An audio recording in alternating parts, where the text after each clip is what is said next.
Hey,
what's up, Riggs?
Riggsy, Riggsy. I know you're off work now. You can't hide from me.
Rigsy, little Rigsy.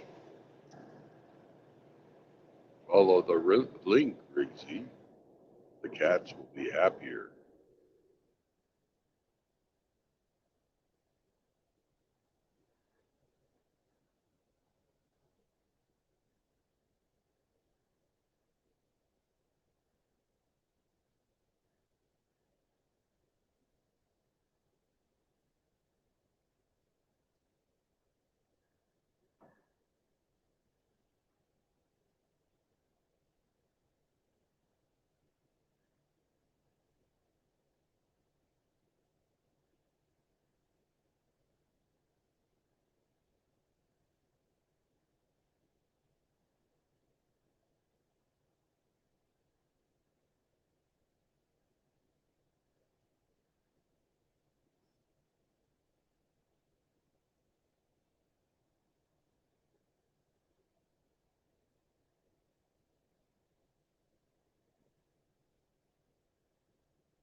Yo, Megatron.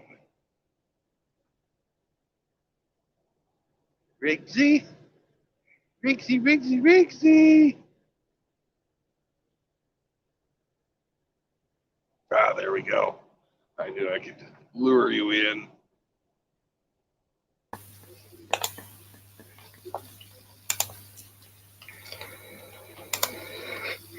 Oh.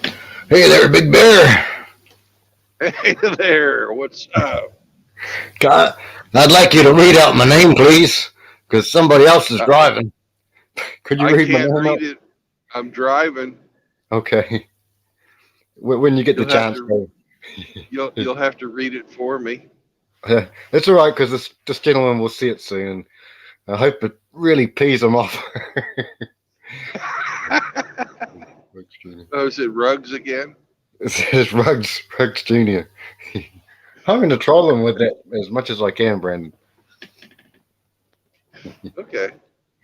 Well, it seems everything's working. Is this a check? Did you have problems with Streamlight Yards or something? I it, I don't know what the fuck it was. It's probably lack of coffee on my part. But Oh yeah. I started my first stream and it automatically shut off. And Okay. All right. but I think I fat fingered it. But Oh, I'm not could sure. be. Yes, sir. Yes, sir.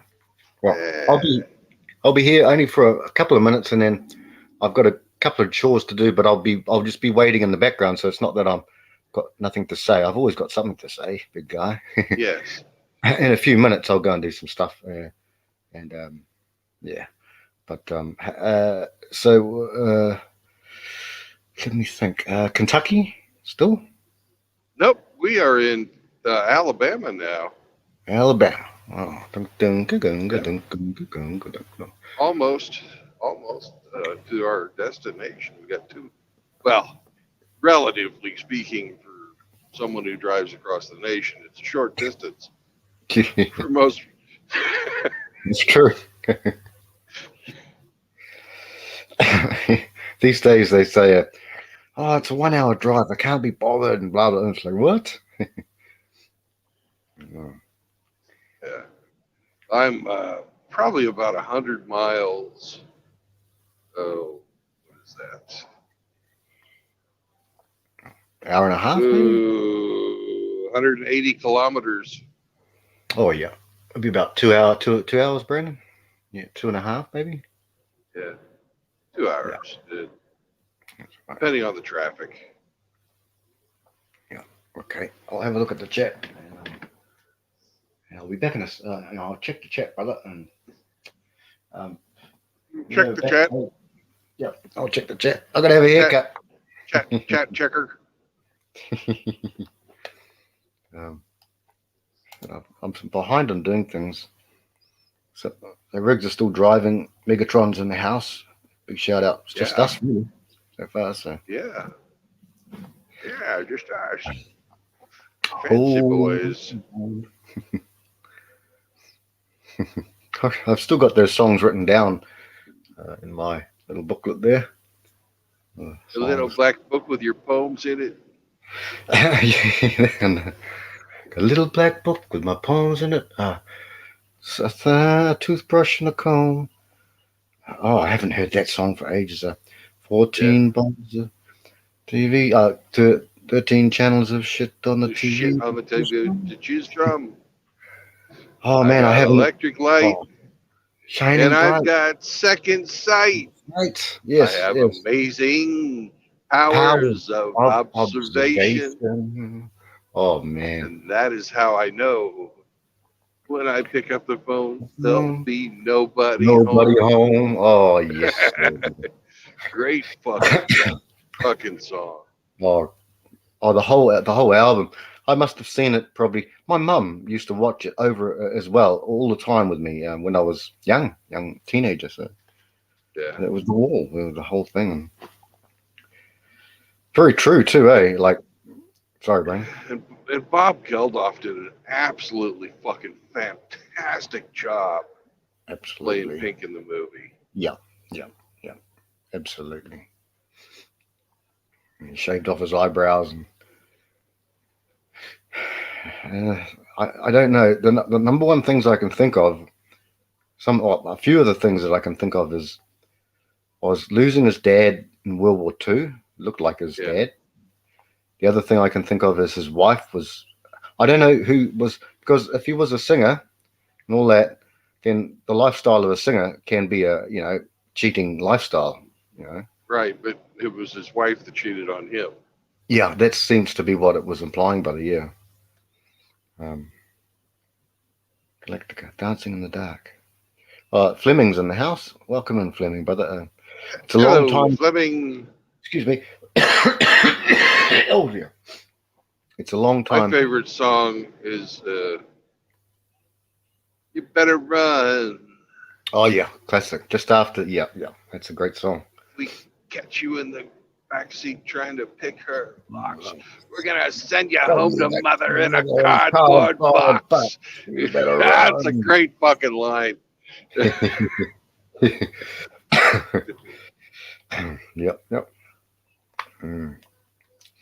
Yeah, it's a great thing. Great. I like Dark Side of the Moon. That's another album that I really love. Dark Side. You give it one small. Dark Side of the Moon is really fucking good. Yeah. Of course, it would have to be to have been on the fucking top 100 for, what was it, 20 years? Oh yeah. Imagine how rich those guys are. Oh An yeah. album that sold that well for so long. Oh yeah.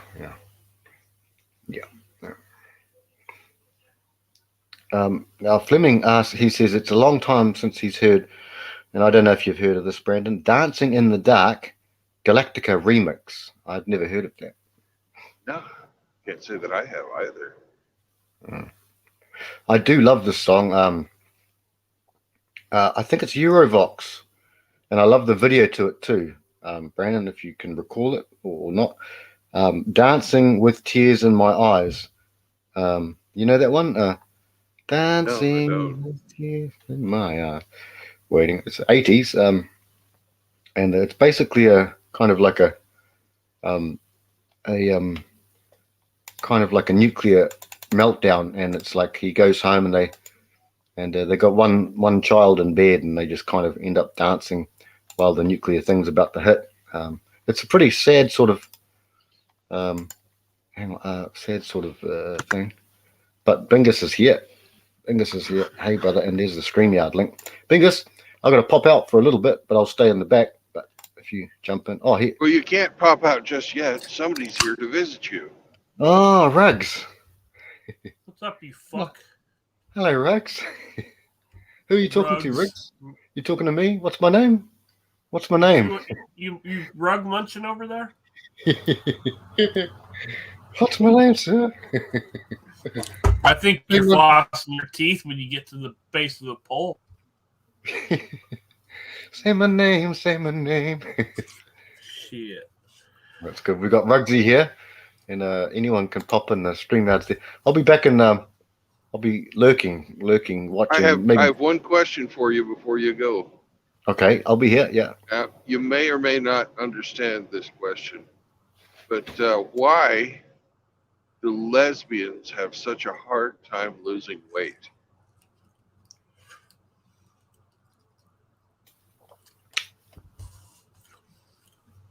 Frank gotta know this one. He's a lesbian. No, I've got to say yield on that one. I have no idea. Well, it's hard to eat Jenny Craig with Mary Kay on your face. Oh, no. Yeah, that's a good Jenny one. Craig is a very famous diet food. Yeah. Mary Kay is a type of cosmetics.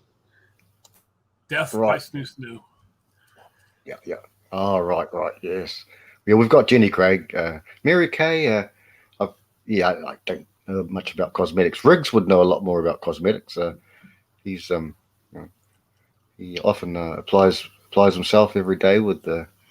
Yeah, I only use it on my dick though before you blow me. Okay.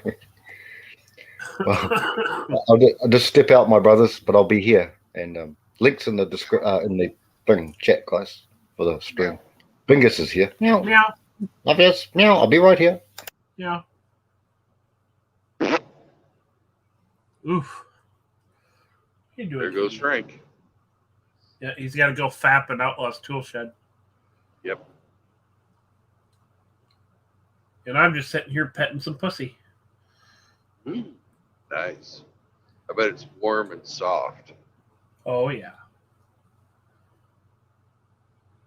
Nala. Hey. And then she fucks off. Yep. Oh, well.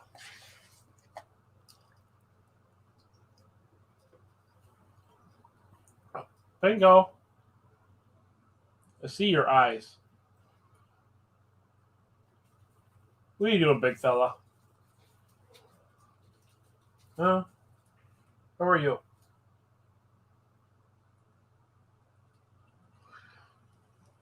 Not much chatter out of them this morning. They're pretty quiet.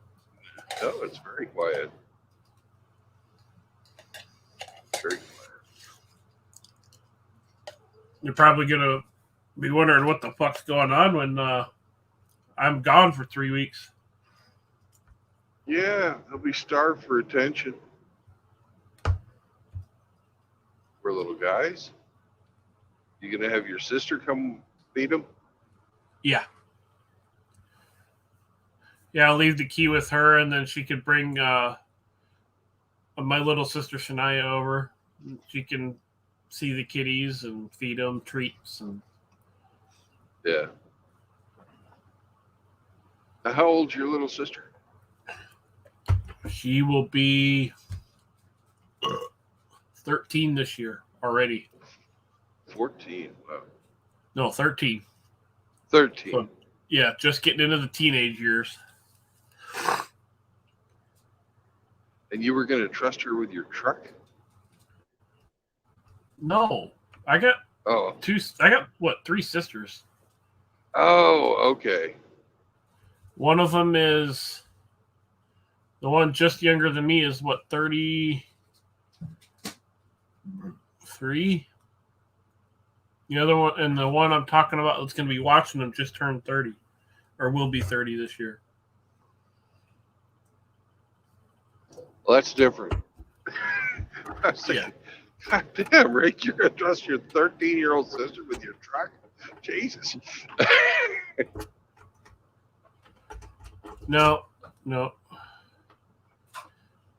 I told her I was going to do the brakes on it before we left, so everything was all peachy, because it does need the brakes done on it. And she's like, well, we could just take my car. I'm like, well, won't it be cheaper on gas? I'm like, yeah, but it's your vehicle. So it's up to you. So I don't know what vehicle I'm going to Omaha in. Yeah. That's not that far to Omaha. Well, fuck, there nothing flies out of here. They I either go don't to I don't doubt that a bit, but it's not that far to Omaha. no, and Omaha's airport is, I don't know if it's an international airport, but there's definitely a lot more options as far as flying out. Yeah. So that's where I typically fly. Maybe out. they've got flights to Mexico. I don't know. A lot of those regional places like Omaha will have they'll have like the Cancun specials and shit like something that. like that. Yeah. Well, Yeah. fuck, Warren Buffett lives down there, so they better have all the flights to everywhere. No, Warren's got his own plane, Yeah, but he's got underlings. and he's got his own railroad. That he does.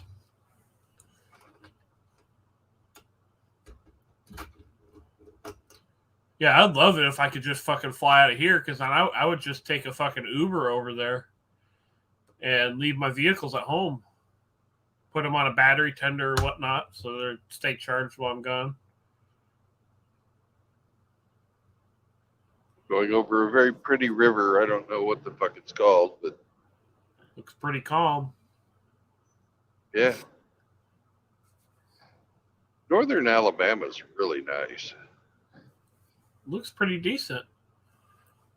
It's got some hills to it. There's lots of water.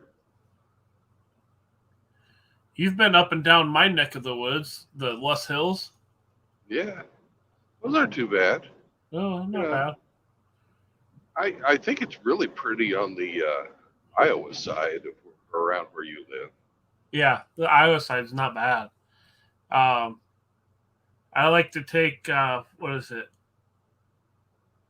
141 down to, what was it, Smithland Mm-hmm. or Mapleton, and then take old 141 back to here. All nice and curves, and it's great on a motorcycle.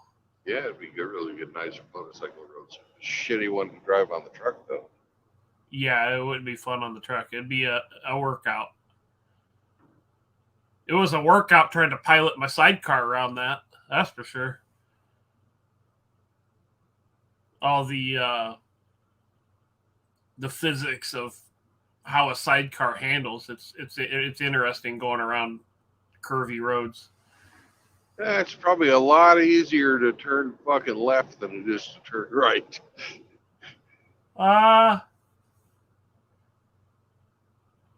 Yeah, right's, because the cars in America, the car's mounted on the right-hand side.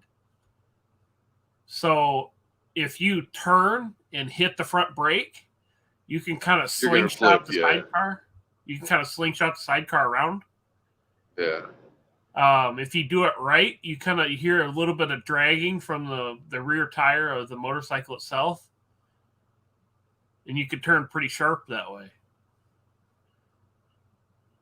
But turning right, yeah, it's a little bit different, but if you got somebody in the sidecar, or you got a lot of, say, groceries or camping equipment or whatever, Doug. ballast, you could turn sharper on a right-hander.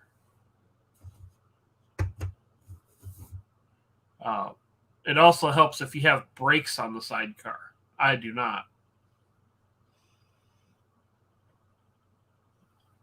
Because when you brake, just using the front one, the sidecar wants to go past you and it wants to pull you left. And if you use the back one, you're just going to drag the bike. You're just going to lock the wheel up because all the weight's transferring forward. So in order to brake in a straight line, you have to use front and rear at the same time. Otherwise, it's not going to work. Yeah. Definitely not for beginners, I'll say that. We used to have sidecar races and shit at the dirt track near where I grew up. Yeah. That and the fucking motorcycle races where the guys would just fucking be flat out the whole fucking time. Doesn't matter if they're in the curves or in the fucking.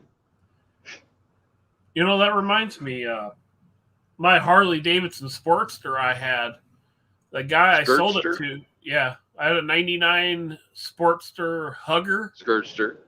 Yeah, Skirtster. With the bags and the windshield and all that shit on it, and I turned that into a drag bike. But the guy who bought it after me was going to turn it into a flat tracker. So doing what, you know, I think it's what you were talking about. Yeah, going around just fucking balls to the wall. Yeah, you know, the front tire, like straight up in and the down. curve. Yeah. Yeah, I've seen that. It's fucking nuts. And the fucking you do not want to fucking sit near the curves. No. On a dirt track with that fucking thing going. Because usually my regular spot at the dirt track where me and my friends hung out was at the beginning of the straightaway right after turn 4. And that was not a good place to sit when the motorcycles were racing. Yeah, the local dirt track here, they have a big old skybox. You know, that's air conditioned and all that fucking shit, and they got nice food up in there, and that's at the end of turn 1, and that's we nice. were really happy when we got fucking metal bleachers. Yeah, I think ours over there is wood. Yeah, ours were wood for the longest time, and then we got metal ones about 5 years before I got into the Navy. Nice. There's 2 different car classes I like to watch when I can go to these tracks. Is the Lil Engines, the 4-cylinder class? Yeah. Because that's the everyday working Joe's kind of car, you know, 4-banger, you know, driving back and forth to work. Right. So you can kind of see that's what where a lot of fucking beginning racers start out with. Right. You know, and that's what I find entertaining. Is and a lot of in that class, there was a lot of fucking guys who were regular racers, but their kids were fucking starting to drive. Yeah. And they'd hook them up in those. Yeah, I had a guy after my Civic for the longest time for that class. Because a lot of Civics come with VTEC on them. Yeah. That's outlawed for that class. You cannot have VTEC. Like, it can't even be a VTEC car. It has to be a base model. You know, so that there's no enhanced, you know, power adder or whatever they want to classify it as, right? Yep. And my car is Richard? My car is a non-VTEC car. So he's like, oh, if you ever get rid of that, let me know. I'm like, all right. And then I can't remember the name of it. I think it's Modifieds. Yep. There's Modifieds, Super Modifieds, Sprints. They were. I'll have to. Next time I can actually go to the track and just hang out, I'll try and listen for the name. But they were flying around that track about as fast as those flat track bikes. Yeah. You know, going around the corners, lifting the left front tire. I was like, they're fucking flying. I'm like, oh shit. Yeah. Yeah. There's Sprint, Super. I like the fucking Sprint series too, man. Yeah, those are pretty interesting little fuckers. Yeah. Basically a go-kart with a car engine in it. Yeah, It's 10 pounds of shit in a 5-pound bag. Yeah. Like, I'm pretty sure your nuts set on top of the transmission. I think in them. I can't remember. Yeah, it's like a V8 engine in a go-kart. It's fucking nuts. And then they got that big fucking floppy-eared wing on top. Yep. I never understood the purpose of it other than maybe weight. Downdraft. Downdraft. I mean, not, yeah, it fucking puts them, gives them more down pressure. Yeah, I just thought it was weird where it's like all floppy and like it's one side's higher than the other. Yep.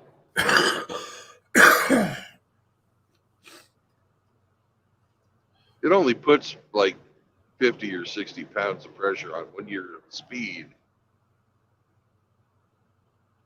Also, don't put that much, but No. like 60 pounds is 60 pounds. I would think they would just put some weight in the car instead of run that. Yep. So it must be some aerodynamics involved. Well, yeah, that's what it is. It's a fucking wing, you know. The reason you don't put the weight on there is so you can accelerate faster.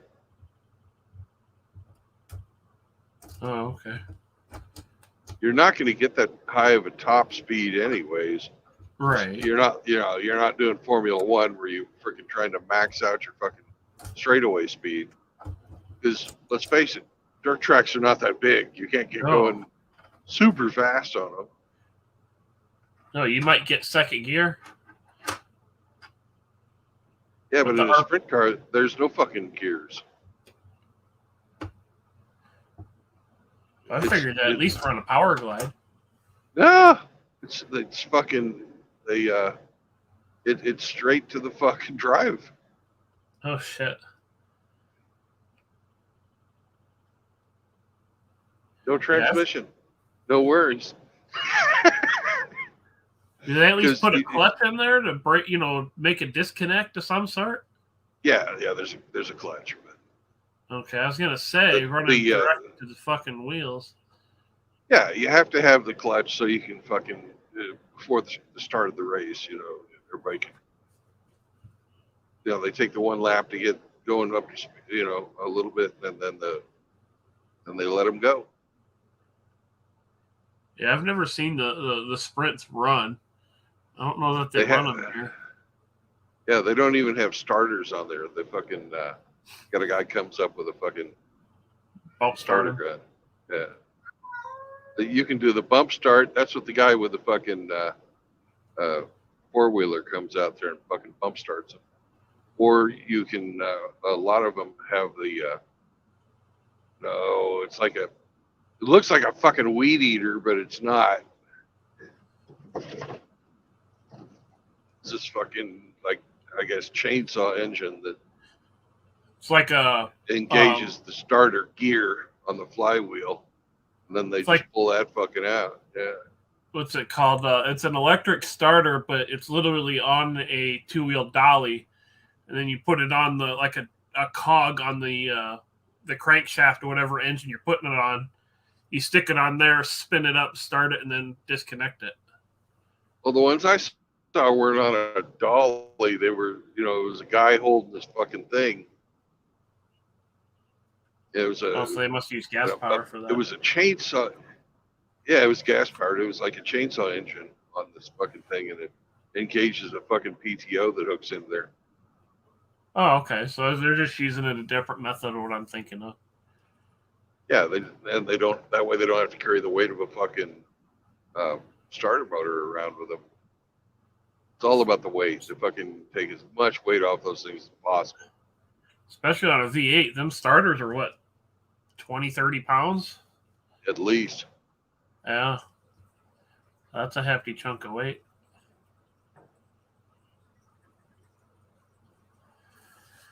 Oh.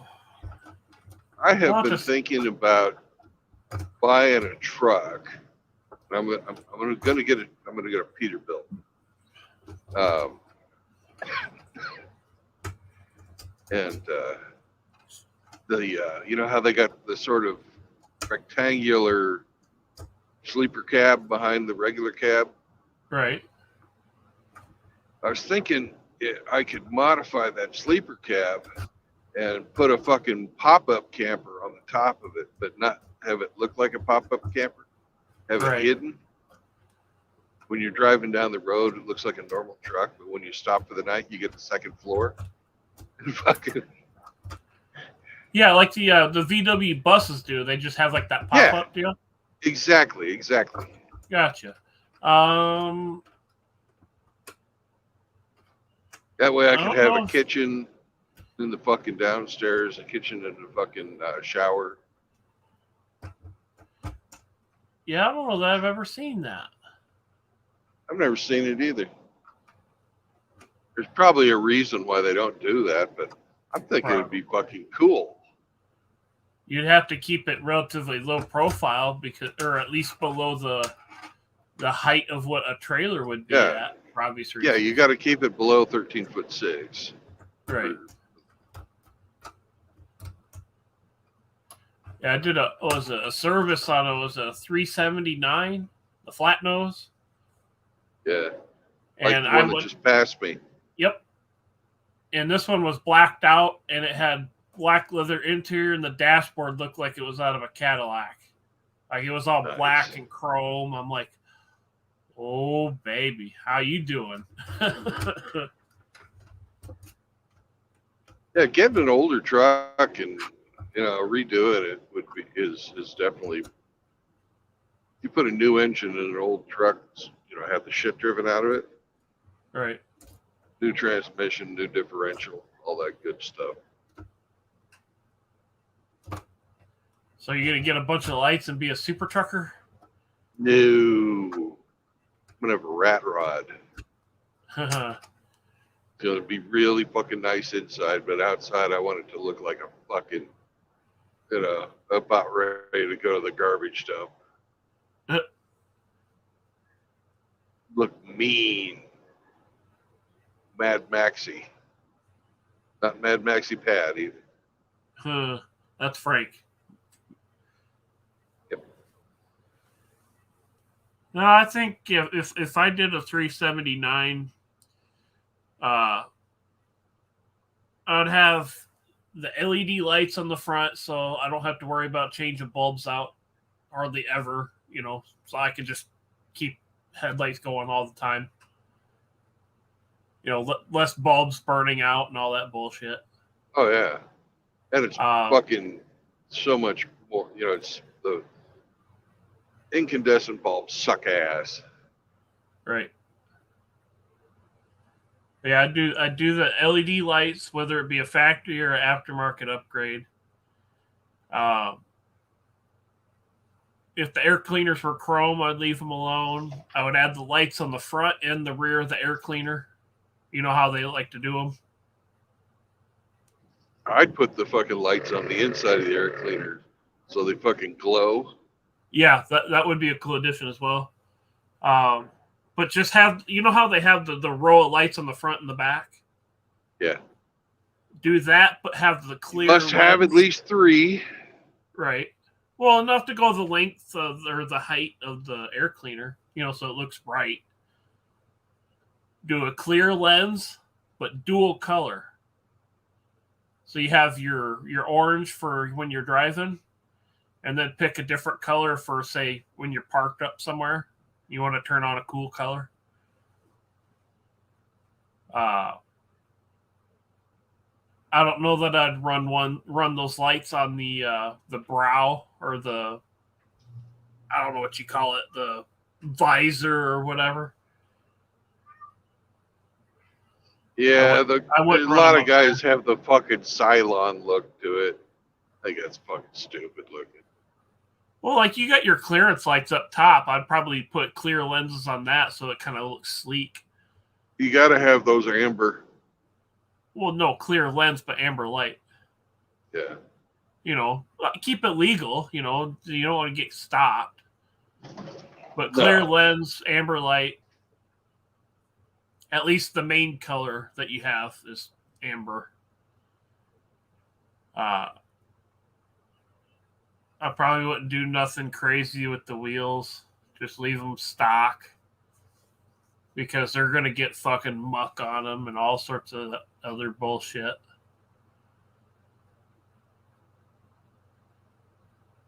And I'd have the little, what's it called? You know how on the top of the door they have that flap, kind of like a sun visor that screws to the frame? Yep. I'd have that, and then on the top edge of my window, behind that brow or that visor, I'd put "flash your tits."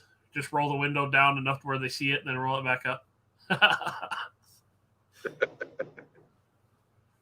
You got to be a little bit of a a shit bird. Yep. I even got the name for my trucking company. It can be True Blood Trucking. There you go. It's not Turd Burglar Express. Nah, if I was going to do any express name, it would be the Zinc Sock Express. And it would be Destination Saunders House. I thought that was fucking hilarious. Fucking Hammer's like, oh, True Blood's driving Zinc Socks to Saunders. I'm like, ha ha ha. Shit was hilarious. If I got time and I'm sitting there in Hammer's chat and I see Saunders in there, I'll try and egg somebody on to do a super chat for Zinc Socks, just to fuck with Saunders. Yeah, I don't know why, but I find it hilarious. Ever since he got hit that first time, it's kind of been a running gag. He made the mistake of complaining about it. Did he? Yeah. So I remember the first time it happened, right? Yeah. He did like a super chat or something like that. That was from Frank. Frank did that. I could have sworn Saunders made a chat, and then Hammer's like, "Oh, I got something for you," and then he gives him the Zinc Sock. I'm like, "Oh shit, you got the sock."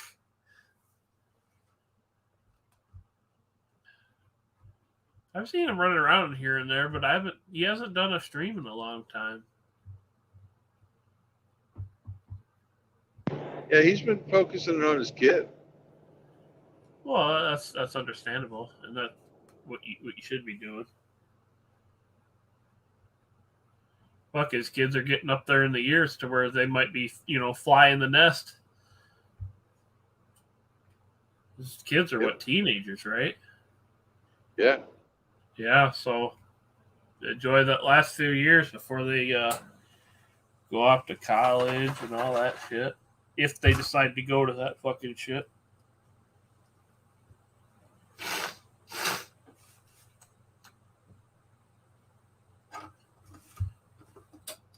I don't know if it'll happen, but I think either Dougie or mentioned, a possible meetup. So I don't know, maybe sometime this summer. Oh shit, a Texaco sign. Ain't seen that symbol in a long time. No, they're down here in the South a lot. Are they still? Yeah. No, I think it's fucking Reverend 20 Piece is one to have a meetup with Saunders and Mouth Gay Babe. Yeah, I don't know on that particular plan, but I think Dougie mentioned something about maybe doing like a cookout or something down there, grilling some burgers, steaks, or whatever, man food. Yeah. Man food. Yeah. But we'll see what happens. I'm trying to get my land bought probably next year. Yeah. So I'm trying to save my fucking ass off. Maybe looking at a different job. We'll see. Hey, whatever it takes. the best way to get a raise is to fucking switch jobs. Right, and that's what I talked to the union guy, and he's a Trump guy, you know. He's I get me and him see eye to eye on a lot of shit, and I told him like that contract that you guys came up with, you realize that's a slap in the face, right? Because inflation's what 8-10%. Yeah. And they gave us a 2.5% raise. So even in 2026, 27, I'll still be making less than Doug. You don't need to stay where you're not fucking appreciated. No. If they're gonna fucking lowball you like that, they'll do it because people stay because they're afraid to move to a different place. Don't be afraid. You've got a marketable skill. You can work in a warehouse anywhere. Well, I'm You don't fucking have to reliable. work I for show those up every guys. day. Yeah, you don't have to work for those guys. You can work for somebody else who pays you more. You owe them nothing. I got sent a job application for a pet food place about 5 miles north of me. Fucking hey, free food for Nala. Right, but they do some fucking wacky ass shifts. So I don't know, but I'm gonna apply there, and then I'm gonna apply at where Dougie's at now, and go from there and see what happens with those two. I'm obviously gonna apply when I get back. I'm not gonna apply and then say, "Oh, I'm gonna be gone for 3 weeks." You know, it's like kind of pointless. There's nothing wrong with that. You can say, hey, I can start on this day. You don't tell them what you're going to do. You can say, hey, I have commitments until this time. This is when I can start. If you need that, if you can hire me for that time, then great. They don't need to know your fucking business. I might throw the applications in this weekend or next week sometime and see what happens.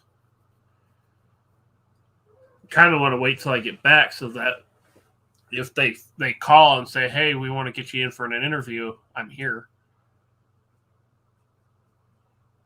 Yeah. You know how slow HR departments move. Yeah, at the speed of gossip. Yep.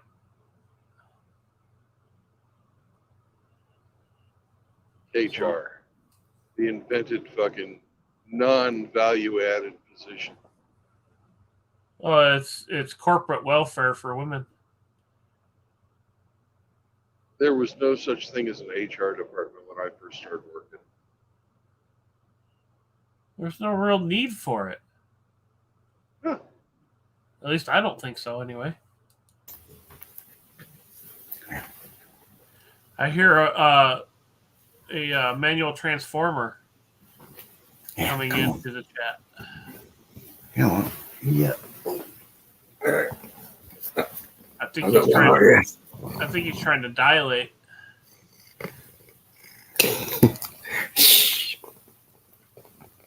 He was just putting a little tomato juice in the freezer. I can't feel my butt. Still got the same name. Yeah, I hear a happy kitty. You hear it? Yeah. This is Jimmy. Jimmy! Oh, right there, Jimmy. Jimmy! Sounds like a happy kitty purring away. Yeah, happy. He's afraid of Jack. Jack's always swiping at him. So. Jimmy! Both of them males? Well, yeah, they're both males, but but this one here spits a lot, Riggsy. He's always got slobber. He's always slobbering, so. Not like his daddy. Jimmy! Slobbering all over. We'll see how long he stays in here. He's always afraid of the white ghost. White ghost is always giving him a scrum up, but it's not a big scrum up. It's just like know your place. But then I feed them separately, both bowls each. Oh, here we go. He wants to go out now. Did you hear that? Yep. Well,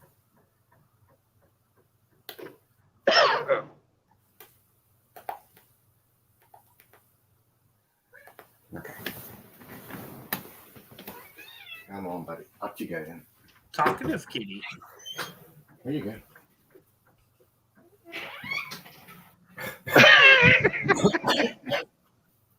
He's a butler for his kitty. I'm a butler. I'm a taxi driver. Any service industry, brothers. Any service industry. Yeah, even servicing rigs. I service rigs sometimes with gentle ministrations. And Well, sex work is work. Worst service ever. But I still take the profit, rigs, you know. You pay me now. You pay me now. Why rigs? Rigs, you pay me now. Why? As Heavy would 160 say, now. fuck you, big boy. Fuck you, big boy. Oh, you know that one, Rigsy. I kill you now. What's it called? I watched heaps of them. What's Jeff his name? Dunham. You know buffet, you eat a la carte. He's a voice Jeff guy. Dunham. Jeff Dunham, is it? Dunham. Yep. Jeff Dunham. Okay. Jeff Dunham. That's the way it goes. Oh, so what was the last thing going through your mind when you had your accident? My ass. Was it the dead terrorist? Dead terrorist. I don't know that one, Rigsy. Hey, Rigsy, I was talking to Brandon before about a song. Did I ever send you that Ultravox song? Or The Skull did you see and it? Which one? Another one. The dead terrorist. It's one of his puppets. I don't know. But I know you liked that one, Men Without Hats, Rigsy. You had a big laugh about that one. Oh yeah. You ever seen the movie Biodome? Yeah, years and years ago. Was it Stifler in there? Stifler and another guy? No, I don't think so. I think I did. Keanu? No, it was some young. Carrot Top, wasn't it? What? No, Pauly Shore. Oh, right. Yeah. Oh, Pauly Shore. Just as annoying. Yeah. I think years ago I did, yeah. I'd but I rather just deal can't. with Pauly Shore than Carrot Top. Good lord. I don't know. I'd rather listen to neither one of them. In that movie, they were decent. The blonde and the brunette in that movie were rather nice to look at. Yeah, they were.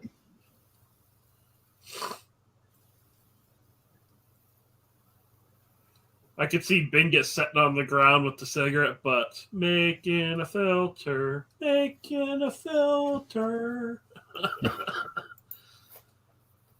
Sitting there stoned out of his mind. Richard R., good morning. And then they're like, so, where's the key to the door? Then Bingus is like, oh, you want the key? And he drops his pants. All right, goosh, goosh.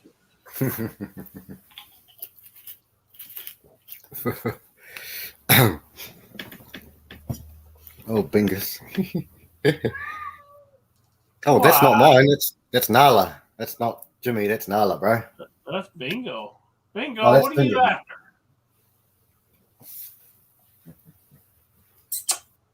Bingo.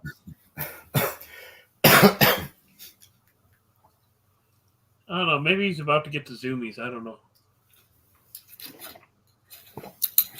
Hey, Brandon, bit of dark cloud over there, like looming.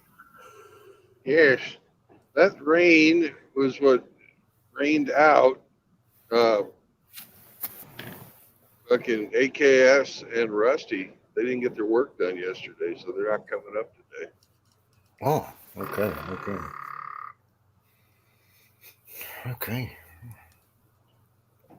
There you go. There's your truck, True Blood.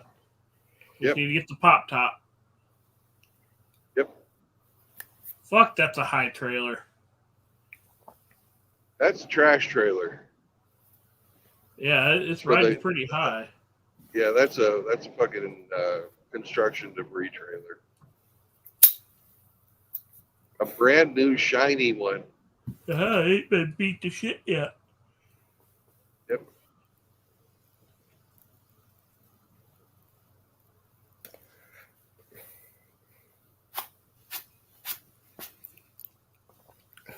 Anyone seen Hemi lately? Yeah, but today, or whatever today means. Today is yesterday for you, since you're upside down and in the future. That's right. That's right. Hey, I just got home a little bit ago, so I ain't seen nothing yet. I had to fucking restart my stream, and that's why it has just the single word. Yeah. Hey. Yeah. That Bingus, Bingus got it. They're the one that Ownage Pranks. Yeah, Bingus got that. I don't know that one. I only know Jeff Dunham. Oh my gosh, you guys should, boy. Funny. Most of us are kind of certainly more on the right of life, and that sort of thing. Now, so is Steven Crowder. Now, Crowder's not red pill, but he's an entertaining guy. I like Steven Crowder, but he's not red pill. If you have a brain in your skull, you start to lean more right as you age because you finally figure out, hey, I lost a lot of respect for fucking Crowder when he was divorcing himself from the Jeff Beck radio network. He fucking lied about those guys. I don't fucking trust him anymore. He's a liar. Well, I heard something about him and Ben Shapiro. I thought they were dyed-in-the-wool brothers, but obviously not. No. Yeah, I guess they had a little bit of a... Yep. Yeah. And Shapiro kept the receipts and showed Crowder was a bullshit artist. Yeah.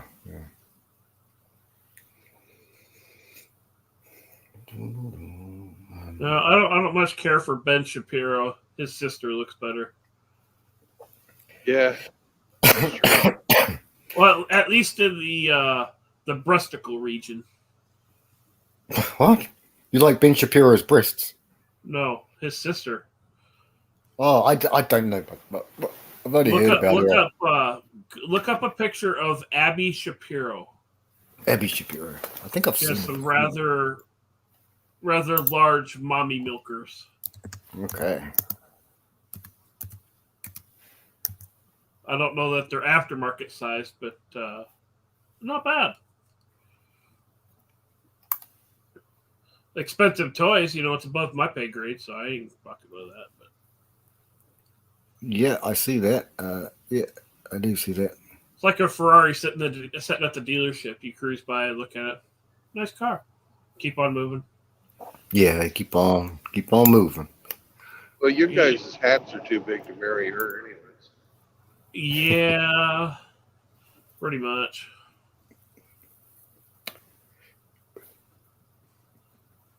Then again, some of the stories that Chronic has told about some of the ladies he's dated. Yeah, she might have me wearing a certain mustache man's uniform and banging the shit out of her. Well, she gives off the impression, at least her public persona, is a good girl. Yeah, well, nothing of her other than her picture. We don't know if that's the truth or if that's just her PR image, but who knows? Well, Chronic posted a picture of her, and holy shit, that's a rather lovely rack. I've never. Yeah, I just saw pictures of her, and nice to look at least in the chesticle region. Yeah. Her face isn't bad.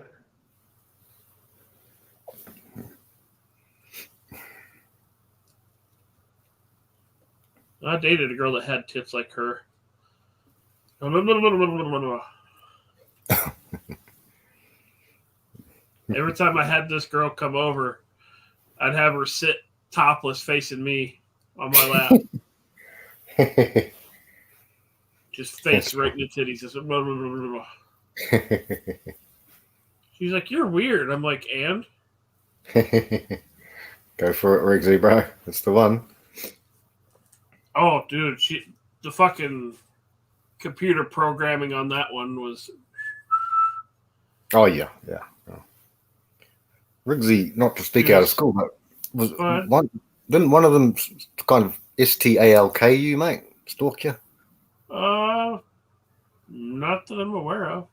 Oh yeah, okay. No, the one I'm talking about with the large mommy milkers. She was half Japanese and half white. Oh dear, that's an incredible combination, bro. So she had the big tits and jet black hair and white, really pasty white skin. Oh dear, yeah. Manga lady. Man, yeah.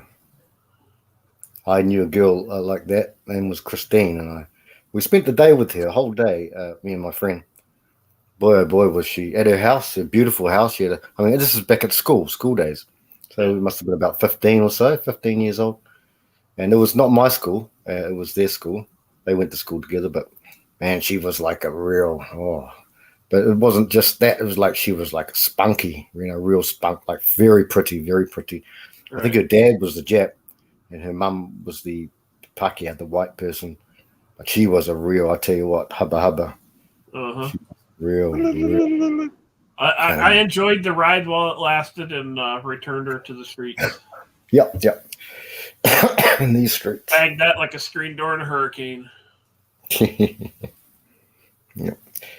Excuse me. Yep. Yeah. Yeah, nice to look at, but fucking screws loose, huh? Oh, dude, the screws weren't even there. They weren't loose. They weren't even there. Yep. Now I think she's got. I don't know. Last I heard, anyway. She's got others. She's got some poor simp fucking paying for everything for her. Yeah. She still doesn't work. Oh yeah. Yeah. Did you meet her back in your teen years or 20s, Riggsy? 2017. Oh yeah. Okay. Yeah. Between 2016 to spring summer of 19. I was one hog slaying son of a bitch. Yeah, brother. Right. I was porking anything that was female. So much so that my balls hurt because I was using them too much. Wood, brother, wood. Yeah. I got to the point where it was a fucking chore. It's like I don't want to fuck right now. Yeah. It was so frequent that it got to that point where it's like I don't want to do that no more. Yeah. And I'm like, you know what? I'm gonna take the summer off. I'm like, I've had enough puniti. I'm gonna take summer off and play with my motorcycles or something else other than tits. Yeah. And then I think it was September. Somebody sent me one of Human's videos. And then that kind of started me down the rabbit hole. Oh, right. Of 19 or? Yes, fall of 2019. Yeah. I think it was the video Human did called Sell Me Marriage. Oh, yeah. Yeah. He's a good guy, Human. I like Human. And that got me thinking, and that just led me down the rabbit hole. And yeah. Like, you know what? That's enough women for me. I'm good. Yeah. Or step on the gas, Toyota. Move your ass. I swear, they think they can fucking enter the interstate at like 40 and then jump right in. It's like, no. I had a truck right next to me, so I couldn't get over. Right. He wasn't even fucking looking. Yeah, people fucking try and brake check me all the time when I'm on the fucking on-ramps. Because I use the on-ramp to get up to interstate speed. Like, I want to enter traffic at 65. Or whatever the flow of traffic What you're is going. supposed to do. Right. Everybody else thinks they can just enter traffic flow at fucking 40, 45. It's like, fucking move. Like, you got 10 million times more horsepower than my little Honda has. Fucking move it. I got a lot more horsepower than any of these cars, but I'm also carrying 80,000 pounds of fucking weight. Right. Like, there's a turn just out, like, maybe a block away from my house that it says, this street traffic does not stop. East and west directions must yield. And this fucking lady fucking stopped right in the middle of the intersection. I went to go around her, then she takes off, and I had to fucking lock the brakes up. I'm like, you dumb bitch.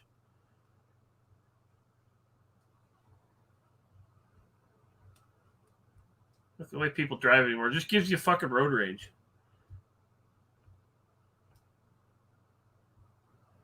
Well, that guy in Atlanta, not Atlanta, but Nashville yesterday pissed me off. People driving like fucking morons. Oh, we had we're two highways split, right? Right. And of course, we got the guy that fucking drove all the way down to the split and then wants to get over. Oh yeah, I hate them fuckers. And nobody was letting him in, and he just fucking parked. My fucking side of the split, we were moving until this asshole fucking stops. And I was right on his ass, and I fucking just pulled my air horn and let it fucking go. Oh!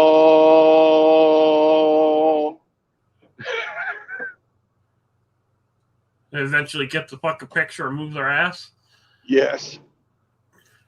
God. But you can see him like looking around, fucking just put both of his hands on his steering wheel and he's sort of shaking. Good. Fucking figure your shit out.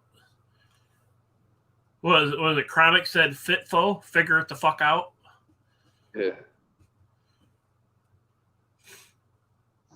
Yeah, those people that sit there and wait till the last fucking second to merge, I wedged them motherfuckers off the road. You had how many fucking miles to make your choice? Fuck you. I'm like, I got in line just like everybody else. No. You ain't fucking, no. Eat a dick. In fact, eat the whole bag. Like, I got to... the only problem is this motherfucker was blocking me because nobody'd let him in. They had how many miles to fucking figure it out, At least you did 2. the right thing to fucking lay on your horn, fuck with them. Oh yeah. Fuck him. I think one of the best upgrades I ever saw put on a truck that came in the shop I worked at was a big box about the size of a dehumidifier box. And it said train horn on the side. Yeah. And because, trucks are fucking air brakes, air horn, all we had to do is just unplug one horn, plug the air hose into the next one. And the driver... Abe was telling me that the fucking the amount the pressure is about the same, but the volume of air that moves in the air horn for the trains is quite a bit larger. Is it? Yeah. Well, you'd have to have an accumulator. Yeah, you'd have to have an accumulator to fucking do a real train.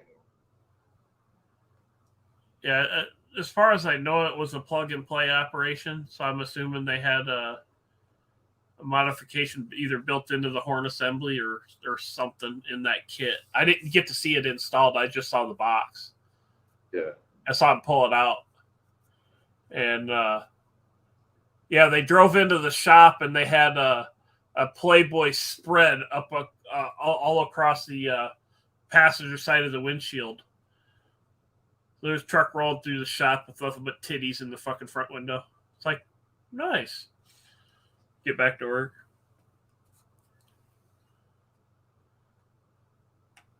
I think that was a Peterbilt too.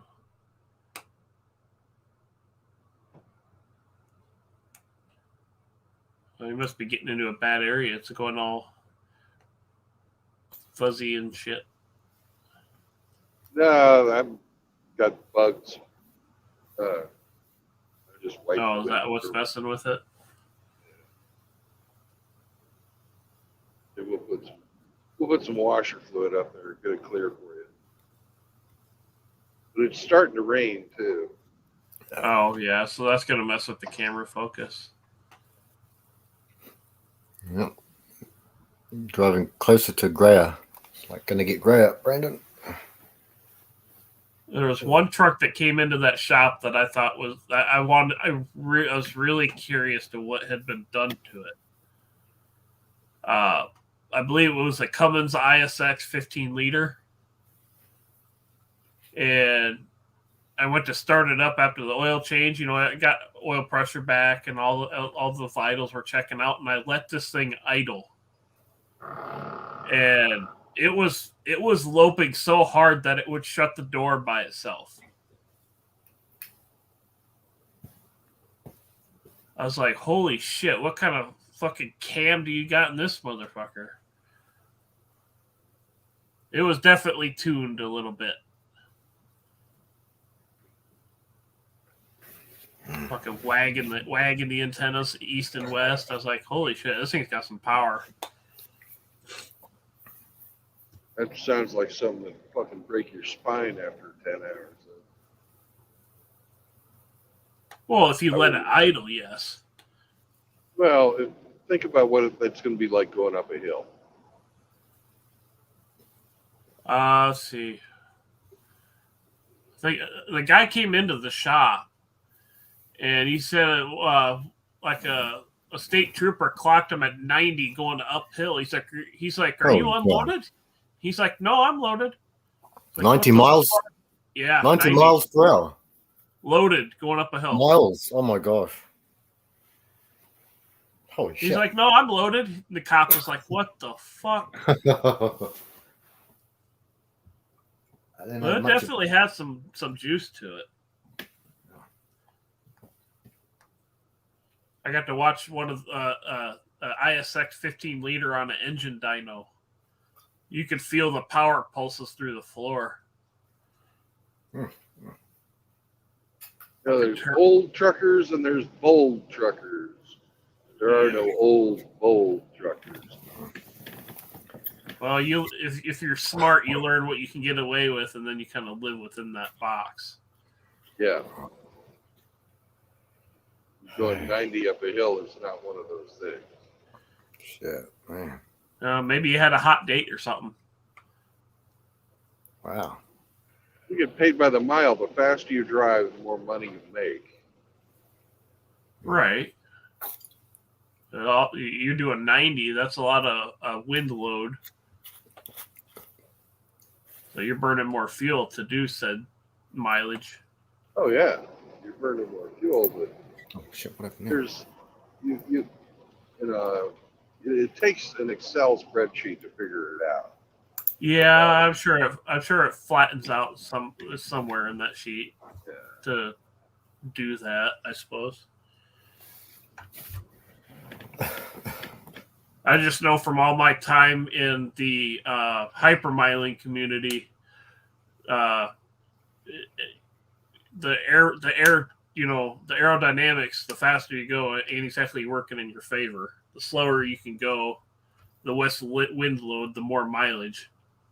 Well, drag is the area, the frontal area of your, this is impact drag, which is what we're talking about, or parasitic drag, whatever you want to call it that. It's the frontal area of your vehicle times the square of the velocity. And Something that's how much. that. Right. And that's going to tell you how many fucking newtons of force that you will have to overcome to reach a zero fucking sum state where the force of drag is equal to the force of acceleration. I mean, to the force of propulsion, which Right. will give you a zero acceleration. Yeah, that's It's just an interesting that process. Yeah. Dialing that all in. Like I had Moon Eyes. Well, I still got them on there. Moon Eyes, wheel covers, so it looks like a Bonneville Speed Racer. I have them on the front wheels. At one point, before I decided to quit sweating like a whore in church, I had a grill block. I literally had the width of the radiator, and the rest of it was open, and the rest of it was blocked off. And then I had an air dam that extended below the front bumper. And I was getting 55 to 60 miles a gallon out of a car that was normally rated for 35. There's some horse money off to our right. What's that? Horse money. Horse money. Horse wiener for Bingus. They go all goosh goosh. You mean a racetrack or? No, like just a horse fucking yard. a place with a bunch of fucking horses Oh, right. and a mansion and a barn that's a mansion. Yeah. Excuse me. One of the ladies that I guess wanted to date me, her family dealt in horses and plumbing and all that shit. Rich girl, then. Rich girl. Oh yeah, plenty of money. Girl, plenty of money, bro. Brand new F-150, and it was paid off. Horse whores. So yeah, horse chick, yeah. My little pony, I love my little pony. I comb and brush her hair. Like there's one of her families has a house that is literally she's gonna get it when her grandma passes away. Oh yeah. I can't remember. It was like 3 or 4 bedroom house, like 3 or 4 car garage with a full deck and Nice. multiple acres around it. So I mean, if I wanted to just marry for money, I probably could have, but I'm not made that way. You have your morals, your ethics, values, principles. Because of that, you did not, Ericsson? Well, the primary thing that kind of put me off on the whole deal was I wasn't attracted to her. Well, you know how you got to have something that you're attracted to, whether it be, their face or their ass or their tits or there's something about them that you like. Something. Yeah, I know. And there was just nothing there. Yeah. Riggs, sorry, carry on, brother. Carry on. I at least was, honorable about it because she asked me one time we were out playing pool. She asked me like, "Well, do you see this going anywhere?" I'm like, I'm gonna be honest with you, I don't. Yeah. But that's an honorable thing to do. You're an honorable man. You're the guys in the sphere. We have so many men of honor. It takes my heart away. Well, I'm not gonna lead her around. Like the chicks that I did the friends with benefits. I just banged for a while and then we'd part ways. Yeah. I was right up in front about it. I'm like, this is what it is. This is what why I'm here. And I don't want it to go any further than that. And that was it. Some girls, they would basically say, yeah, I'm down, let's go. Or they would say, no, I want more than that. And it's like, okay, see you later. Yeah. I never let them on. I just told them straight up right out front. This is what it is. You're either on with my program I'm on at the moment or you're not. Yeah. I suppose that's probably why I don't have stalkers, is because I didn't bullshit them. I told them right how it was. Yeah, you're right, Riggsy. Yeah, false promises and stuff like that. You know. Yeah. Yeah, I was never one to do that. No. Yeah. I don't know. A question for my two brothers here. The way I'm No, I wired. won't. No square. Oh, full. I got some things for you. Don't worry, Riggsy. I've got things lined up for you, bro. But Hey, Nala. Meow. How are you, sweetie? Keep going, Frank. Don't be distracted. Yes. I was always a romantic. I would there were I could you know, we all went to school, and when I was primary school and intermediate, it was a mixed school. You know, it means boys and girls. And then my high school, which was only a year and a half, and then that's it for me. It was all boys school. But I didn't like there. I've seen lots of, like, I've been in the company of a lot, like say 5 girls who are all very attractive, objectively very attractive.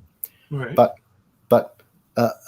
and maybe you go some places, but sometimes there's just one girl that strikes you, and I don't know what that is. And I'm talking. I'm red pill. I'm complete forever.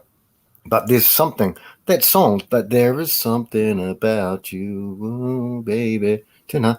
And I've had many girls that have been objectively attractive, but there's not that, hard to describe it, but there's not that sort of glow. Now, I think it's a matter of chemicals. It's some sort of chemistry thing, but I mean, I've never understood it, and it was that sort of like, there's something about that person, you know, and all her friends, 10 of them could be attractive, might be up at a nightclub or a bar or anyway, a party or a social gathering, but only one person might stick out to you. And that's exactly, it was the way I had my unfortunate years in hell.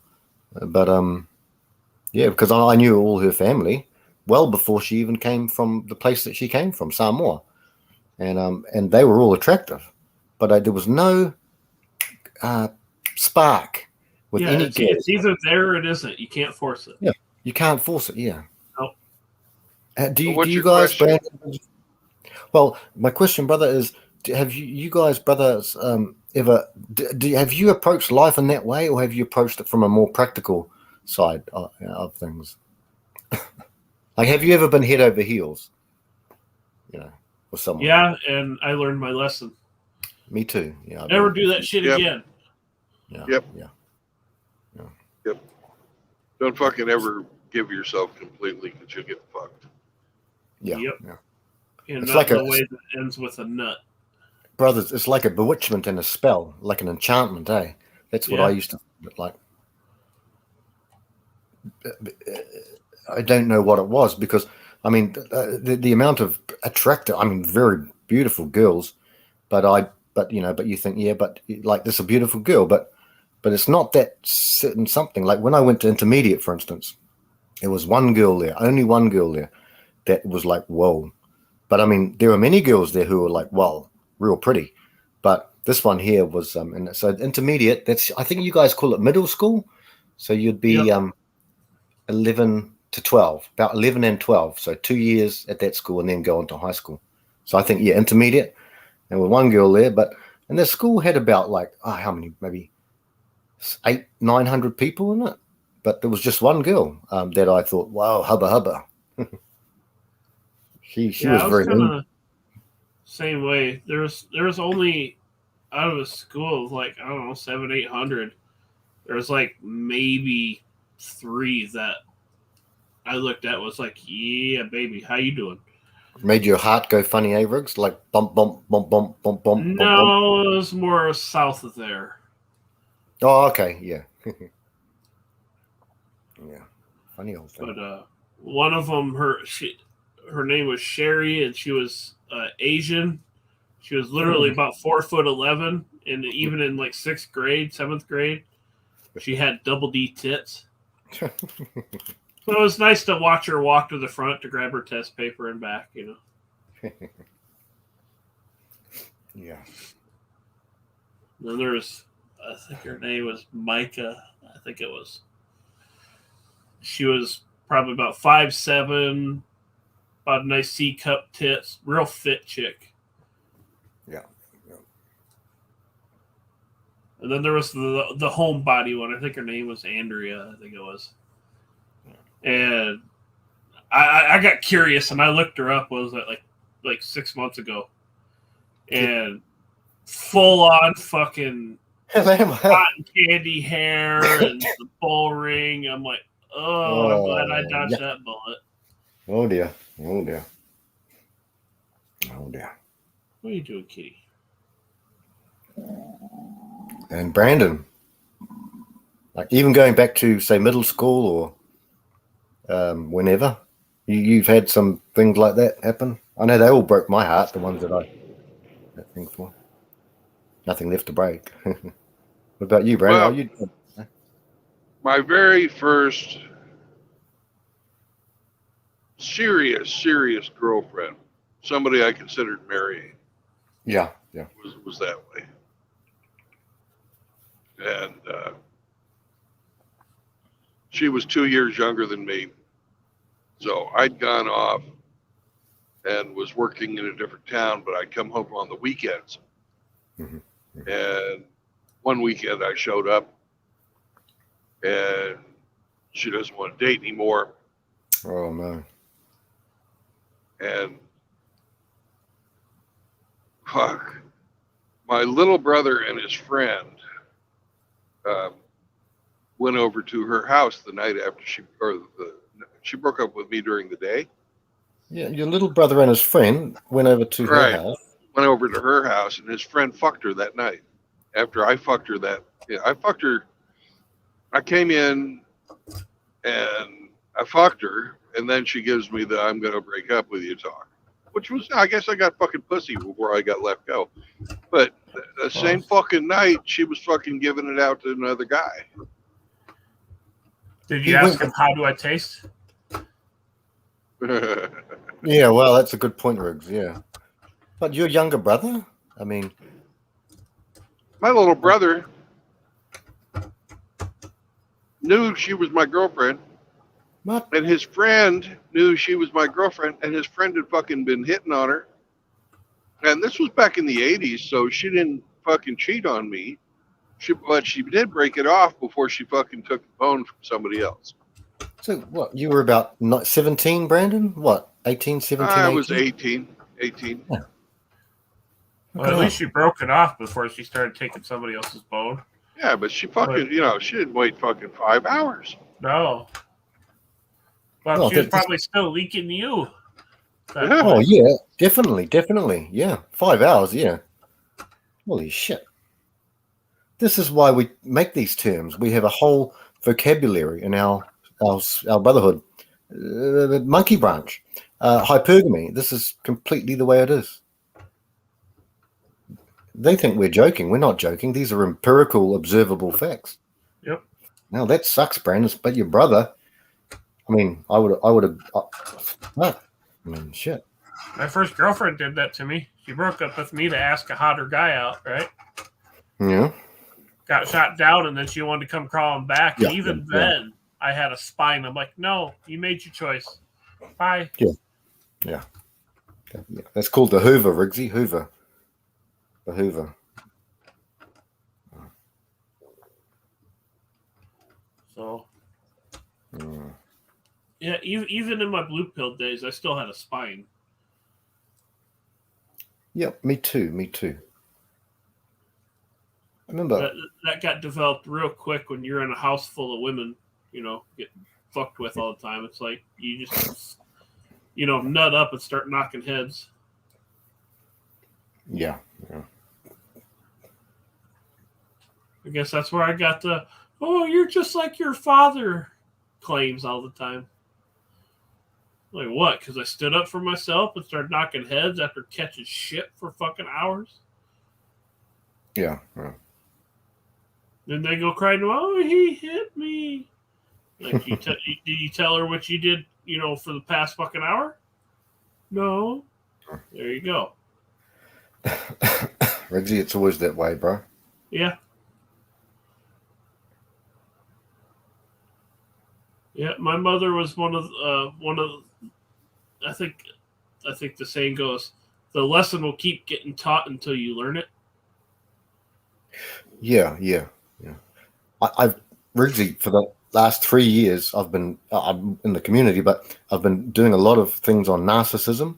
I mean, the actual thing, and I mean, like all of us, and we were talking about it just last night, but I've been focused on that because, and then after a while, if you get too in depth on studying anything, like anything you study, you see the whole world like it's like, oh, your mind needs a break sometimes. You think, oh, is my parents that's a narcissistic phrase, or so you can get a bit. I get too intense on it. Like, I'm like, oh shit, everything I see, I watch the news and it's like, oh, that guy's a nut, that woman's a nut, But so I'm balance is very difficult for me to achieve. I totally understand because when I focus on something, like say my Hondas or for whatever reason, I keep looking up info on those cars until I know pretty much everything about them. Yeah. And then when somebody sent me that video by Human, that turned my focus to women. Yes. And I kept going down the fucking rabbit hole till I got to the bottom. Yeah. And then now they disgust me. Oh, there's a town car. I missed mine.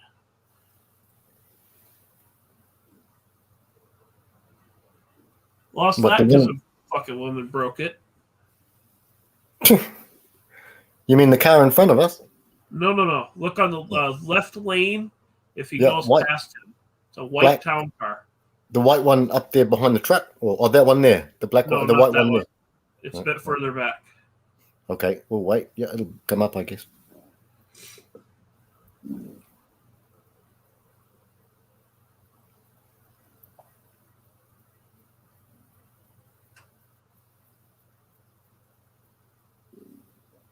Yeah, big white 4-door sedan.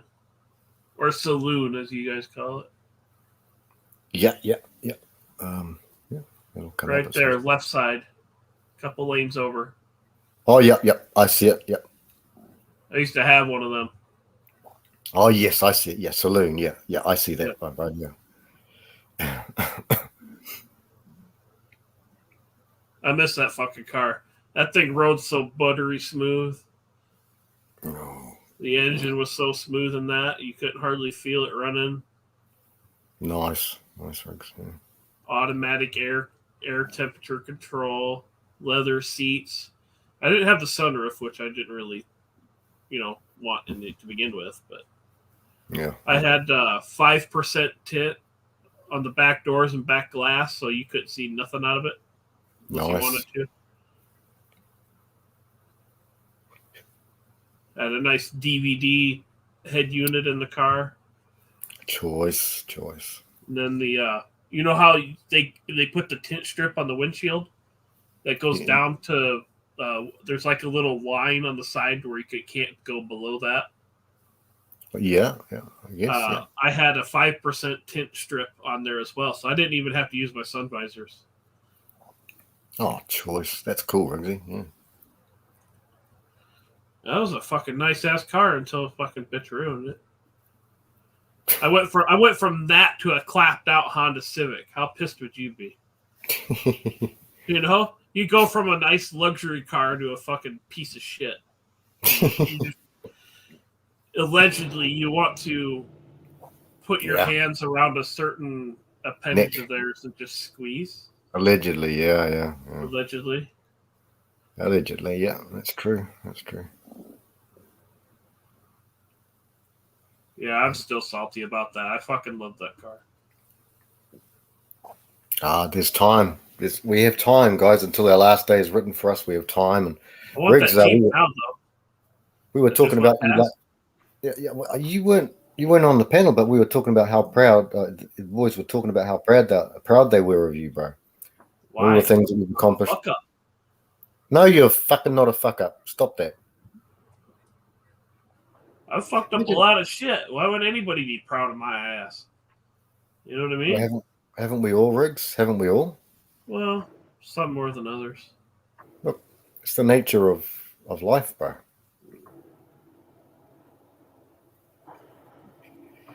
I know you're a man of faith, bro. I've heard it from your own mouth, so Yeah. not raised- talking raised about your Catholic. mouth. Yeah. Why would a perfect creator come down and die for pieces of shit like us? And look at us. Compare yourself, Riggs, to say, I don't know, the man who whipped Jesus. Compare yourself to him and say, well, who's the piece of shit here now, Riggs? I mean, we've all done shitty stuff in our lives. And then he would come and he knew exactly what he had to face. Before the world began, he knew it all. I don't understand that. That's why I can't not. I know it's just a movie, but have you ever seen Passion of the Christ? Only twice, because I watched it It's a hard once. movie to watch, I know. I had to leave. I was actually at that time. I wasn't married, but I was in there in the flat with a whole bunch of girls. One of them was my soon-to-be fucking abuser. Right. And I had to leave the room and have wine during certain parts. And I won't lie, my eyes weren't that dry. I couldn't take a lot of that shit, so I left the room. But my point is you look at, I can't remember the name of the individual, but they pull up this criminal, and then they have Jesus standing there, and like, which one do you want free? And they chose the criminal over Jesus, and they sent him off to get yoinked. His name was Barabbas. Okay, yeah, that sounds right. Son of the Father. Yeah, they cut him loose, and look at what's going on today. They're silencing and alienating the people who tell the truth, and letting the people that are just fucking rotten people run free. The world's not changed. No. We got more technology, for better or worse, but we're still evil hairless monkeys just like we were then. Yeah. As Pop says, evil hairless monkeys, which we're always finding new and interesting ways to kill each other. Yep, that's true. I wonder what's in that trailer. Well, it's got a whole bunch of fucking race, ATV race stuff. Ooh. And one of the products that they sell is called Muck Off. Yeah, I've heard of it. Like a cleaner of some sort. Yeah. Can't remember if it was any good, but I've seen it. It's got a good name. Yeah.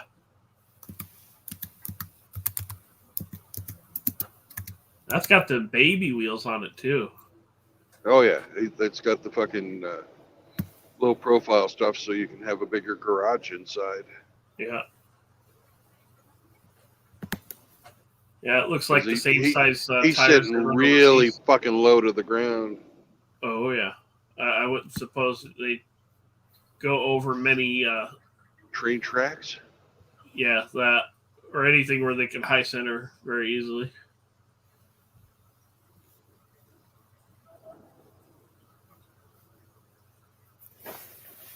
Yeah, I was looking at European rigs the other day, and I found one I like the sound of. I think it was a Scania V8. You're American rigs, aren't you, Riggs? American rigs. Double play on words, bro. Well, you lot over there call them lorries, but well, in other parts of the world they just call them a lorry. Which, you fucking moron, get the fuck out of here! Yeah, that's right, asshole. I ain't letting you in. Was it that gray car? Yeah. They're trying to wedge their fucking way in there, and they did.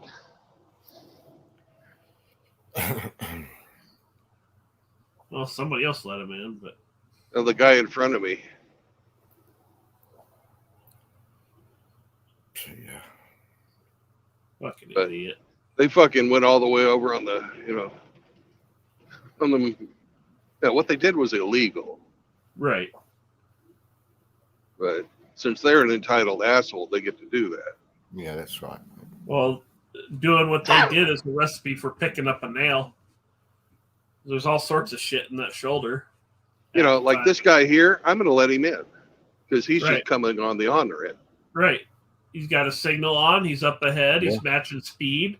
Yeah, signaling for at least. Well, he's not exactly matching speed. Well, he's better moving than forward. these other idiots that we're Yeah. watching. Yeah. But they know where the accelerator is. I mean, they're pulling away. Hmm. So at least they got that going for them. They know where the gas pedal is. I think he's letting Brandon get a. I do that too. I mean, if I see someone's slowing down a bit, I think if they're slowing down from me, if I'm turning into a main street or something, main highway, then I'll boot it so that they're not wasting time as well. I'll boot it so that they can boot it behind me. Yeah. Oh, sorry, Ossifer. My foot slipped off the clutch. Tried that. It didn't work. I got arrested. Arrested? Holy shit! Arrested for how fast were you going, Riggs? There was other charges involved, but All right. No, that's all right. Say no more. Say no more. See, this guy's Nudge, nudge. Wink, wink. Yeah. See how they're indicating, like for ages, to give all the other driver, or at least Brandon, heads up, and now he's taken off a bit too. So. or like when I'm driving, like my hair's on fire in the far left lane. Somebody signals and moves over. I get past them. I give them the double flash and keep on moving. Yeah. Hey, thanks for letting me pass. You know. Yeah. It's just courtesy, road courtesy. Yeah, Right. courteous drivers get courteous responses. Yeah. Uncourteous drivers get uncourteous responses. Right. And the fingers and all that sort of stuff. Yeah. I rarely give the finger because I try to keep both hands on my wheel when I'm in Well, that's traffic. a universal sign. Hello. Yeah. I'm just telling them they're number one. Right. That's all. What's Connolly, the comedian? Oh, Jimmy, Billy Connolly, Yeah. the Scotsman. Yeah, he's a funny guy. He was talking about how the term "fuck off" crosses lots of language barriers. He's a funny guy. He said he See, it's was like that red car there. I Yeah. was giving room to this fucking truck, right? Yeah, the tanker. Yeah. Right.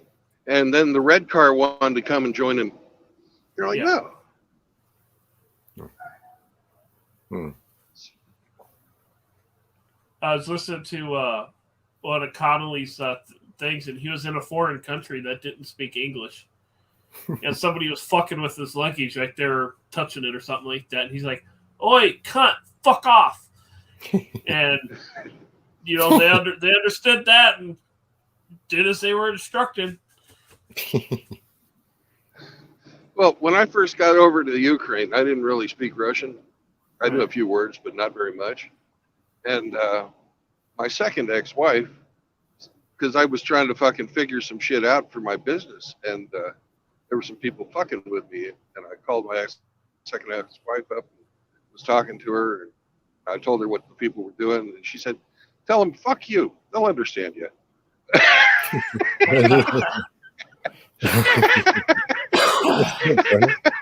It's Yeah, good. it crosses language barriers. Yeah. Or the wanker motion.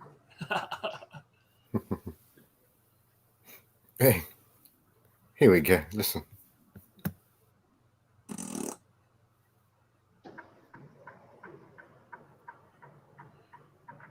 MJT says, "Morning."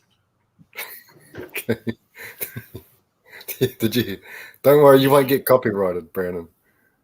I don't think. I mean, if we fart on here, then we can't get a copyright for farts. So. Well, if you play music on your guitar, there's no chance of getting it copyright. No, that's my. If- That's me. That's my production. If you play a recording, then their chances are there. Yeah. You know, old Bobby. Oh, he's like, fuck it, I don't care. Towards the end of it, he's like, I don't care. It's like Bobby just keeps playing and takes Baby requests. metal. Oh, he's a crack up, old Bobby. Hey, bingo. We officially modified the future Constitution of Canada include a provision that declares that Bob will never be able to choose the music. Yeah, yeah. I think I was there for that vote. What was that? Chris Mitchell or who was it? Yeah, Chris Mitchell is the emperor, that's for sure. I wasn't there. I don't think. I don't know. Was I there? I forget. Yeah, Was it on Bob's stream or Bob's stream or I think someone it else? was here. Oh, here and here. Okay. Yeah, yeah. Brandon took a vote, and everybody's like, "I." I must have missed that shit. Damn it. Bob and his baby metal. Oh, him and his Japanese girls. We were talking about that last night too, and you were saying, Brandon, the lip syncing is like, I mean, if they make their own music, good, but should be able to perform it live. I've seen live performances that are incredible compared to the album that the brothers do it on. Like, my God, some great. Oh, obviously, Led Zeppelin is like they'll take a 4-minute song, they'll go for 30 minutes on that one in concert. That's giving you but man, some of those guys they're not Milli Vanilli-ing it, They're not doing Milli Vanilli, who didn't even sing this song. I remember that. Oh, that was shocking. Yeah. They got 2 guys that could dance and 2 guys that could sing, and they weren't the same 2 guys. Yeah, exactly. Man, that was a letdown for me, Brandon, because I was, teenager at those times, and I bought their little, what do they call it? The cassettes, yes, tapes. And I had 2 of their tapes and used to play it on repeat all the time. And yeah, well, letdown. Unfortunately, that guy, he died. The one with the more fairer dude from Germany, I think, or somewhere. He unfortunately drug overdosed, I think. Yeah. Imagine that, how that is. You have the world by the fucking tail, and then all of a sudden the scandal just completely knocks you off overnight. Yeah. I would never have been involved in the scandal in the first place. Oh, what's that saying go? The nail that sticks up gets hammered. Yeah. Celebrities, right. You're up there on the top, and everybody wants to knock you off. Yeah, that's right. Yeah. You're a target, Riggsy. You're a target. That's why I'm glad I'm a fat, ugly fuck. You're not a fat, ugly fuck. I can go anywhere I want and not be noticed by anybody. I'll agree with one of those 3 things. You're a fuck. Okay, that's the only thing I'm agreeing with on. Right? Okay, so. Agreed. But I've been able to go into bars where a bunch of people that I knew were hanging out, go up to the bar, have a beer, drink it, and leave, and then like an hour later, they're like, "Hey, where are you at? I thought you were coming down." Like I was already there. I've done that twice. I'm pretty good ghost, I guess. You didn't say anything, so. Well, fuck! I walked up right next to him at the bar. Frank, it's your trucking company. What's it called? I can't see it. Huh? Bottomley. Oh, Bottomley. No, that's Riggs's. Riggs is the butthole general. Frank's a power bottom. Riggs takes a dive off the top rope, just like you, Brandon. He likes to control things, but he likes to be the one getting pounded. He's a power bottom. No, I need no control whatsoever. That's the one thing about me is, well, one of many. Sorry, Brooks. Go ahead. Sorry, I'm at speed, Mr. Tire Guy. You got to come in behind me. Yeah, I see him. Yeah, you're going faster than that guy on the pickup truck. Was it like a pickup hoist or whatever? So, Frank, you're a masochist? It's a work truck, but yeah. Sorry, Riggsy? I said, so you're a masochist? No, not a masochist. No, that doesn't fit. But I took this test for narcissism when I started researching it about 3 years ago. Right. Actually, over that now. And I took the test, and it was a real test. It was a real evaluation, and I scored 3 out of 44. So and it said what it said was actors, and I think some musicians, and possibly politicians. It's a verified test. It's not just some internet thing. And it was, but but it said that actors, those guys, they score around the 15, 16, 17 points out of 44. So I thought to myself, there's no way in the world that I have those qualities that, whatever that means, I used to think growing up, a narcissist was someone who looked in the mirror. Well, I used to look in the mirror all the time because I used to like enjoying lifting weights and shit like that. And everyone does that, look in the mirror, and I was self-conscious. I broke my mirrors when I looked at them. No, you didn't. But no, so I mean, I didn't know about the traits, the actual traits of these things. So, and I took the test for a psychopath. I didn't even score. I didn't even get on the. I don't think I even got one right. And I knew the test I was taking, so there was no. It wasn't clinically veridical, but yeah, I didn't. But I did take the one for sociopath, and I got 50. I got halfway on that one. That just means that, it just means that, I think you took the test for grade A wanker, and you maxed out the score points on that. I don't know. Maybe I did. Yeah. Maybe in your younger years, that I don't think that equipment works anymore. No, once a week maybe. Depends on the day. Depends on the week, and well, we were all young. You leave Shinobi's ducks alone. And our hearts were an open book. Hearts were an open book. Frank's butt's an open book. Remember when you were young? What did you shine like, Brandon? Brandon? Riggs would know this too. You shone like the sun. Shine on, you crazy petrol heads. Now there's a look in Riggs's eyes like black holes in his butthole skies. Shine on, you crazy. Yeah, it's just Frank, it's a black hole between his thighs. Between his thighs. Black hole. No. That's what I leave after I'm done with her. No, you leave a brown hole, damn it. Brown hole. Brown hole, son. Won't you come? Brown hole, son. Or if you're at the airport, carry on, wayward son. Carry on, my wayward bum. Won't be long till you will come. I don't know. We need Maxwell. If we ever do a crazy Pink Floyd one for that song, we need Maxwell. Frank, there's a fishing boat for you. Where? Left-hand lane up ahead.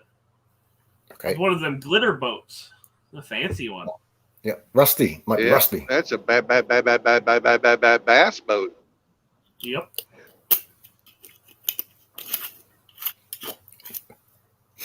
Some of them get pretty fucking fancy. You look at them, it's like heavy flake and candy coat. It's like, holy shit.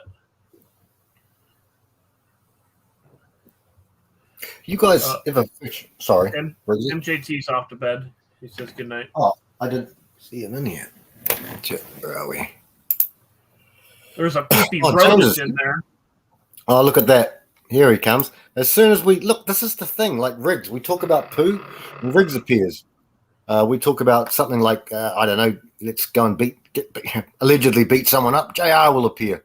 Now we start talking about hamsters and who happens to walk in. MJT, morning, mate. And I didn't see you there. Sorry, bro. I was watching them. Here we go, hamster. Come on, mate. You're gonna have to do "Shine On, You Crazy Diamond" because you're the organist here, and it's hardly a. It's only got a little guitar solo in it. That's it. Mm-hmm. I thought I smelled tennis bullets and pine bedding and poop. Oh yes. Oh yes. Yeah. Back at it. You got to get Brandon to change out that bedding, man. This is a good driving day, man. I love it when it's raining. It's beautiful. Oh yeah. Free car wash. That's right. Oh, and that speck on the windshield's gone. That's been there all yesterday. Bird poop. Oh, something was stuck on there. Working, James? Yes. Yep. Yes. Fair enough, sir. Did you get the tax man's wiener out of your ass? I'm actually getting just a couple bucks back. So. Oh, all right. Yeah. I'd rather not I get didn't any pay back, in. but well, not really. Not really. I'm sure Brandon could give you the dissertation on why that's a bad idea. Oh, I don't know. I'd rather bash my head against the wall than read tax code. Yeah. Well, it's just a matter of interest, right? They're taking your money and not giving you interest. So, what? Trucks on the right or what? I know. Uh-oh, is Brandon going to take a deuce? No, I was debating whether or not to take that fucking road, and I don't think it's a truck kind of road. Mm. Okay. How did Well, you know, look, Brent? It's a park full of red pill rhinos' former dates. The Cougars. Yep, all the cougars that have checked out after he was done with them.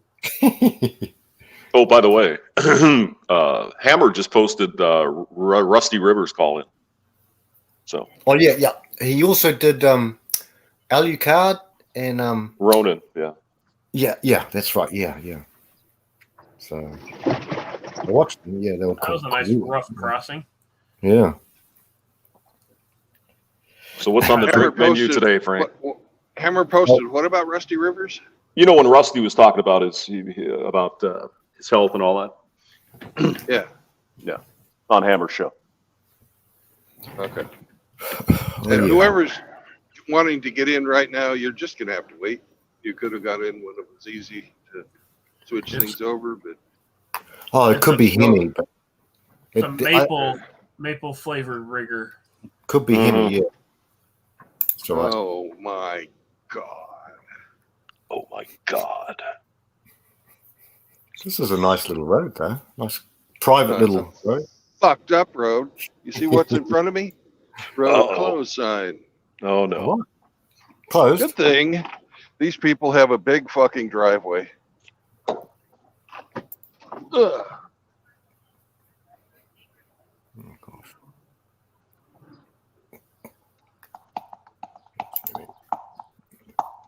GPS let you down again, Yes, big time. fuckers. Oh, okay, there it is. All right. And it's in such a lovely neighborhood too. Yeah, it looks like it. So what's going to be? Who's showing up for lunch then today? Rusty's not coming. He's not going to make it. Yes. Okay. No, he and AKS got rained out of their work yesterday, and they're having to finish up unloading fucking AKS's moving van. Oh yeah, that's right. Yeah, he moved from New York down to New Orleans, huh? Or Well- Mississippi or whatever. Yeah. Yeah, Mississippi. He's got a lot to learn being down in the South, being a city boy. City boy. City Yeah. boy. Well, no, AKS I don't think falls into that category. I don't think AKS has sugar in his tank. But it's a lot of you can tell by the way he talks. He's got a lot to learn about being outside the city. Well, I mean, it isn't about sugar in the tank. It's just you grow up in a city. You really don't have a concept of the Yeah, but country. he It's was different. in the Marine Corps, so. Oh, so he's been around, so he knows a little bit. Yeah. Let's hope he's been outside a bit. Mhm. Yeah, he's been around a little bit, but you can tell by the way he talks. He don't know much outside the city. You But can tell he's by the got way I Rusty walk, there. I'm a woman's man. I'm tough. It's all right. he's got Rusty there to show him the ways. So he'd be all right. Fucking Rusty's already fucking with him. He's got him convinced there's Yeah. swamp monsters and shit. Oh yeah, of course there is. Yeah. he is a younger. Did he tell He's him a about younger the man. Chupacabra? Yeah, he Chupacabra's out in the desert. Oh, okay. I thought that was in South America in the jungle. No. It's the fucking hoot. He's got him convinced there's a hoodat or a who dare. Brandon can't see the backstage, but our master navigator here is saying, "Well, can I read that out?" Brandon, yeah, I I'm can. letting him in now.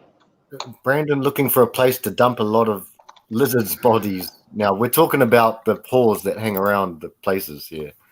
So just in case we're being watched, we are always being watched. But hey, brother. Yeah, he's looking for a dump spot. Brandon Brandon needs to take a squeeze. Definitely. Dump No, last actually, night's entertainment.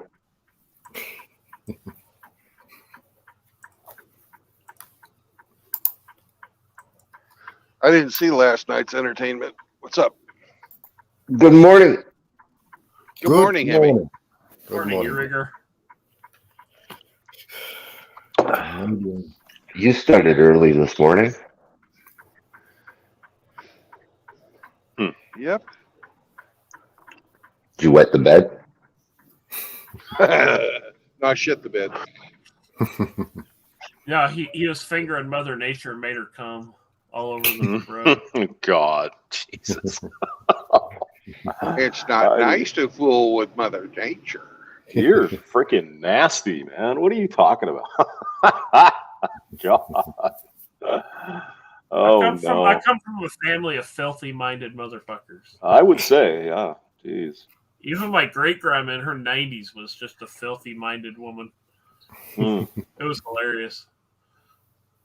You told me about that. You told us about that once, bro. Your grandmother, she'd say "fuck." It's like she'd swear, like Oh, yeah. all that sort of shit. Playing a game of cards or something, bridge or something, and like fucking do it. Oh. Yeah, she'd drop the butter knife and she'd go, fuck.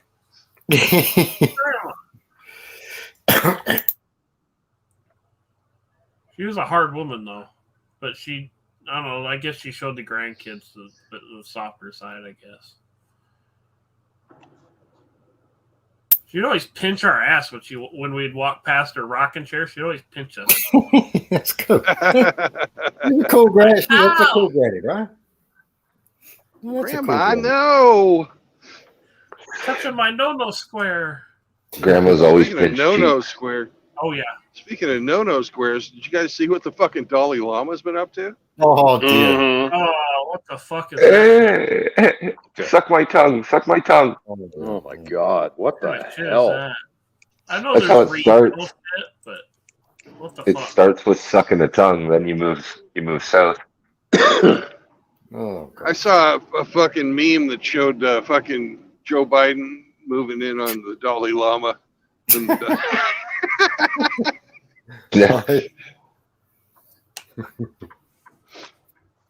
Shit, someone just did one too. I watched their whole. Who was it? I watched so many things. Dalai Lama. Yeah. Yeah, I Who saw was a picture or something like that describing that situation. I was like, whoa, what the fuck?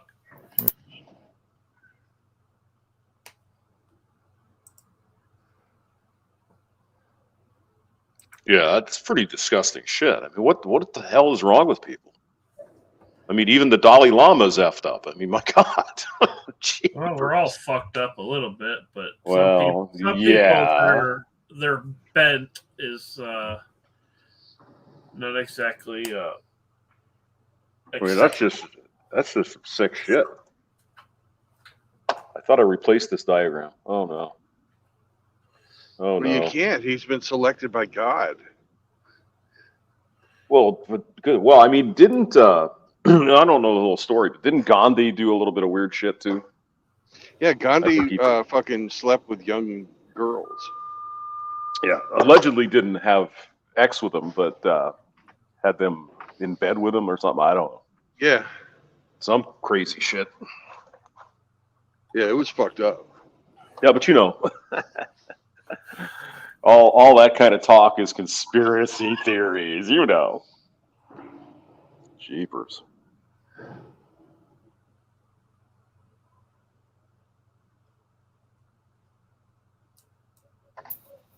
Yep.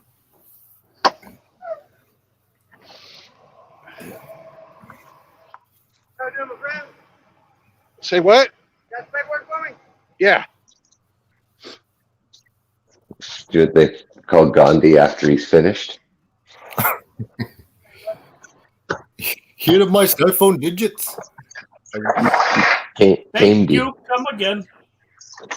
Again, please. Oh, Rick just got the honoring photograph for James.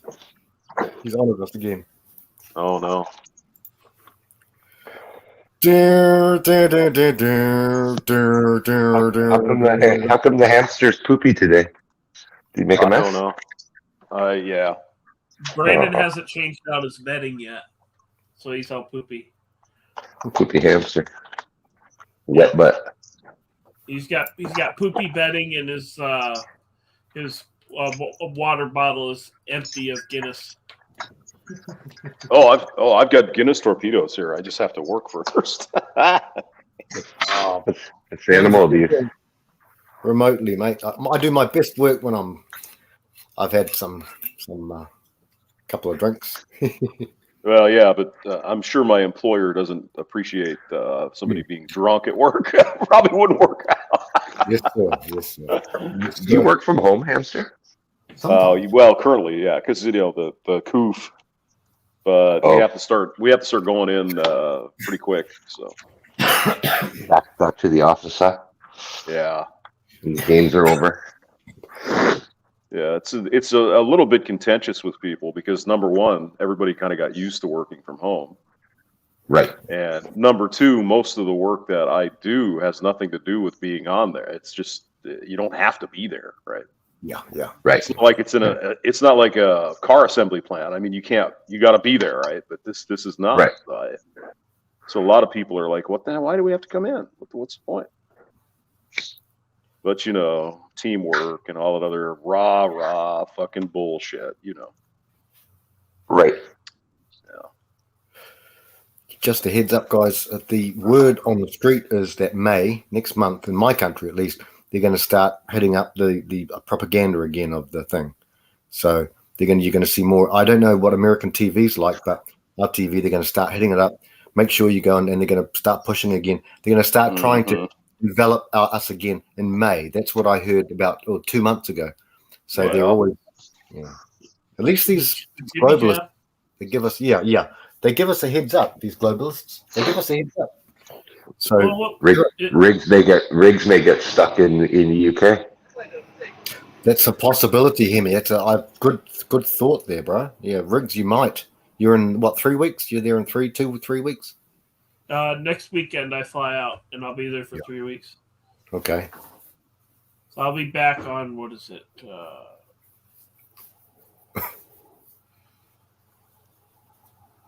I'll be back on the 14th, I believe. You just be careful, mate. Just keep your eyes peeled, swivel head all the time, Riggsy. I'll be with a bunch of bikers. I don't think I'll be getting fucked with. Oh no, I wouldn't think so. Not northern bikers, bro. Yeah, the government got that taste of supreme power, and they love it. Oh yeah, Authority. That's why They'll they're never- We love authority. Yeah. They shut the whole fucking world down for 3 years. I And know. now they know how far to push us, Mm-hmm. and they're hedging their bets. They're just pushing, seeing how far it goes, and then say, "Oh, pull back a little bit. Now do it again." And is there an election coming up somewhere? Election time coming. Sounds like a night with Frank and Riggs, pushing and pulling back, and pushing and pulling back. Push it real good. Yay. Well, but we do it real gentle though. Riggs is very gentle with me. He's a manhole inspector, So, I'm in. Just relax, Riggs. Frank likes to claim he's a power bottom. I mean, the only thing Frank doesn't like about kangaroos is you got to somehow get the tail out of the way. I mean, other than that, it's Pouch, I have to go. I have to pile drive with the pouch because it's in the front end. there you go. No doggy style with the kanga. I guess not. That'd be difficult, in it? He uses the bounce of the kangaroo to bounce him in and out. That's Well, Is my Brandon- company is so Is Brandon wonderful. lost? So What's going on? wonderful. No, I'm in the right spot, but they will not take my load until tomorrow at fucking 5:30 in the morning. What the fuck? Really? Oh, So I'm going to get paid for this. good. It's just not as much as I get paid for fucking driving. That's the thing of it. So they're not going to offload It you was- till tomorrow, huh? Jeez. They're it not was a going to live offload me till load, tomorrow. right? Yeah, it's a live unload. Yeah. So you can't even just drop and go. Huh.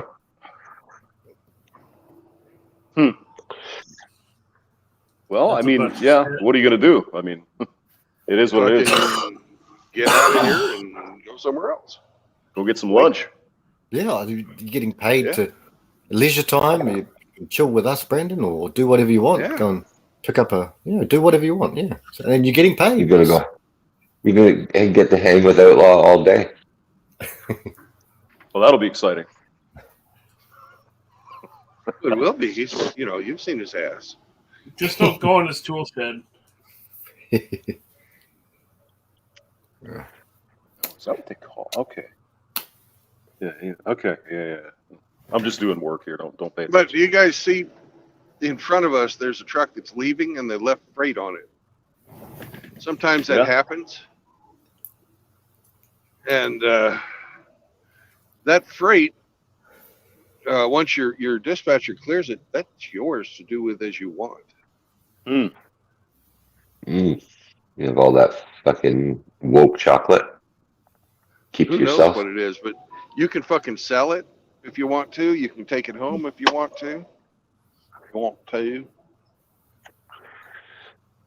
That's cool. That's a perk. It's a bit of a perk. It is a perk. It's one of the few perks of this job.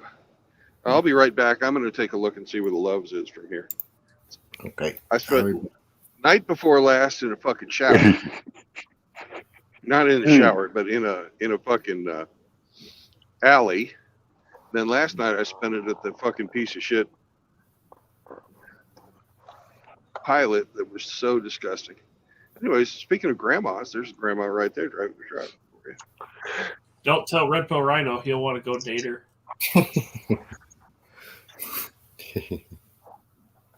I like Rhino. He's a pretty balanced balanced guy. He's easy. He's got a good good way about him. Yeah, we always give him shit for his Cougar Slaying Academy course.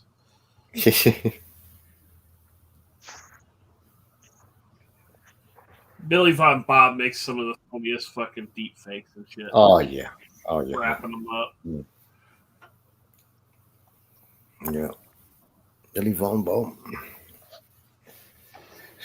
Billy Von.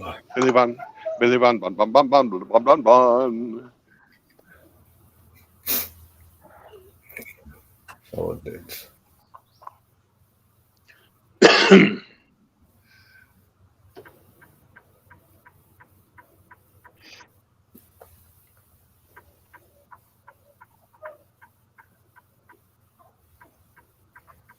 Any of you guys ever use a what's called a mud skipper boat with a motor? Not me, bro. No. Nope. If They use Rusty them a was- lot. They use them a lot in like India and shit, where they got really shallow water and then big long boats. It's like just basically a motor with a shaft off the back. Mud Skipper's your pet name for Rusty. Captain Steuben. Whose mud is he skipping on? AKS's. AKS. Oh god. KKS. He fed AKS at the buffet, hoping he'd go into a food coma, but he never did. No, I'm Food by the time he was done. Holy crap. looking at kits because one of the things I want to have in Hawaii is some sort of a like a kayak with a motor on the back or something like that. You know, so I can go fishing. Yeah, that's cool. And I have these Hey, 212 Riggs, cc why don't you get a motors here. sail? There you go. Why don't you do a fucking sail, Riggs? I don't know, because I'm lazy. I'd rather just pull a start handle and buzz along. Dude, it's so fucking easy. It takes no work. Yeah, but I'd be buying a whole bunch of additional stuff. I'm trying to use what I got laying around. You got a motor laying Yeah, here. but you haven't got a kayak. Right, that's going to have to get bought anyway. Something to float in. You don't have to I bring ain't trying to be you don't trying have to to be bring the swimming in motor. there. Go ahead.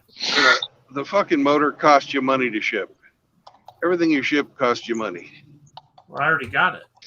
I don't have to buy it again. Well, Riggs, do both, Riggsy. Better to have two guns and not need them than have no guns and need one. You know, have both. Yeah. Well, at work there was like a attendance contest or something like that, and I got a free motor. I'm like thinking I wouldn't mind having a kayak with like a motor on the back. Not a big one, but enough that would take you where you want to go. Not necessarily fast, but it would take you. Get a boat with a motor and just carry around a pair of your undies for a sail. That's what heavy. No, they're not big enough. See, I'd have to go get a pair of Miss Elites undies to use in wind sail. And call it the Okie boat. Yeah, I could probably use Oki's girlfriend's panties for a wind sail. There you go. Yeah. No, I just found this kit. It's what was it, $295, and it comes with everything. The only thing you need is the motor, which I already have. And you. Just missing is you. Yeah. The mud skipper. Yeah. Skipper extraordinaire. That's one thing I've never done, and I don't care to go try, is mud skipping with a woman. Oh, yeah. Okay. Same as with Frank. I prefer to stick it in the receptacle it's made to go in. Well, I was young, and I've had 3 mud skips. One of them was many times. Just saying. It's getting personal. It's getting personal now. Well, Hemi, you weren't here the other night, but I hope that no one ever sees that. I mean, no one that, like one person, my son, I hope he never sees that. What, the video where you were engaging in mud skipping? Yep. Mud skipping. Yeah, mud skipping. Oh. Let's go, boys.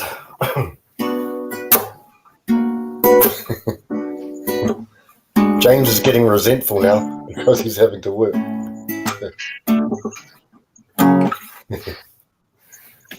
I'm always here. Skip. It's how he rolls. He spreads those cheeks wide and fills both holes. Yeah. Brown eye, stretched to an O. Nothing but mud skipping. Will he go?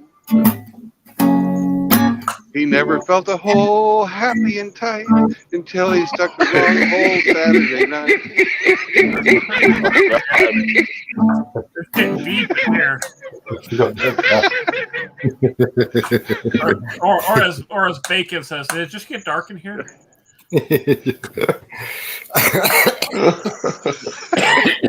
Oh dear. Fuck. I popped into Ike and Bacon's chat last night while I was loading the trailer. Oh yeah. They were bullshit back and forth. I pop in there. I go, wow, it's dark in here. And then they're like, oh shit, it's fucking Riggs. There's fucking Riggs or what?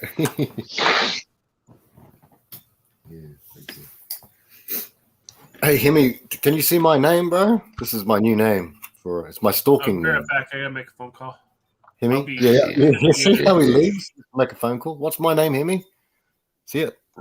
Ruggs Jr. That's me. I'm gonna do it all the time now. He's a lesbian. You're Ruggs. Yeah. I'll do that. Okay. Hurry back, brother. I've got my name changed again, I see. I need my glasses. I see Hemi, but Hemi foreskin. Foreskin.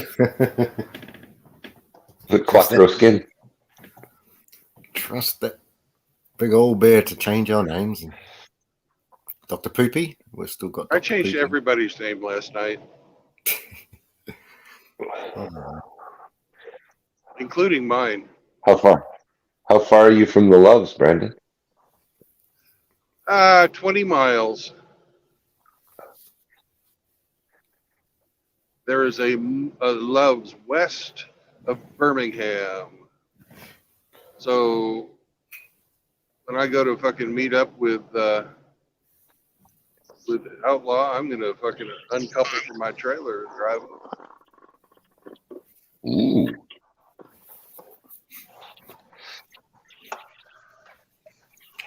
Go get that delicious barbecue. Bob Sykes barbecue.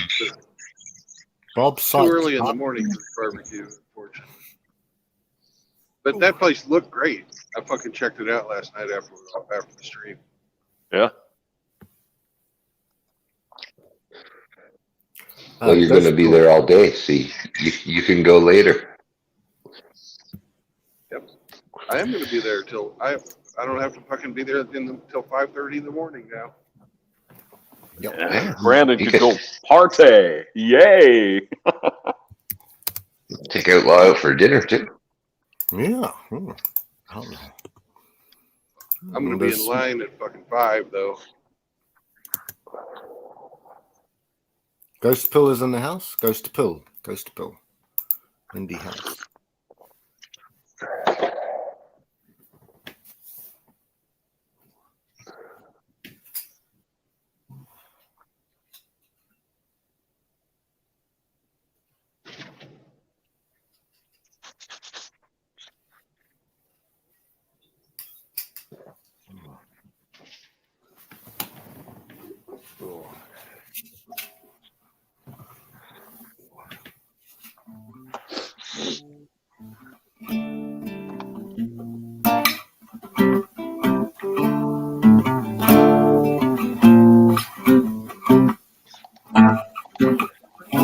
Hammy.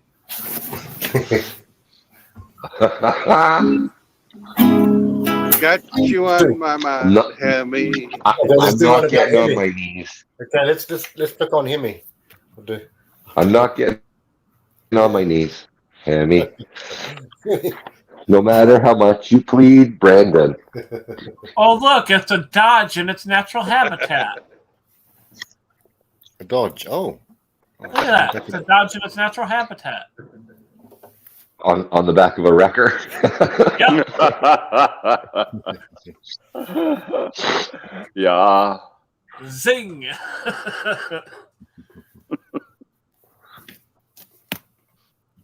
Yep, but even a Dodge in its natural habitat can beat a Ford in its natural habitat. What's that? Getting backdoor railed behind the No. bar?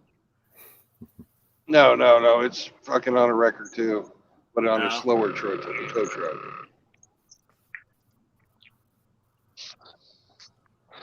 That is a very interesting weather pattern you have there in Alabama. It almost looks like a hurricane. I'm looking at the radar. It's pretty interesting. Really? Yeah. He's stalking True Blood. Hammy, you got hamster on his knees, Hammy. Blow me, won't you please? Hammy. Right. Where's my duct tape? Hemi. I'm sorry. I'm shaking my head too much to comment. Yeah.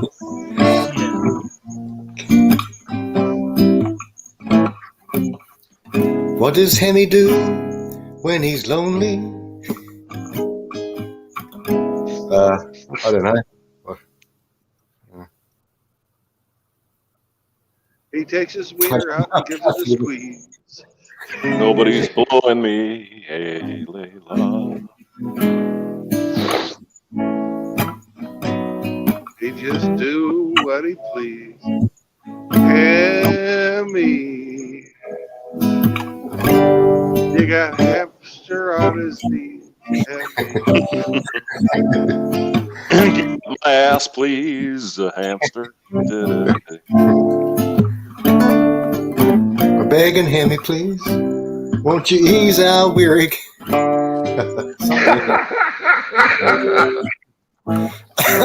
Won't you ease our weary behind?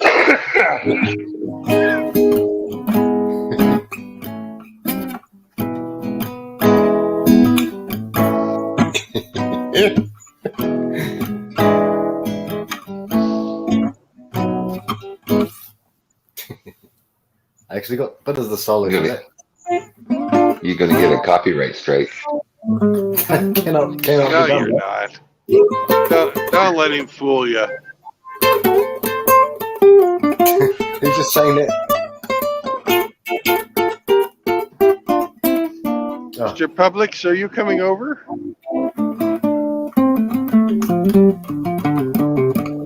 No, he's gonna sit there till he's forced to move over.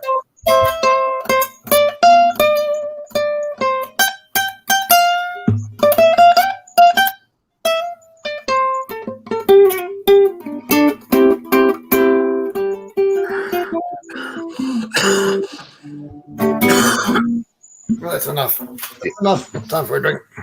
The red Ford had to be towed on a flatbed because it won't even roll. That's right. Too much fudge packing going on. at the Oh factory. God. Oh, Roar's in here, fellas. Roar. Afternoon, Roar, brother. Hello, Raw. Stream link. Did you say roar? Roar? Roar? Raw. Hey. The way Riggs likes to go into Frank. Mm. I Allegedly. know, it's always protected. Frank, What? tell James how you say DECADE.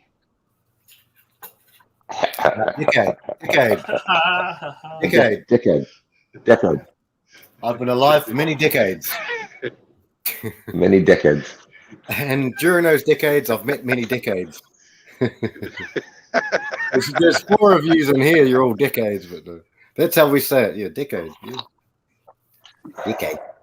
Frank, I How was old watching- Aussie? Sorry, Richie. I was Well, watching a video. but because James is the oldest, he's lived through more decades than we have. Yeah, that's true. Can't believe what I'm hearing.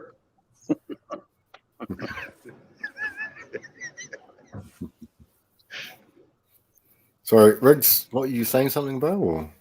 I was watching a video the other day. It was an Australian guy. And they talk similar, lingo to, you guys over there in New Zealand. Yeah. And he walks up to his vehicle. Whoa, what the fuck is that on that thing? It's quite the It's bed like a arrangement. coffee bar. Something. That white one, the white one in front. Yeah. Yeah. Anyway. The unsafe white driver in front of me, yes. Mm. This guy was walking up to a Toyota, like a Land Cruiser with the tray on the back, and he's like, "Hey guys, I don't know if you guys have this problem with your Ute or whether left the factory like this, but you go and you hop in it, you push the clutch and you select the gear and then you let it out and you're at the pub." Hey, you're at the pub. You're at the Yeah. pub. Is it? You let the clutch out. Oh, look, you're at the pub. Oh, look, there's another one. I'll have to see if I can find that video and send it to you. Yeah, have a look at it, bro. Yeah. Oh, man. What's on the menu this morning, by the way, Frank? Hamster. Menu? Oh, sorry, Hamster's me, on brother. menu. Oh, What's in the glass, bro? for the glass. I've got a wine. It's a Sauvignon Blanc Banrock Station. And actually, funnily enough, guys, I've got a little, very tiny bottle, 6 standard drinks of, and believe it is called this Old Monk Rum, which is almost me. I'm old, almost a monk. I'm drinking a bit of rum. Old monk. that's- I like it. That's my menagerie there, James, brother.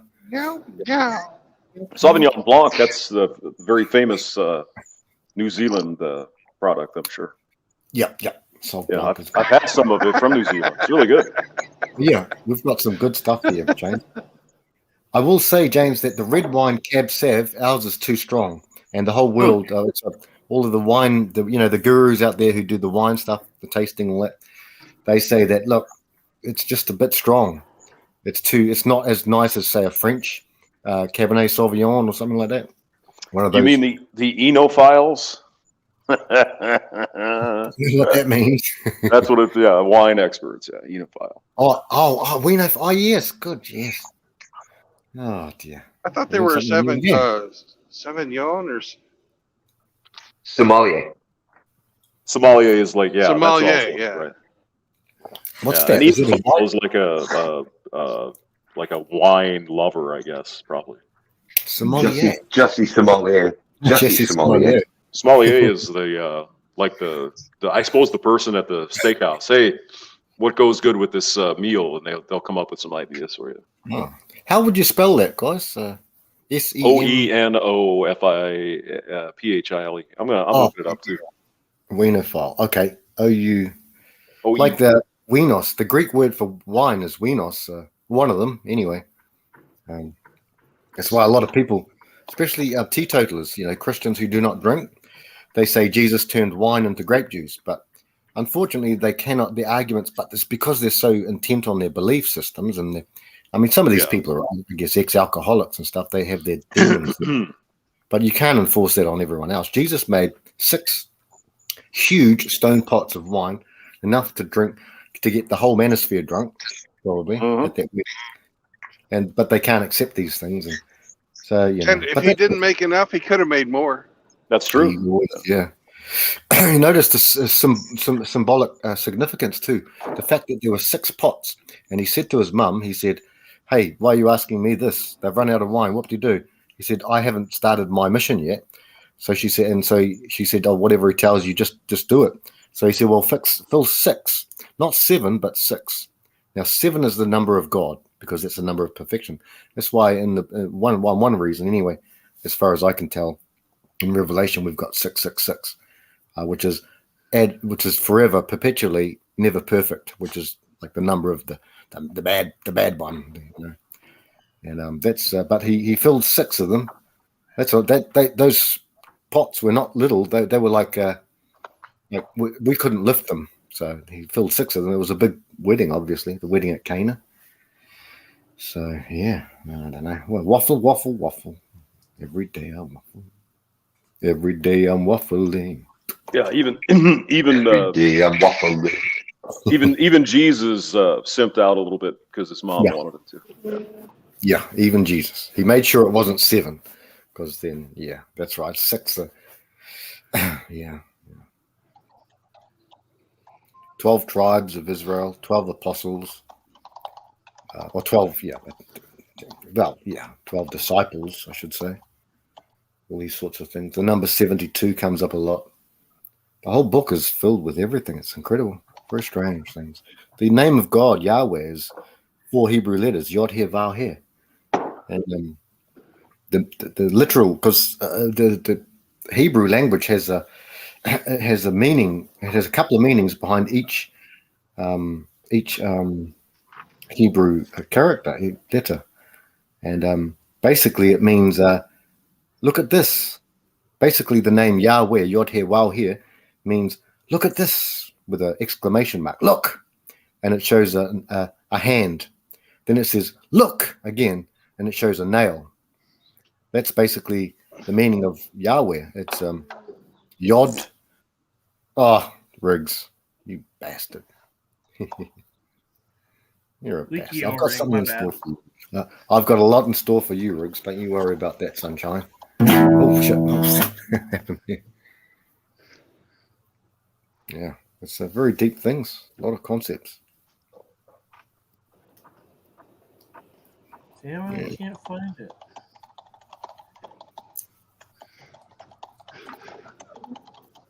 It's the Australian guy, Riggs, with the accelerator. Just doesn't leave first gear. Oh, I did find another funny video. Well, hey, all you guys must have. We're talking about kangaroos sometimes, but you've all seen that guy hit the kangaroo, eh? When the kangaroo's on his dog. You must have all seen that. That was a viral.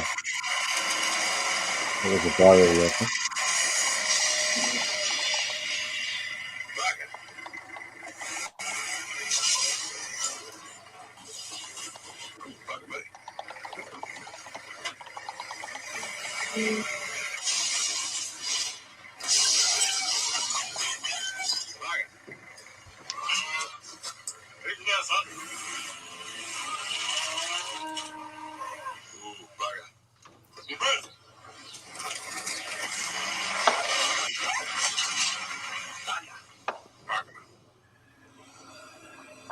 see here. Francis.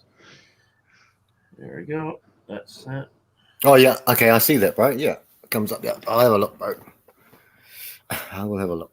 I see my nieces put something up too. Be right back, brother. Brothers.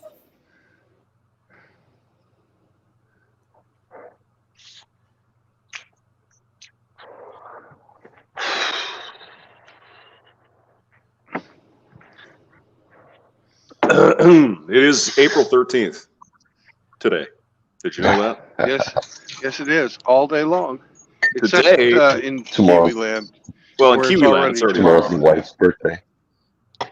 Well, I mean, geez, you know, Ew. Frank is. We're time traveling Hey, forward in time, and he's going back. Yeah. James, do you know what Frank's favorite medicine is? Try I Cox don't- again. Try Cox again. It's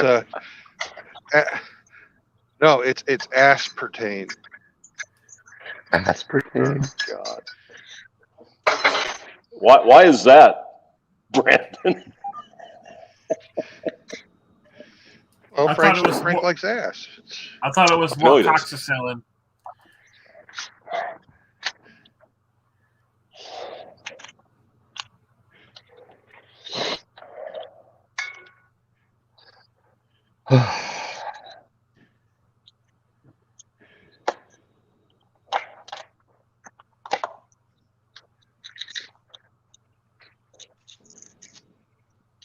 Riggsy, that's a New Zealand ad, brother. Believe it or not, it says Aussie, but that's a New Zealand ad, and it was we loved that. That's that ad's about maybe over 10 years old. It must be like 15 years old. It was a funny Older than ad. Bro. Yeah, it's a long time ago. I'd say early 90s. Yeah, early 2000 or something like that. It's a I remember Paul Holmes was still alive, and that's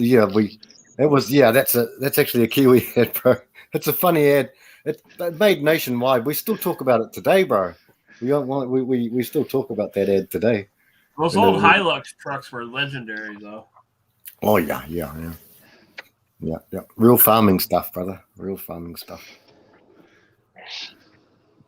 Excuse me. I can't find it, but if I do, I'll send it to you. But it's funny. He's like, I don't know if any other books are having this issue, but I hop in, I start it up, and I go put it Irish Viking. Tennessee Bingus. Shathis. I spent the fucking night less than 5 miles from your house, and you weren't on, so I couldn't tell you about it. On your big cock. You could Come on. smell the meth cooking. Your big cock. Here's a StreamYard link. Oh God. Hey, I've got to text my boss. I'll be right back in a bit. Hurry back, big guy. I'll put the links over there. And We'll hold down the fort. Okay, thanks.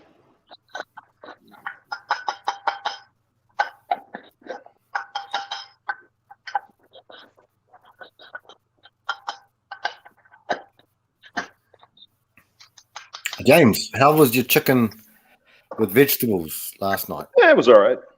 Yeah. It didn't quite get done like I liked it, but it was all right. It was edible. Yeah.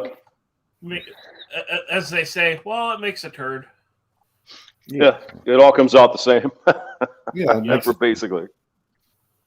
Then you throw back a few Guinnesses on top of that, and then everything comes out a really rich, dark color.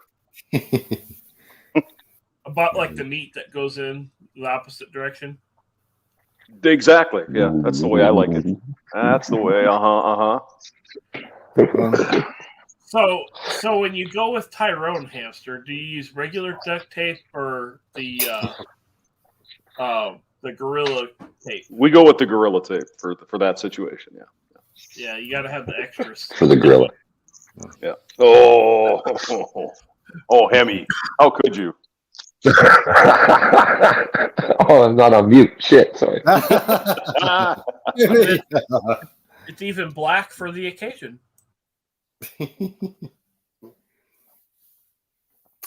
Riggs used to tell me to buy these things. I don't know if the gents have heard of them. Edible undies. You can actually eat them. And before Riggs gives me a his head, like his eyes are looking at my belly button. Before that, he eats them off my sweet cheeks and all that, and eats the undies, and then it gives us like a strawberry flavor. You can get all sorts of different flavors, and Riggsy just eats them off and edible undies. I thought it was you eating them off of Outlaw's cheeks. But that'll be Brandon in a couple of hours when they go and have a With bit bonus of tuna flavor. Oh God.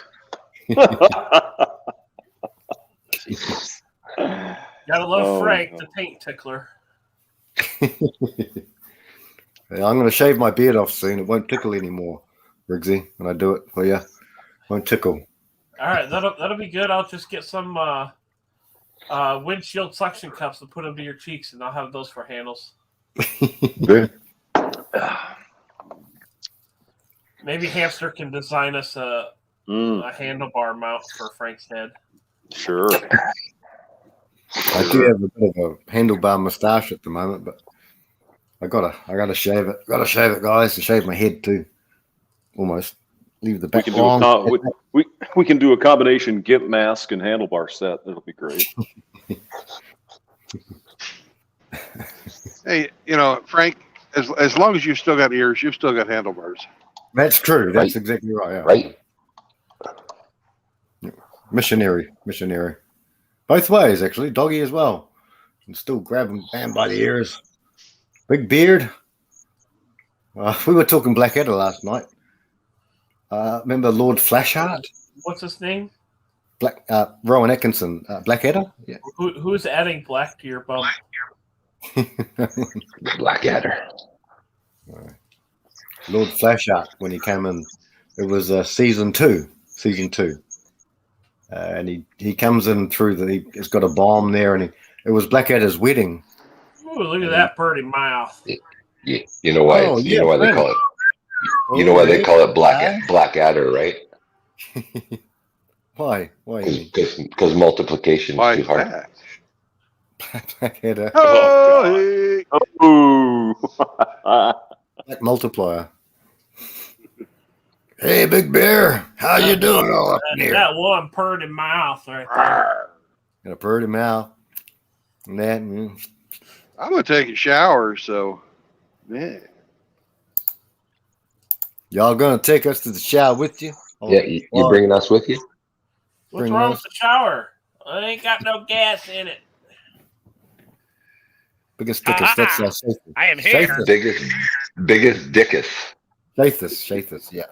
That's Tennessee me. Bingus. Yeah, shade this. Safest. Yeah. I finally And if got I'd have known I was gonna have to wait here until fucking if I knew I was gonna have to fucking wait here until 5:30 in the morning to get unloaded, I'd have fucking stuck around and seen you for breakfast. Yeah, that would have been awesome. Where were you staying? Or where did Yeah. you stop? Some shithole. Exit 22 at the pilot Right at on. exit 22. Because you're like Yeah, exit Cornersville. 14, right? Allegedly. Exit 6. 14 is Pulaski, or what is the Frank Ewing? That's the name of the town that's right there on the interstate. Yeah, that's But, where your I'm giant at cock exit is. 6 at the big cock. Exit 6. The big cock. I'm Is it still painted going to black? go up there and do a video where I like start with the MGTOW sticker on the chicken and slowly zoom out until you see the whole cock, and then it'll be like that'll be like my intro for videos. Make sure you put the I sticker think right that where would be the egg comes out. What's up, Mr. Well, Piddles? Look at the juicy hamster balls. Look at the nuts. Look at the nuts on that hamster. Holy shit, he's backed I up. know. Scary, damn scary. That'll happen big when you boy don't in the empty room. the chamber since the Reagan administration.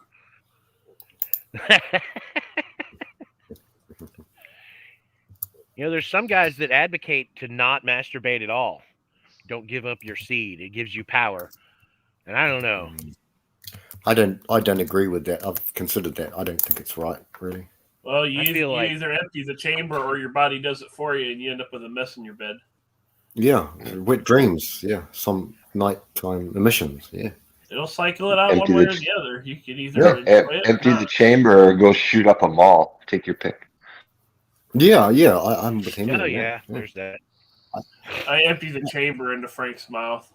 Oh God. Yeah, I imagine that Um, about 10 seconds of post nut clarity is worth more than whatever. I was talking apple about you that gained to, from not masturbated.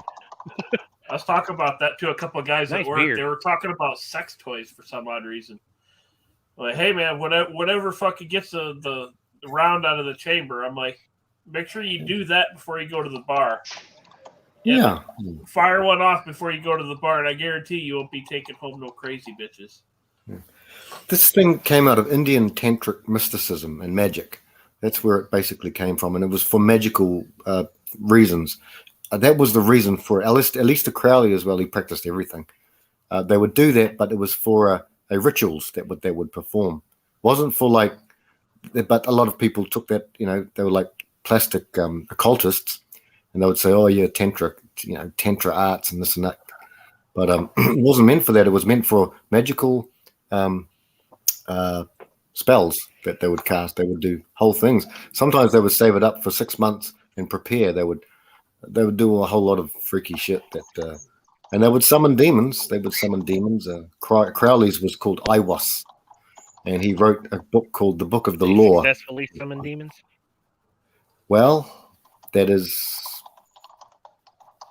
likely, believe it or not, likely. Open I to mean, Crowley debate. was manic, aggressive, but I mean, no, they had a lot of, there's a lot of stories out there, but I wasn't there. I mean, he died in 1947, born in 1875. Yeah, but yeah. I don't step foot into that world. I'd rather. Frank was born in Ham- 1840s. Hamster was there. Oh yeah. You know it. You know it. Hamster has a signed copy of the I would Bible. imagine that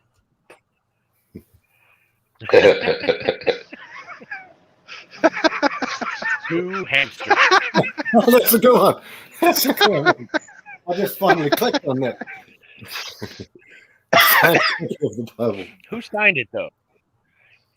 Who signed it though? The original authors. Was it Caius? The authors. Yeah. He got Pontius Pilate to sign it. Yeah. The authors. The funny thing, sorry, but the funny thing is, here's the funny. This is a bit of a thumb in the eye. We have the actual bones of Caiaphas, the high priest Caiaphas, who put Jesus to death, or was one of the instigators of that. We have his bones all in the ossuary, and where's Jesus's bones? We don't have them. No bones. No bones. Frank, I got a link for you. Jesus, if It's in the private chat for you. They put him out to sea like Bin Laden. Well, yeah. they wouldn't have had the opportunity, his body would have been torn apart by trophy seekers. It would have been just like Hitler if Hitler had left a body behind, or if they had let Hitler's body be buried, it would have just been dug up and torn apart. I want to get his finger bone. I want some of his hair. I want his mustache. Apart from the Jesus seminar, and who are not that reputable scholars, no one would agree with that. None of the higher critical scholars at all, and historians agree with that. It's Well, have you ever heard of Gary They Habermas? probably wouldn't agree with what Who? Well, they said Jesus was eaten by dogs, but they can say whatever they want, because More than likely. well, no, I mean, not I like thought he we do. ascended to heaven. He kind of went to heaven. Yeah, I think that's He kind of went that's to what heaven, happened. yeah. And basically, Shathis, there are only I think there are only two scholars in the whole world, real scholars, Richard Carrier and another guy, I forget his name, Richard Carrier and another scholar who believe that Jesus never existed. So we know he existed. We know that his body was never found. We know that his body was put in a tomb from the eyewitnesses. Richard, oh shit, Richard Balcom. He's a British scholar. He's written a whole book. I have the book. Yeah, he said and that weren't the two Roman guards that were assigned to guard the tomb drunk and asleep, and they both got punished? no, it doesn't say that how many guards there were. It said there was a guard was sent to them. Yeah, and that guard is most likely Roman, according to what Pontius Pilate's wishes were. He said, "You have a guard now. Go and take them there." Yeah, yeah. But I mean, once again, the things that we see in the movies are not completely agreeing with. Like, for instance, everyone says when Eve ate the apple. Well, it's not an apple. It doesn't say it's an apple. It ate a fruit from the tree of the knowledge of good and evil. So, I mean, once again, everything's locked down quite a bit.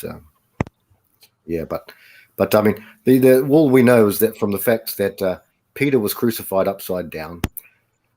Thomas, who was a doubter, At his own was request. Thomas possibly. It seems that he historically went to India, thrown through with a spear. He said he wouldn't believe that that the man had come back from the dead. The tomb was well known. The only thing, here's the thing.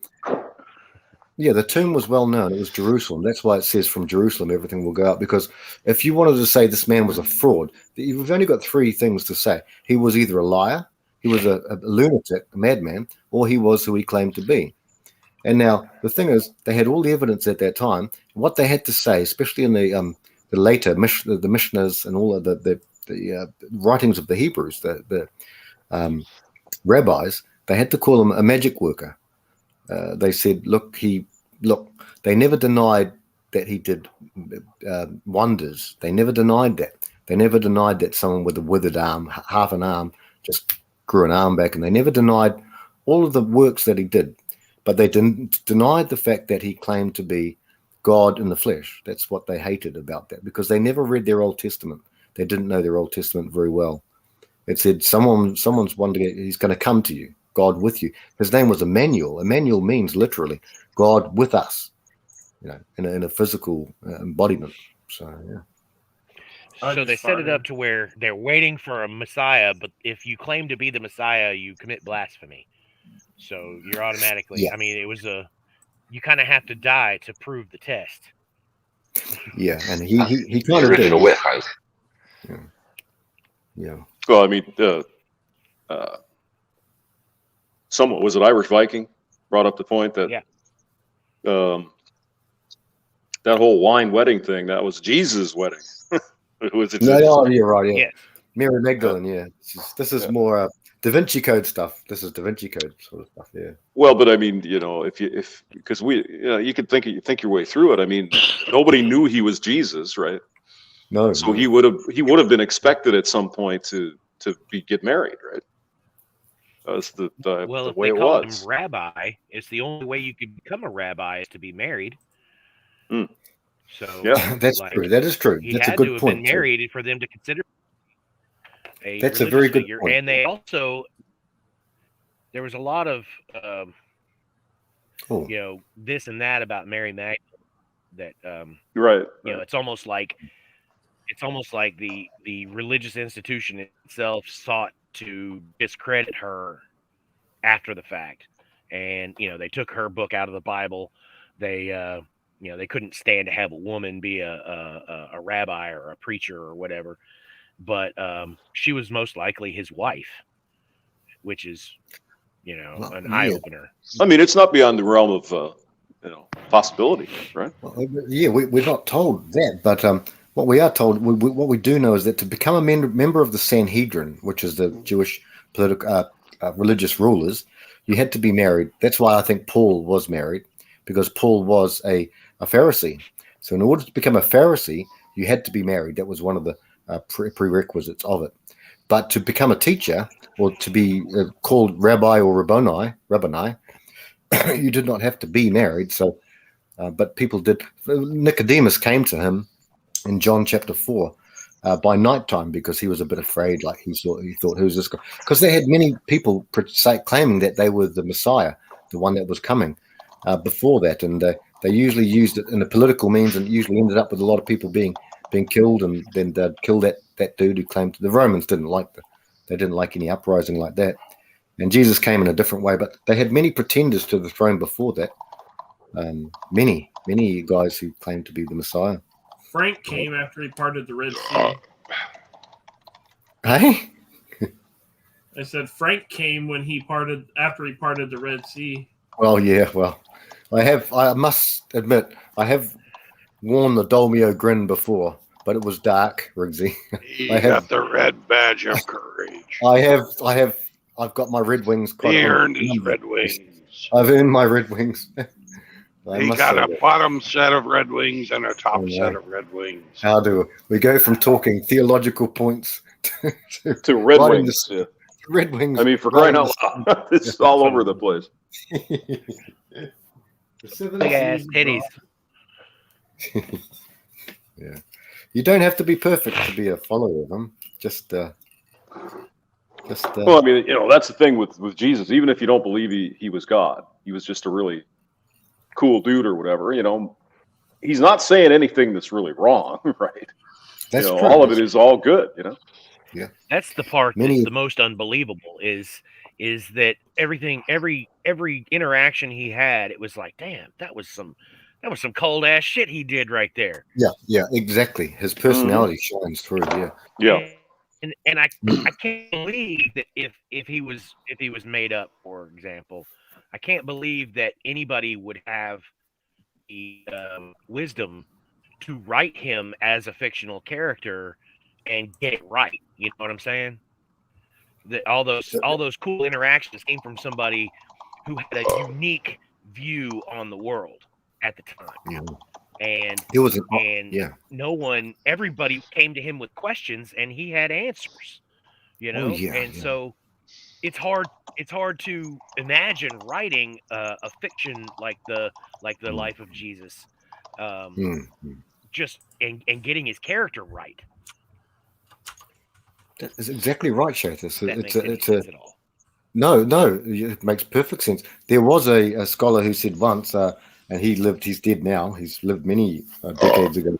And he said, how long ago? Oh, many decades. Decades ago, you terrible man. Decades ago. He lived a long Decades time ago. Lots and decades. Decades everywhere. He said that if these stories, and they're not stories, they're all accepted as thing from many different people. We got a lot of people who have written about it. He said, well, if this man did not exist, and we're going back before scholarship even was, like scholarship builds on each other. We know more and more as the centuries go on. I'll say centuries, not decades. But he said many decades. Wrote of it. A century is a decade of decades. Decade.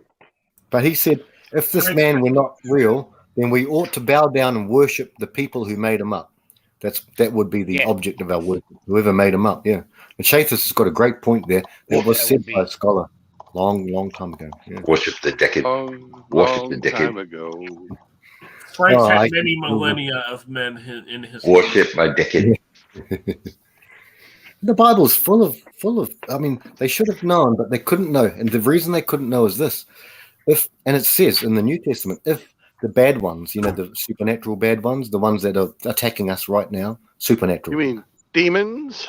Demons, yeah, those ones. Devils, yep, all of that crew. If they'd have known about him. And this is another funny thing. 1 week before he was murdered is the word. If they'd have known, it says that he was, his plan, the plan that was to come, then they would not have allowed him to have been killed, because he was killed. He was the lamb sacrificed for us, so that we don't have to keep on killing the animals as sacrifices like the Hebrews did. It was once delivered for all, for everybody in here, everybody in the world, even. Dare I say it, someone like Miss Elite, the cow, piece of shit. But believe it or not, even for someone like that, even for the mustache man, I'd kill the mustache man. Hey, Frank, not even, I would if he was alive, but yeah. Frank, one dickhead, it will be 200 dickheads since, 200 dickheads. It'll be 200 dickheads since the resurrection. in one decade from now.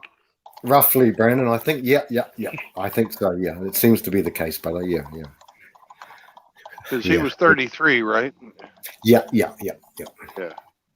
Yeah, he was 33. We're agreed on 33, but what the scholars, and it's a much of a muchness. It's much ado about nothing. Is either is it AD 30 or AD 33? But in any case, 1 Corinthians 15 is the earliest, and all the scholars agree on these things. The scholars, honestly, guys, the scholars. When I say the scholars, you've got scholars who are believers, you've got scholars who are agnostic, and you've got people like Bart Ehrman and many scholars who and a lot of them are passing away too, because once again, I think the Jibby Joe. We had Gerd Ludemann just pass away.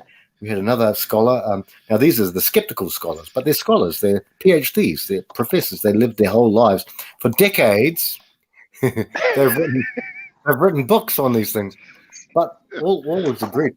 The best person to turn to in these things, well, many, but Gary Habermas is, to me, most. Unfortunately, he lost his first wife. She died of cancer, horrible cancer. Left him with, I think, 4 children. And we just also, unfortunately, had a scholar pass away. I was praying for him. He only passed away about a month ago. His name was Michael Heiser, and that's a shame. I used to correspond with him a little bit, but For he decades. passed. Yeah, for a long time. He was a lovely man. So anyway, that's what it is. But you never die for a lie that you know to be untrue, right? These suicide bombers, they say, yeah, they'll go, Allahu Akbar, blah, blah. But the thing is, they can't prove nor disprove whether any of the claims that they believe in. But whereas these guys who were None of them. cowardly men, except for John, possibly John is the only one who wasn't. He's the only one we're told that was at the cross. There may have been others, but we're only told about John. Peter was a wimp. He wimped out. Thomas didn't believe anything. His brother James thought he was mad. And then these guys wrote books in the Bible after his death. And James was thrown off the top of the temple, I think. And then they beat his head out with bats. That was how he died. So, I mean, you don't die for something you can disprove or you know is a lie. Something changed people. Something changed a lot of these people, you know. So, yeah, that's the difference. Fuck. Isn't that great? Isn't that great? How lying is perfectly okay, but telling a truth can get you murdered, straight up, like brutally beaten to death. If you look at his interactions with Pilate, Jesus knew exactly what he was doing. He forced his own death. He did that because he knew. I mean, he doesn't even have to utter a word, you know.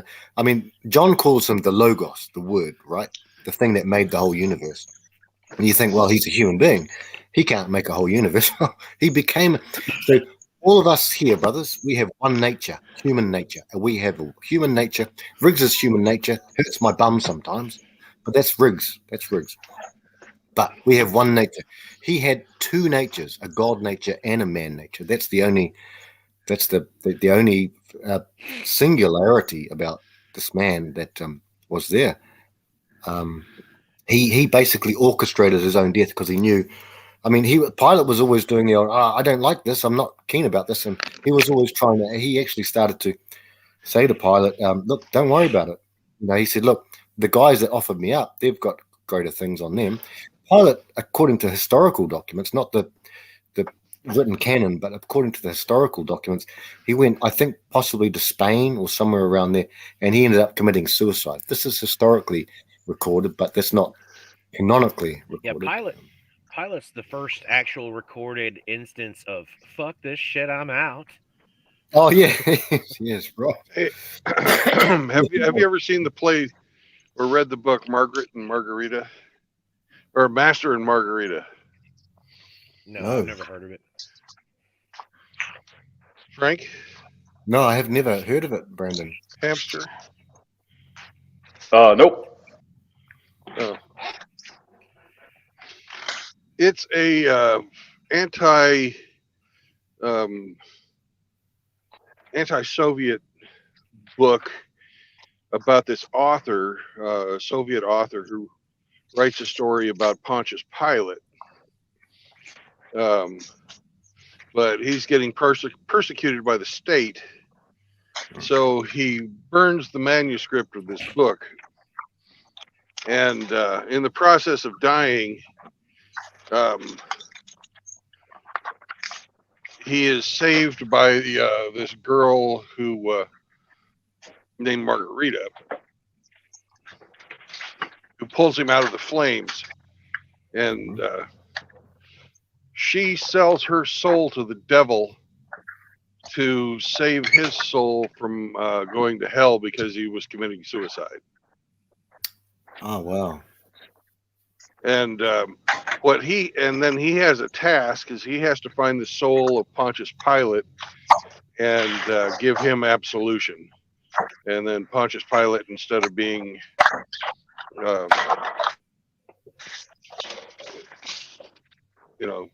he basically in the almost afterlife, he learns that he tells Pontius Pilate, you don't have to be in purgatory anymore. Your penance is done. Yeah. All that stuff I leave to God. It's a great fucking book if you guys ever want to read it. Was it written by a Russian author, Brandon? Or Yeah, it was written by a Russian author. Yeah. Dostoevsky, Sounds Tolstoy, depressing. one of those ones. No. Much younger than that. I can't remember the guy's name. Sounds depressing enough to be a Russian book. The name of the book is Master and Margarita. Master and Margarita. Right. And he was a Russian author who wrote it. That sounds Yeah. cool. That sounds Faustian, brother. Like Faust, all that Faust stuff. Faust, yeah. Oh, I'll check that out, brother. That's locked in my memory. I read Anna Karenina. That was pretty depressing. Oh, yeah. Russian book. Yeah. That's Tolstoy, isn't it? Anna Yeah, Karenina. Tolstoy. War and Peace. He did that. That's a huge. I mean, that'll put you to sleep, and you'll wake up and you'll go back to sleep. You'll sleep for a week with that sort of stuff. Yeah, Sleep War for and a Peace. decade. Man, that's a Yeah. long. That and what's the other one? Dostoevsky had one that was. He said the reading Crime and this book. Punishment. Oh yeah. A friend of mine that read the book from Dostoevsky said that it was like at the end of the book, I had a bottle of vodka in one hand and a 38 in the other, and it was a toss up of which one I was going to put in my mouth. Shit. I'd get rid of the gun. I'd throw that in the lake. As far as you can. Well, he was joking. Yeah, But he was yeah, I understand. basically saying that the dude was super depressing. That absolution only comes after, great suffering. Yeah. And probably death. What's the name of one of the protagonists in the book? He kills an old lady, a homeless old lady or something. And She was a pawnbroker. Yeah, Crime Was and it? Punishment. Yeah, that's a tough one. Yeah. That's a tough one. What's his name, guys? Oh shit. Russ Menikov. Russ Menikov. Something like I that. didn't read it. Yeah, Russ Menikov. Russ Manichov. Yeah. I was busy And, reading Dune. And after he kills the person, someone says and confronts him and says, "Look, what have you done to yourself?" Which says a lot about, when you take someone else's life, it's not like what have you done, but what have you done to yourself? And it's like, we've got to kind of do the best we can with what we got. None of us are perfect. Some people might, it is what it is. I mean, someone attacks someone, and you've got the right to defend yourself. If that ended up in a bad way, so be it. But Kurt Russell but he touched did on it. that in Tombstone. I want to watch that. Oh, see, I can't get it. I wanted to watch it. I had to watch the other one, not the Kurt Russell one. Oh, Tombstone's the greatest movie ever. Greatest Wyatt movie Earp. ever. Yeah. Wyatt Earp. He's sitting there explaining to his younger brother, what it's like to take a man's life. And at the end of it, he's just like, "Believe me, boy, you don't want to know." And then later in the movie, his brother ends up having to kill somebody, and he's like, "Man, you were right." And that was Bill Paxton and Kurt Russell. Yeah. Great movie. I just wish I saw it that when we still had video stores, but I can't get it anymore. Like it's not on YouTube. You can Nowhere. watch it in. You can watch somebody reviewing the movie on Yeah. YouTube, and you get the Yeah. gist of the movie. You could watch on YouTube. You could watch clips of it until you've seen Yeah. the whole movie. Huckleberry. I'm your Huckleberry. Huckleberry. It's like Outlaw. We'll be your Huckleberry Outlaw with your sweet cheeks. I'm your Huckleberry. Playing for Val blood, Kilmer. remember? I was just fooling about. That's I right. wasn't. It was a good scene. Good scene. Hey, in a completely different line of thought, Budweiser as a brand has $4 lost billion. $3 billion of value. Yeah. Blam. 1 week, man. Good. 1 week. Yeah, Sorry. the inclusion officer thought that she would post a video to clear up all this stuff and just made it worse. Good job. Did you guys see the Lego campaign that they like? Do they not have any eyes and see what's going on? No. What? Jeremy on the Quartering covered it yesterday. They did an alphabet for Lego, and some of the letters, like B was for bisexual, G was for gay. Yeah, I'm like, I broke my fucking heart, man, because like Lego was a staple of my childhood. Plus, my youngest son really enjoys it, and it's like, oh my god, like Lego, what have you done? I had my grandson over the other day, and we had him on the Disney Channel, just the kids' cartoon shows. And one of the commercials started going into microaggressions. Oh, God. And I'm like, what the hell? Let's turn the channel on this. Let's go back to the other channel. You had a nephew there, brother. Good job, but I mean, good that you changed the channel. As long as he knows that you're leading him in that sort of shit. He's 3. He's my grandson. We were just had it on for cartoons, just to watch cartoons. But they had this cartoon commercial where this girl is explaining to this boy that he said, "Hey, your skin's darker than mine," and she's like, "That's a microaggression." And it's like, what? Wow. God damn! Change the channel. No, that's a fucking observation. Right, and he did it just like that too. It wasn't like the little cartoon kid had any malice in his voice. He was just like, "Hey, your skin's darker than mine, huh?" And she was like, closes her eyes and smiles, and that's a microaggression. And I said, "Click." I didn't hear the rest of it, but I got some I got some macroaggression. If you're tired of microaggressions, I'll just go straight to the part. I hate you because you're an idiot, not because of your skin color or your gender or your whether or not your penis and boobs don't match. Yeah. That makes you that's not the I part have that man makes you stupid. boobs. I have man boobs too. I have moves Me as too. well. I got kind of man boobs a little bit. Yeah, I got some. Yeah. And Riggs loves to suck on them, just like he's petting Bingo right now. He loves it.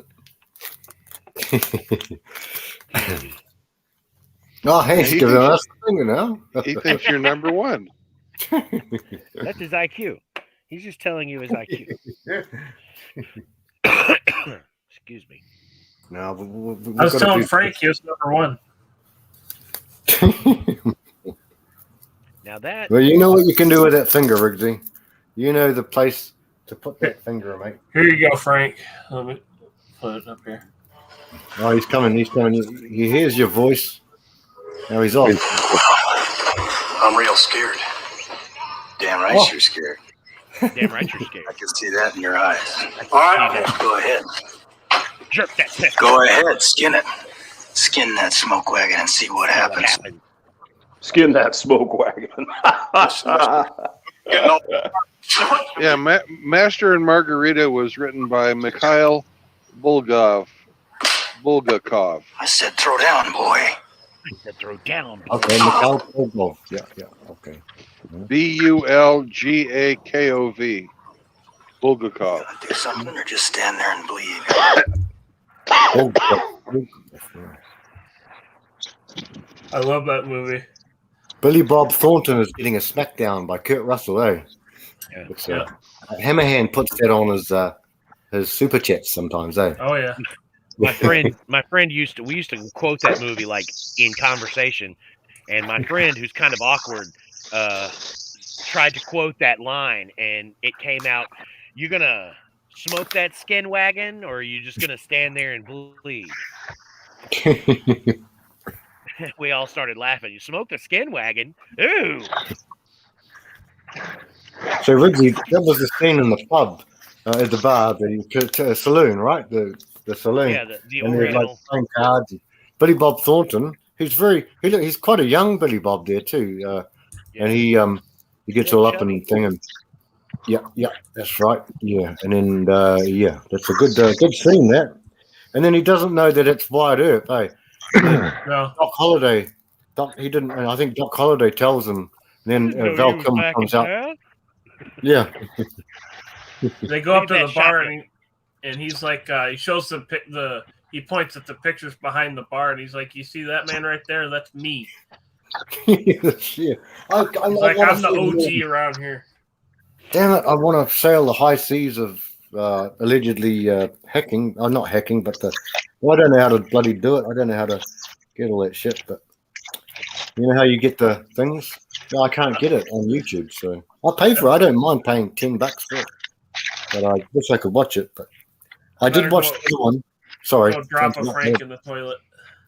Yeah, I watched the one with Kevin Costner. I watched that one, which is the Wyatt Earp. yeah. But I couldn't get the one with Kurt Russell in it because it's not available. So I don't mind paying. Okay. Sucks. Somebody needs to send Frank a copy of Tombstone on a thumb No, drive. I'm good. I'll find it somewhere. I'll get it somewhere.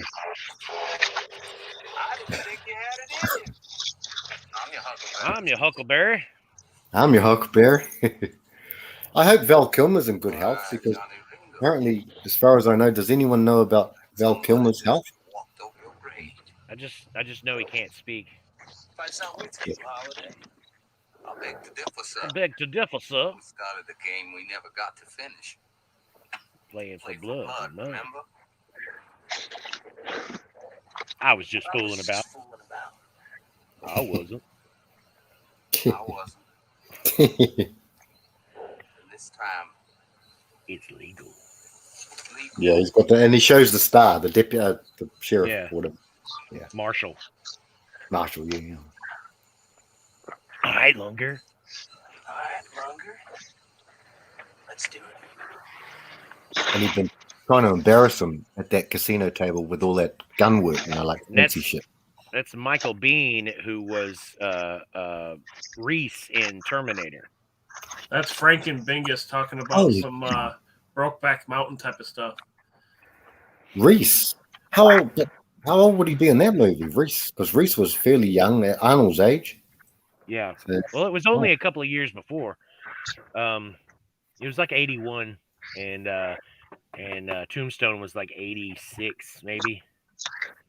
Oh wow! I have to pay more attention to the actors. Jeez. Yeah, the Tombstone's full of actors that you recognize. Yeah. Fucking Michael Biehn and fucking Oh, who's the guy that was the racist guy in Walking Dead that got like handcuffed to the rooftop? He's also the blue dude with the mohawk in Guardians of the Galaxy. He was Blue in dude. the Tombstone. I can't ever remember his name. Vin Diesel? No. No, not Vin Diesel. Not Batista? No. He was the I'm Mary Poppins, y'all. He was the dude with the whistle. He would whistle and he had the arrow that would hit people. Well, I don't know, brother. I don't know. That was in Guardians of the Galaxy. You guys remember Brothers? Patrick Swayze in Roadhouse. Remember the old bouncer who comes? He's a famous actor. In fact, one of our brothers does a voice of him. I just forget his name. He was part of his posse, part of the brothers that. You guys know who I'm talking about? Bleep, bleep, bleep, bleep, bleep, bleep. Don't know his name, but he's got a real deep voice, real gravelly voice. Yeah, he was in Roadhouse. He was Patrick Swayze's Oh, friend. you're talking about Sam Elliott. Sam Elliott, that's the guy. Yeah, The Cowboys cowboy. Yeah, that's the one. Yeah. Yeah, Yeah. he played Morgan Earp, and Bill Paxton was Virgil. No, the other way around. He played Virgil Earp, and Bill Paxton played Morgan. Right. Yeah, and Kurt Russell and his wife Maddie was on that TV show Nashville, I think, some kind of TV show like that. Let's see. Oh, and your best friend, you should listen to him. He's got your best interest at heart. The guy that was the actor that did the St. Crispin's Day speech in Tombstone. I can't remember his name. Billy something. Zane? Zane. Yes. Zane? Yeah, they did a skit where it was like, you should listen to your friend Billy Zane. He has your best interest at heart. That's cool. But yeah, I think that was Billy Zane. Billy Zane, right here. And Jason Priestley was also in it. He was the little effeminate dude with the glasses. Beverly Hills 90210, that guy. Yeah. Yeah, that guy. Some of these guys do. Sorry. Oh, it's just a who's who. Go ahead. Yeah, that's a stunning cast, really. Bill Paxton. Some of these guys are going too early. Like 90210, they had the guy, and he was young. Perry. He's passed away. Luke Perry. He's passed away. A young fella. He looked all right. And Bill Paxton. I think Bill Paxton, is he the guy who was in the one with the Brad Pitt and Sir, my second cousin? You know, he was in Aliens. We're dead meat, man. We're dead meat. Oh, Bill Paxton. Oh, right, yeah. Has he passed away though, Bill Paxton? Yeah, he died. Yeah, but he's still young too. I mean, far out. He was young. Yeah. We should get. I mean, I smoke and drink, but I don't care about my own death. I really don't. But guys, we got to get. I'm shocked that with my diet and my vices that all these other people are dying before me. Yeah, I understand, brother. Yeah, I know. Tombstone came out in 1993. I was wrong. I had to correct myself. 93. Yeah. What was I then? I was 19. Yeah, I watched it. Yeah, video stores. Yeah. I wish I could watch it again, but all I've done is seen the clips from online. It have to be clips, but I want to watch the whole movie. But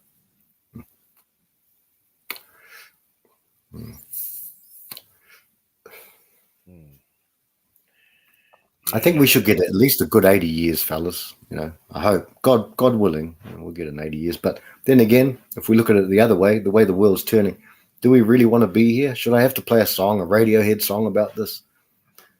I don't belong here, you know, creep. I mean, far out.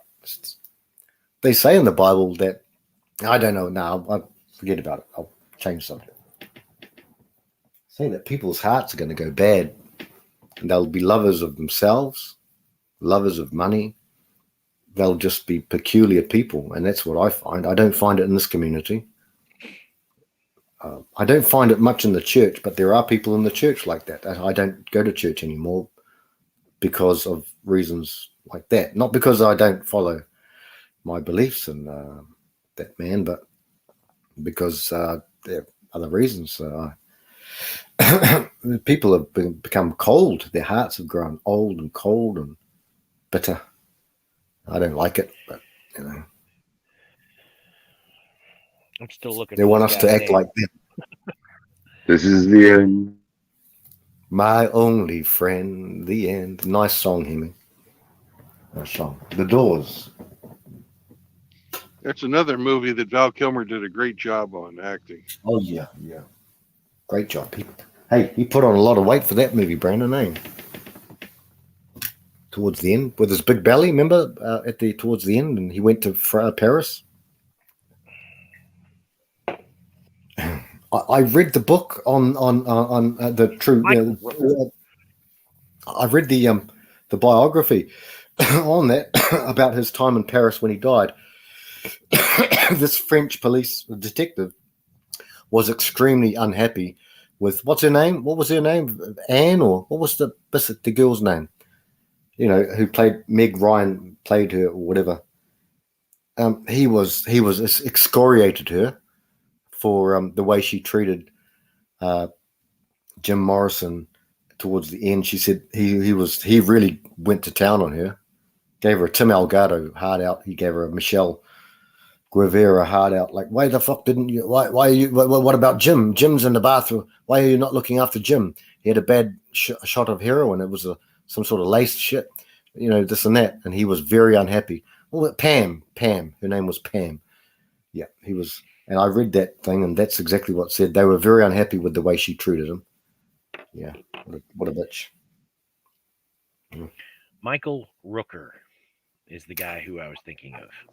Michael Rooker, yeah, he was in Days of Thunder. Yeah, He was rowdy. Yeah, good actor. Liked him.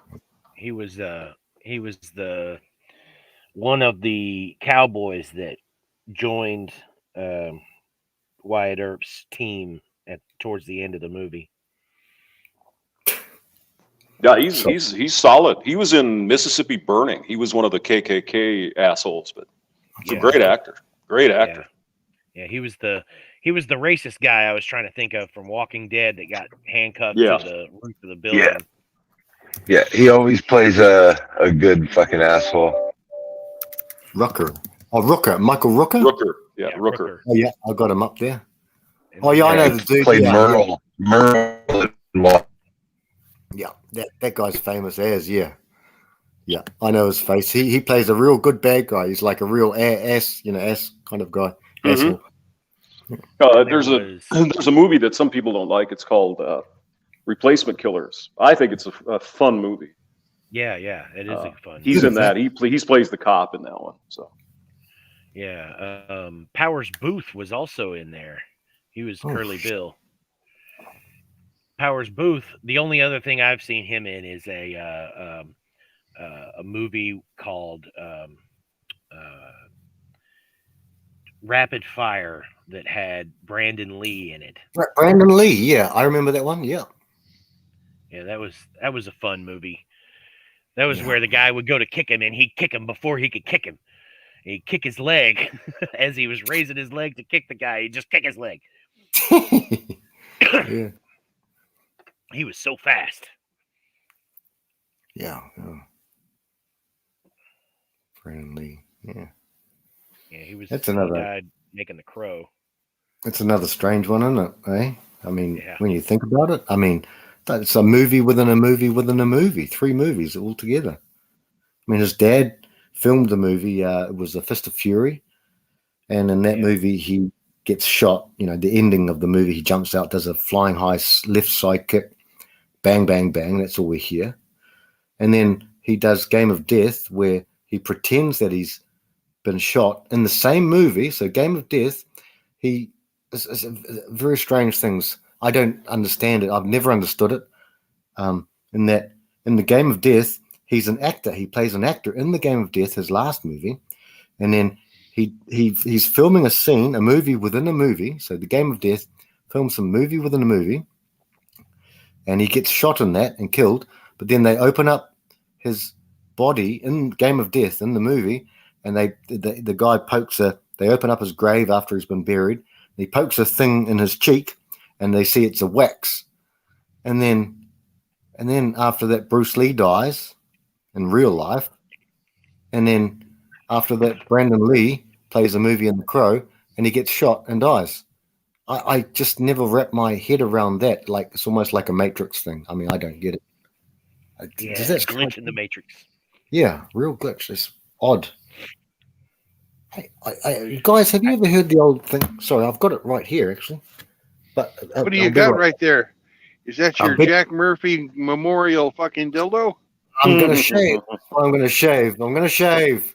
I'm gonna shave. But, It's got a you trademark guys- gray pubes. But have you guys heard the thing? I'll find it. It's right next to me actually. It's in my little book here. I've got another What's book. up, altruist? Hello. Hey, Ape, hop on for a second.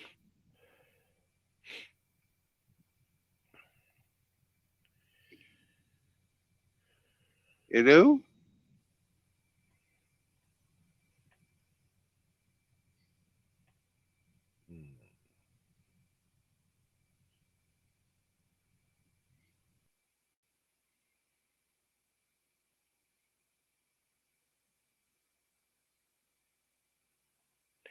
Dana Delaney. Oh, Dana Delaney is. She used to be smoking. She was in China Beach, that TV show. Oh yeah. Damn. Yeah. Yeah. Just good looking girl. Yeah.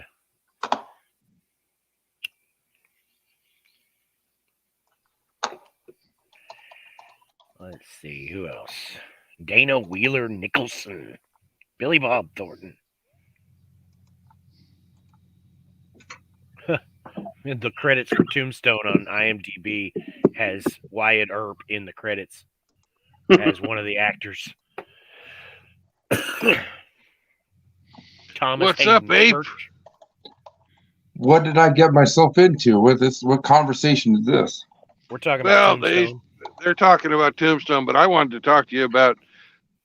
They just had the latest fucking report come in, and it's gone from $3 billion yesterday to $5 billion that Budweiser's losing.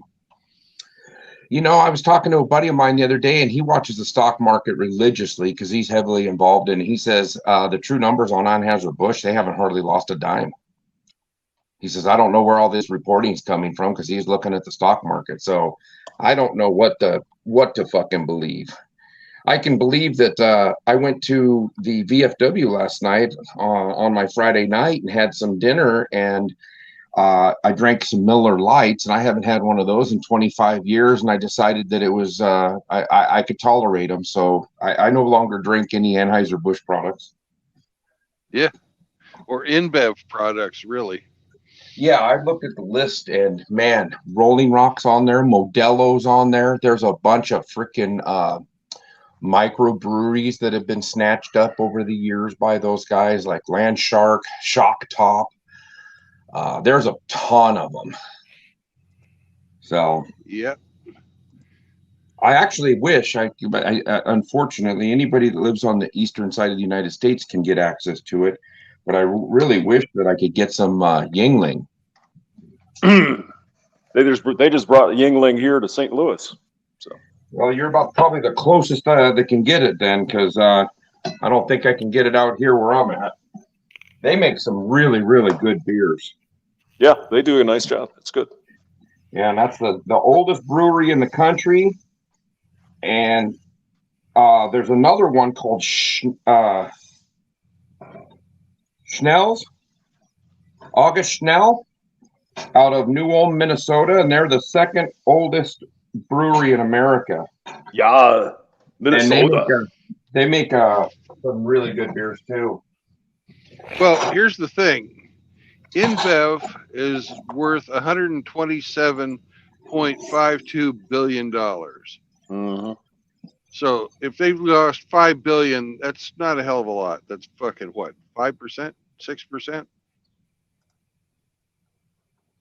Now, he might have been looking at Anheuser-Busch itself's stock, and maybe, I don't know, maybe they're hiding the numbers. You know what I mean? to Yeah. try for damage control. But yeah, I mean, I've seen It's bullshit.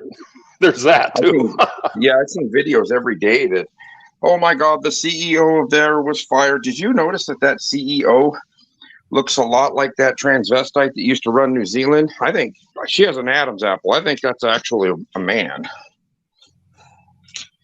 That would probably show why they would be putting advertising money towards gay men that dress up like 6-year-old women to try to attract gay men that like kids. It was down 2.6% this morning, and now it's only down 1.7%. So It's probably mostly bullshit. It's people wishing, it's I believe. fluctuating. Yeah. Well, I mean, any stock market any stock is going to fluctuate a couple percent. I mean, that's just normal, right? Yeah. So, but yeah, because I told him, I said, man, I heard they lost like $3 billion. And he goes, well, let's look. He gets on his phone and he's like, they had a 52-week market high a week ago. So they had the highest, they had a high stock a week ago. And he goes, I don't see it. I don't understand where these numbers are coming from or where they're getting their numbers. I think a lot of it is just made up bullshit to try to get more victim status. Look what you evil people are doing. You're all a bunch of phobes. You're all a bunch of racists. You know what I mean? Yeah. Well, I was looking at it as a fucking buying opportunity. Hopefully they lose a bunch of money. And I don't know what Frank was talking about, but I put in there Bruce Lee killed Harambe just to get him going. That's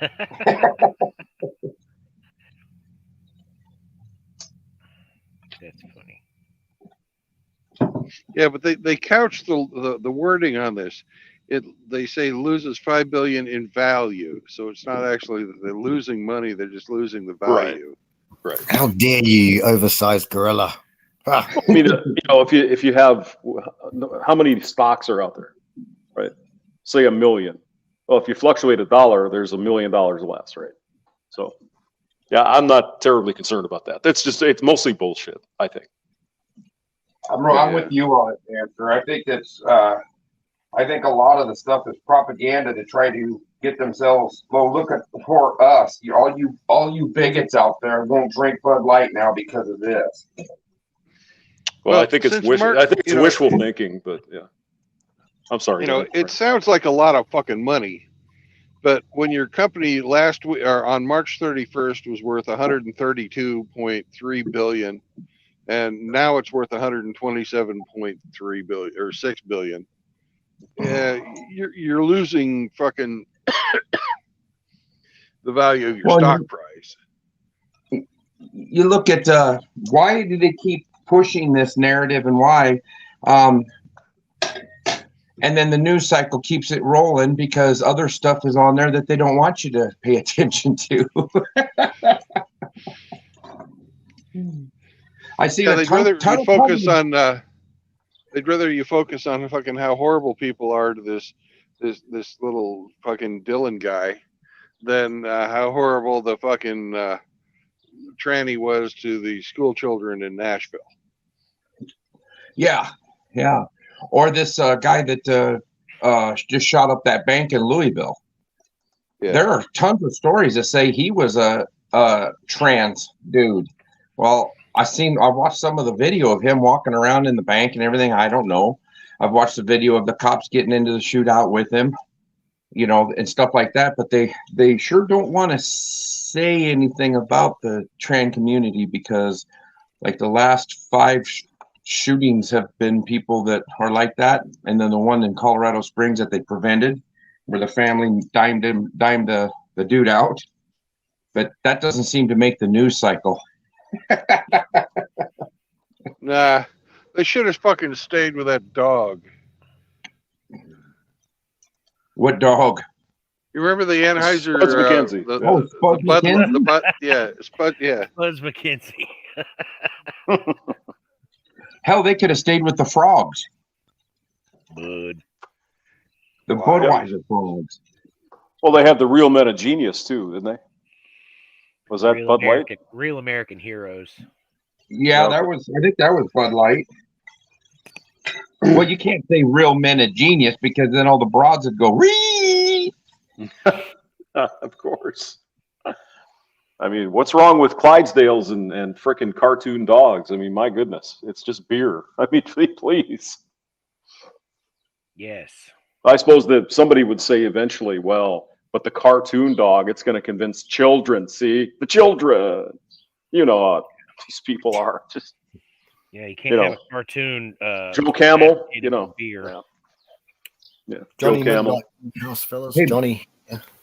Hey, Brandon, Yo, when I first turned you guys on today, I think Shafis was talking about having a micro erection. Was that what he said? Microaggression. Shafis cannot have a micro It's tough. erection It's the because biggest he has a cock. huge cock. It's the big cock. Sorry, Shafis, I had to throw that one out there. Micro erection. Although Agape, you did turn us all on, but that's usually Riggs's department. I don't know where the hell he's gone. But Oh, he's probably sleeping somewhere. Or crapping on somebody. yeah, playing with his big pussy. Yeah. Yeah, he's got a couple of them. He's deep in pussy.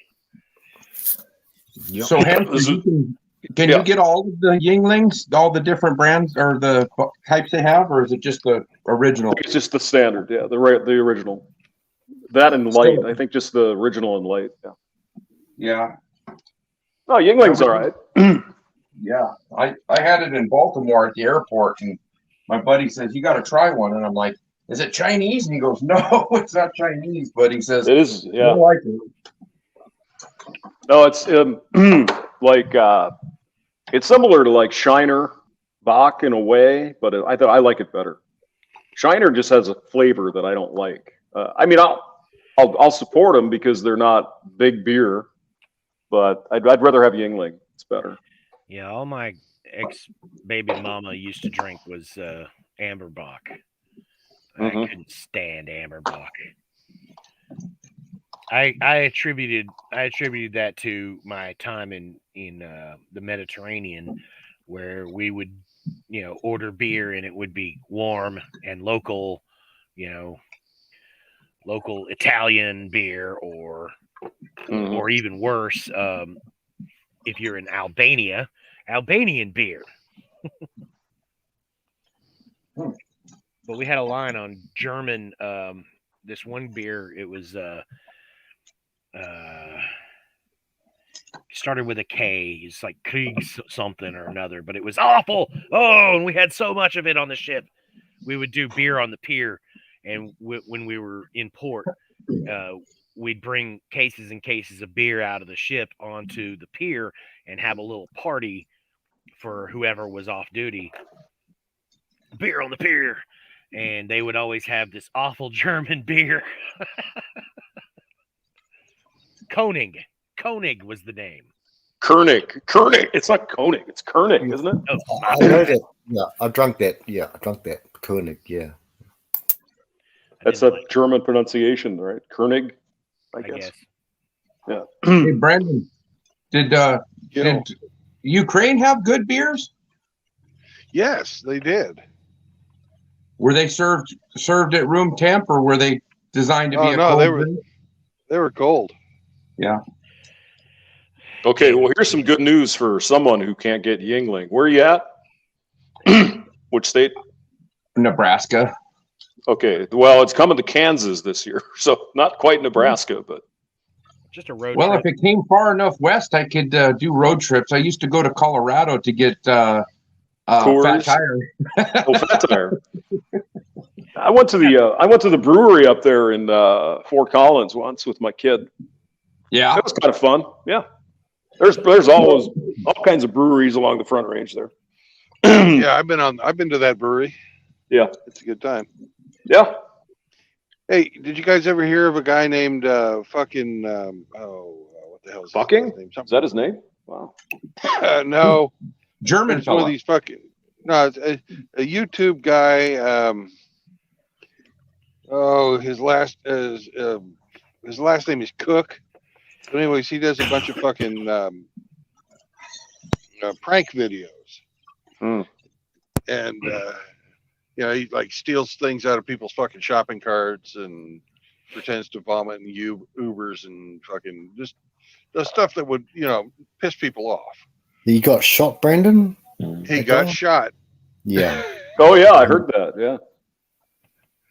What a shock. Fucking dumbass. FAFO. But just all these because guys he was are fucking doing stunts and messing with people in public. They had this guy walked up to this old man that was sitting at looked like it was in a mall, like at the food court, and he ducked behind the seat and he reached up and he tapped him on the shoulder, and then he ducked back down so the old man couldn't see him. Well, when the old man finally figured it out, he called the cops, and the cops showed up and arrested the dude because the old man wanted to put assault charges on him for touching him. And the kid's looking at him and he goes, Are you really going to file charges against me? And the old man looks at him and says, Tell it to the judge. And he turns around and walks off.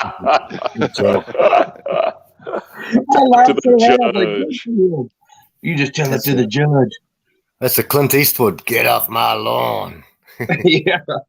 It's Gran Torino. Yeah, I couldn't believe. I laughed so hard when he said that. But yeah, there's some. There was some black guy that would get out at intersections, and he would do these stupid dances, and he would jump on people's car hoods and lay on their hood and do all this other shit. There've been a few people wanted to leave him in the intersection and run over him. He's had a couple people try to whip his ass, but he's pretty fast. He's going to do it to the wrong guy, and he's going to get popped. Yeah. So who are you talking about, Brandon? Some guy would brake really hard. Some guy was doing something, messing around with somebody, and they got shot. Yeah, it was at a food court in Washington D.C. at a mall. That's pretty hard to get a gun in Washington D.C. I'm sure it was all above board. Yeah. Mm-hmm.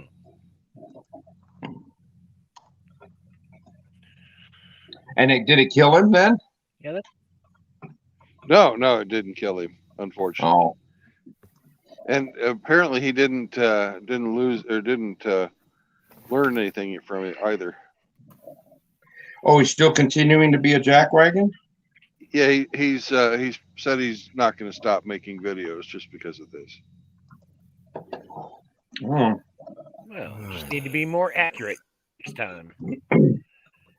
So welcome, Rusty. Rusty has jumped in, and also Cultimus Maximus. And here is Rusty. And Riggs has an infection, allergies. Let's hope he's all right. So, Ruggs Jr. Yeah, last 2 days here, it's been in the upper 80s, and a week ago we were at 10 degrees with snow on the ground. So, man, stuff, the pollen and everything's sprouting up, and seeing gnats and flies and all kinds of bugs that you didn't see a week ago. Yeah. We planted tomatoes yesterday. And cucumbers and peppers.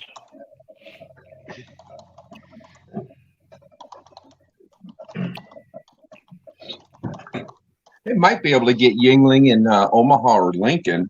I'll have to call my buddy. He works for a liquor distributor in Lincoln.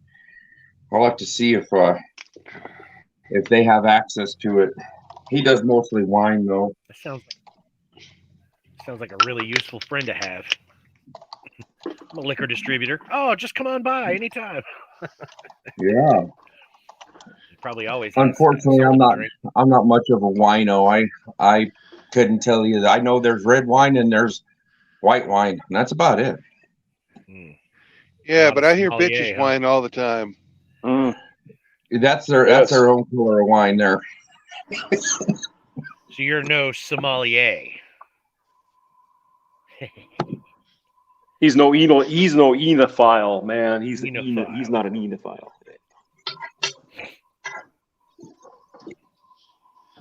A weenophile. Well, I think a lot of, I mean, I don't know, Frank, you still there? I mean, there's a lot of these people that claim they can, taste the difference, and most of it's bullshit. Oh yeah, it's got to be real aged. I think, James. One of those older ones, they can be smooth, but the newer stuff, even if it's 2 or 3 years old, it's like it's basically the same. It's basically the same. Well, I mean, it's just, they did like blind taste tests between, Gallo, which is a cheap wine here, and some expensive shit. Nobody really knew the difference. What were they? Like judges, like supposed judges and experts? Supposedly they were versed in wine, and they, it's on YouTube somewhere. But I mean, they pulled out some cheap gut rot, and it was just, they found it just as good as the expensive shit. Some old stump water. So in other words, it's all a bunch of snobbery, is all it is. It is, yeah. It's like the food channels. I watch a lot of these bake-offs, the Great Kiwi Bake-Off and one of them and all that, and the people with all the food channels, and I see them, and these judges, all they're doing is they're like just standing there, getting paid probably a lot of money. All they do is just eat food and say, and then they look at each other to see what each other thinks. It's like, yeah, a little bit tarty. Yes, I got the tart. I like the cream and all this stuff. All they're doing is getting a free feed and getting paid. All this bullshit. Yeah, it's crap. Yeah, yes, sir. I think I could probably tell the difference between Night Train and Mad Dog, but that's about it. Yeah, probably. Yeah. Night Train. Boone's Farm. I'm sure Frankie's probably got a New Zealand version of Night Train or something down there, don't you? What's Night Train? What would that be? It's just really cheap, high alcohol wine. Yeah. It's something you wine would be drinking. Literally a wino. Yeah. Yeah, they're just called clear skins. They maybe cost about $7. It's just real cheap shit. Yeah, real cheap. Yeah. I think MD 2020 is 20% alcohol. I believe it's terrible. Oh no, Strong. no. This stuff is about usually the same, 11 to 13% alcohol for clean skins. It's just like the dregs of whatever the winery is produced. Yeah, I think that's whatever they swept off the floor. Yeah, basically. Yeah, when they mopped off the floor, all the sweat from the workers and whatever, they just put it in a bottle. And, Yeah, that's what a blended Scotch is basically. It's like whatever's left over. Yeah, exactly. The over pour. just pour it into this barrel. Yeah, let it sit for a while and ship it. Yeah, pour it in this plastic bottle. Well, I mean, that's another thing, like the whiskey tasters too. That's, I can't tell the friggin' difference, but my palate isn't developed. It tastes like whiskey to me, I don't know. Yeah. Well, I can certainly tell the difference between like a low grade whiskey and a Scotch or a high grade, a really expensive whiskey. You can tell, but they're really expensive, right. Jack Daniels is not really expensive. No, your Jack Daniels or your, even like Johnny Walker Red or something like. I mean, it's all right, but it's not great. You get into Knob Creek and let's see. I really Maker's Mark is another one's pretty good. Yeah, I bet you do. Yeah. Yeah, Jack Daniels went woke too. They're losing business too. Yep. I'm gonna They have jump all off those here. I got flavors. work I gotta do. I'll see you later, RuPaul Daniels. Later. Yeah. Yeah, they all have a bunch of drag queens with representing the different flavors. It's fucking disgusting. They have a rainbow colored thing now. Oh, the excitement. No, but I mean, yeah, you look at, if you got a Jack Daniels or something like that, you're going to mix it likely anyway. So who cares? Put it in Coke or whatever, and whiskey sour or something. Doesn't matter. You're probably not going to take the top shelf Scotch and make a freaking rum and Coke out of it or whatever, right? Or a Scotch and Coke. Hey, I've got the Scotch and soda. Exactly. We've got a brewery in Sheridan, Wyoming, called Black Tooth Brewery, and they have a amber ale called Bomber Mountain.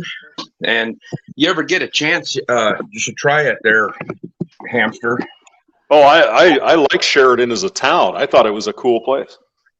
I was up there. They've got the Black Tooth Brewery opened up there several years back, and they've got one called Saddle Bronc, which is a blonde, and then they have this Bomber Mountain, which is an amber ale, and then I think they have 2 or 3 other ones. They have here in Nebraska they have a tasting room in Lincoln, Grand Island, Omaha, and then the actual brewery is in the central part of the state, and it's called Kincaider. And it's in Broken Bow, Nebraska. And they have about 8 or 9 different beers, and they have some really good beers. So if you ever get a chance to try a Kincaider, they've got one called Dan the Wiser, Devil's Gap, which is a jalapeno lager. And then they come out with several seasonal beers every year too. So what's that mountain range just west of Sheridan? Is that like Big Bear Mountain or something out there? Beartooth or some shit. Yeah. Those are the oh crap. No, I just had it and I just lost it. The Bighorns. Bighorn, yeah. Yep. Yeah, Bighorn. Yeah, that's nice out there. I thought Sheridan was all right. It's boy, has it gone up in price to live out there. Oh God, yes. Oh baby. Yeah. After this winter, it's probably going to go down in price. Who knows? Yeah, my uncle and his wife. I've had better days. How are you? He wants to move and go to Wyoming from Washington, and they were looking at a ranch. And this thing too. That was south of Sheridan, and it was 5.2 million. Oh, it's big bucks. Yeah. Well, I mean, you're close enough to like Yellowstone that rich people are going to come in and buy everything up. Yeah, anything around Buffalo, Wyoming, which is south of Sheridan, basically from Buffalo all the way up to Sheridan is super expensive. Yep. Yeah, because I mean, it's a nice area. It's really pretty. It's good. It's cool. Yeah, it's a gorgeous area. So you got Jackson Hole over there. Jackson Hole is probably out of touch even for rich people at this point. So yeah, they go a couple hours east and they get a better deal, I suppose. Would Riggs's Hole be out of touch for most people? Riggs's Hole is too big for everybody except a certain type of man. Hole go open for business. Riggs has got a Grand Canyon. Good times. When he farts, it's Outlaws here. Outlaws in the background. Riggs is off to the doctor. I've told him vitamin C. I've left the link there. But here's our favorite beautiful peach in the background, guys. The guy with no pants, but he's always wearing pants in his avatar. Yes.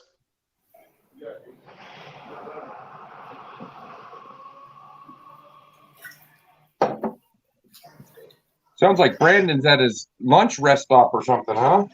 No, I'm fucking waiting in line.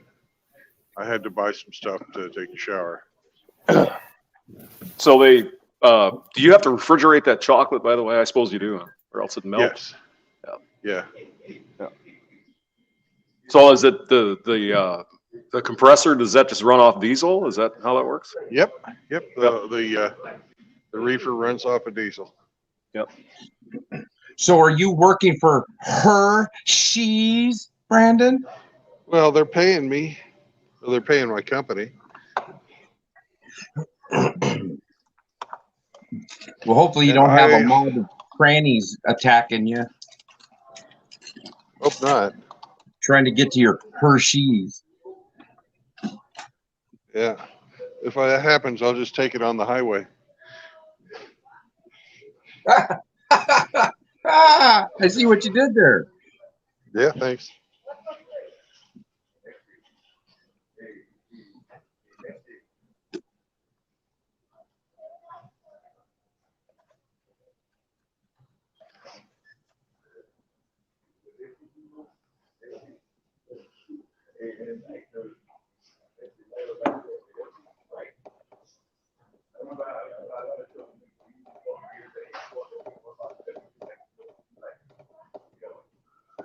Oh, fuck. Now I gotta wait for my shower. Do you Are do they- you wear sandals into the shower, Brandon? Oh, you bet I do. Oh yeah, I would. Are they going to have the decency at least to mop up the jizz from the guy before you? You know, they do. Just this, Well, here we go. it's very clean. It was dark in there and it was very cold. I don't know where I was at. Two big brothers in here. Two brothers. Hey, Outlaw, Yes, sir. they're not going to let me unload until tomorrow morning, so I'm here all day. Oh, okay. Sweet. I'm gonna have to I'm see out when I at- can go. Go ahead. Yeah, so whenever you're ready, I'm here. All I'll right. be there. Yeah, Outlaw, probably you don't have to don't show your face, bro, just like the other brothers. yeah. I'm probably gonna take Pops back to the doctor, so I'm gonna have to see when I can get over there. But you're right down the road from me, so Well, that's where Piggly Wiggly is. I had to go to the Loves, which is about 20 miles away. you're Hang on a second. I'll tell you exactly where I am. Let me pull this up. If it was all up in your ass, you'd know it. I bet he's in America. I bet you're in frickin' America, you bugger. I'm in McCalla. yeah. I know exactly where you're at. Yeah. The Flying J exit. So when you're in McCalla, do you McCalla when you want somebody's attention? You do. That's terrible, Agape. That was terrible. Sorry, man. I just got up. Jeez, give me a break, Bad as Frank. Brandon's. So- You're as bad as Brandon's jokes. In that general vicinity is some new warehouses and factories going up. They're right down the road from where you're at, Brandon. There's a new Smucker's plant going up. I hope they don't run into a jam with that project. Oh, Oh boy. Oh. And let's see, going the other way back towards Bessemer, there's another big major plant going on, but I don't know what they're putting up in it. So we're starting to grow. You know, that's a bad town. They're putting up warehouses in my best outlaw accent. Where are the whorehouses? That's what we're talking about. You know what I'm saying? You know what I'm saying? Oh, yeah. Pops used to pastor a church out there down the road from where he's at. No. These fucking lazy bastards.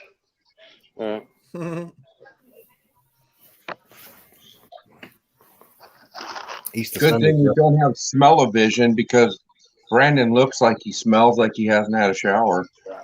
I haven't had one for 2 days. I can smell him from here. Damn. He's stanky. Squalor. Easter Sunday grew up in Wyoming. What part of Wyoming did you grow up there? Easter Sunday?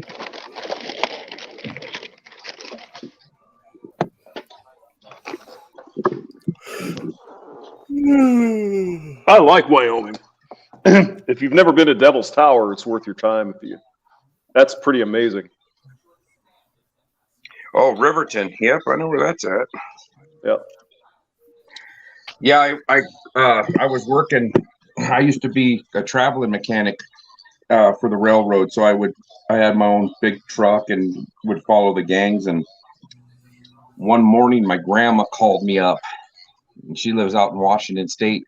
And she called me up. She says, "What are you doing right now?" And I said, "Well, I just watched the sunrise on Devil's Tower." Yeah. We were sitting there between Moorcroft and Gillette, and I could look straight out my right window and look at Devil's Tower, and I watched the sun hit it in the morning. Oh man. And, Yeah. and her and my grandpa had been there one time. They came down to see me when I first moved down to Nebraska. They came to see me, and they went up through that way and walked around Devil's Tower. And so she knew the area, and she was so happy to hear that I was watching the sunrise over it. Oh, it's I assume it's a volcano, and then all the dirt and whatever over the years kind of eroded away. I'm assuming that's what happened. Right? I think it's solid granite. I don't think it's a volcano. I remember watching a show on it about how it was formed. But yeah, and when you walk around it, there's a bunch of the natives up there will tie ribbons to the tree limbs and stuff, and you're not supposed to, especially if you're a pale face, you don't go walking up there and you don't touch those ribbons. You don't even get off the path and walk up there. They're the only ones allowed to be up in those part of the trees and stuff. It's part of their religious background. I think that used to be, they used to pray there at Devil's Tower and everything. So, but quite interesting. Close encounters of the third kind. Yep. That's correct. Rusty. Well, we got a Rusty of Rivers in here. We got the Rusty in the building. Lurking. I thought he was going to say, "What the hang's going on up in here?" Oh damn! I'm too tired for that shit. I waited for Rusty to talk. What a big day, Rusty. Bad weather, eh? Yeah, we're so far behind schedule. We had this storm come in yesterday that wiped out half of our day. It hit really hard this morning. We're getting flooded. We got half of the 26-foot AKS Penske truck to still unload. He's got to turn the truck back in like by 7:30 tomorrow morning.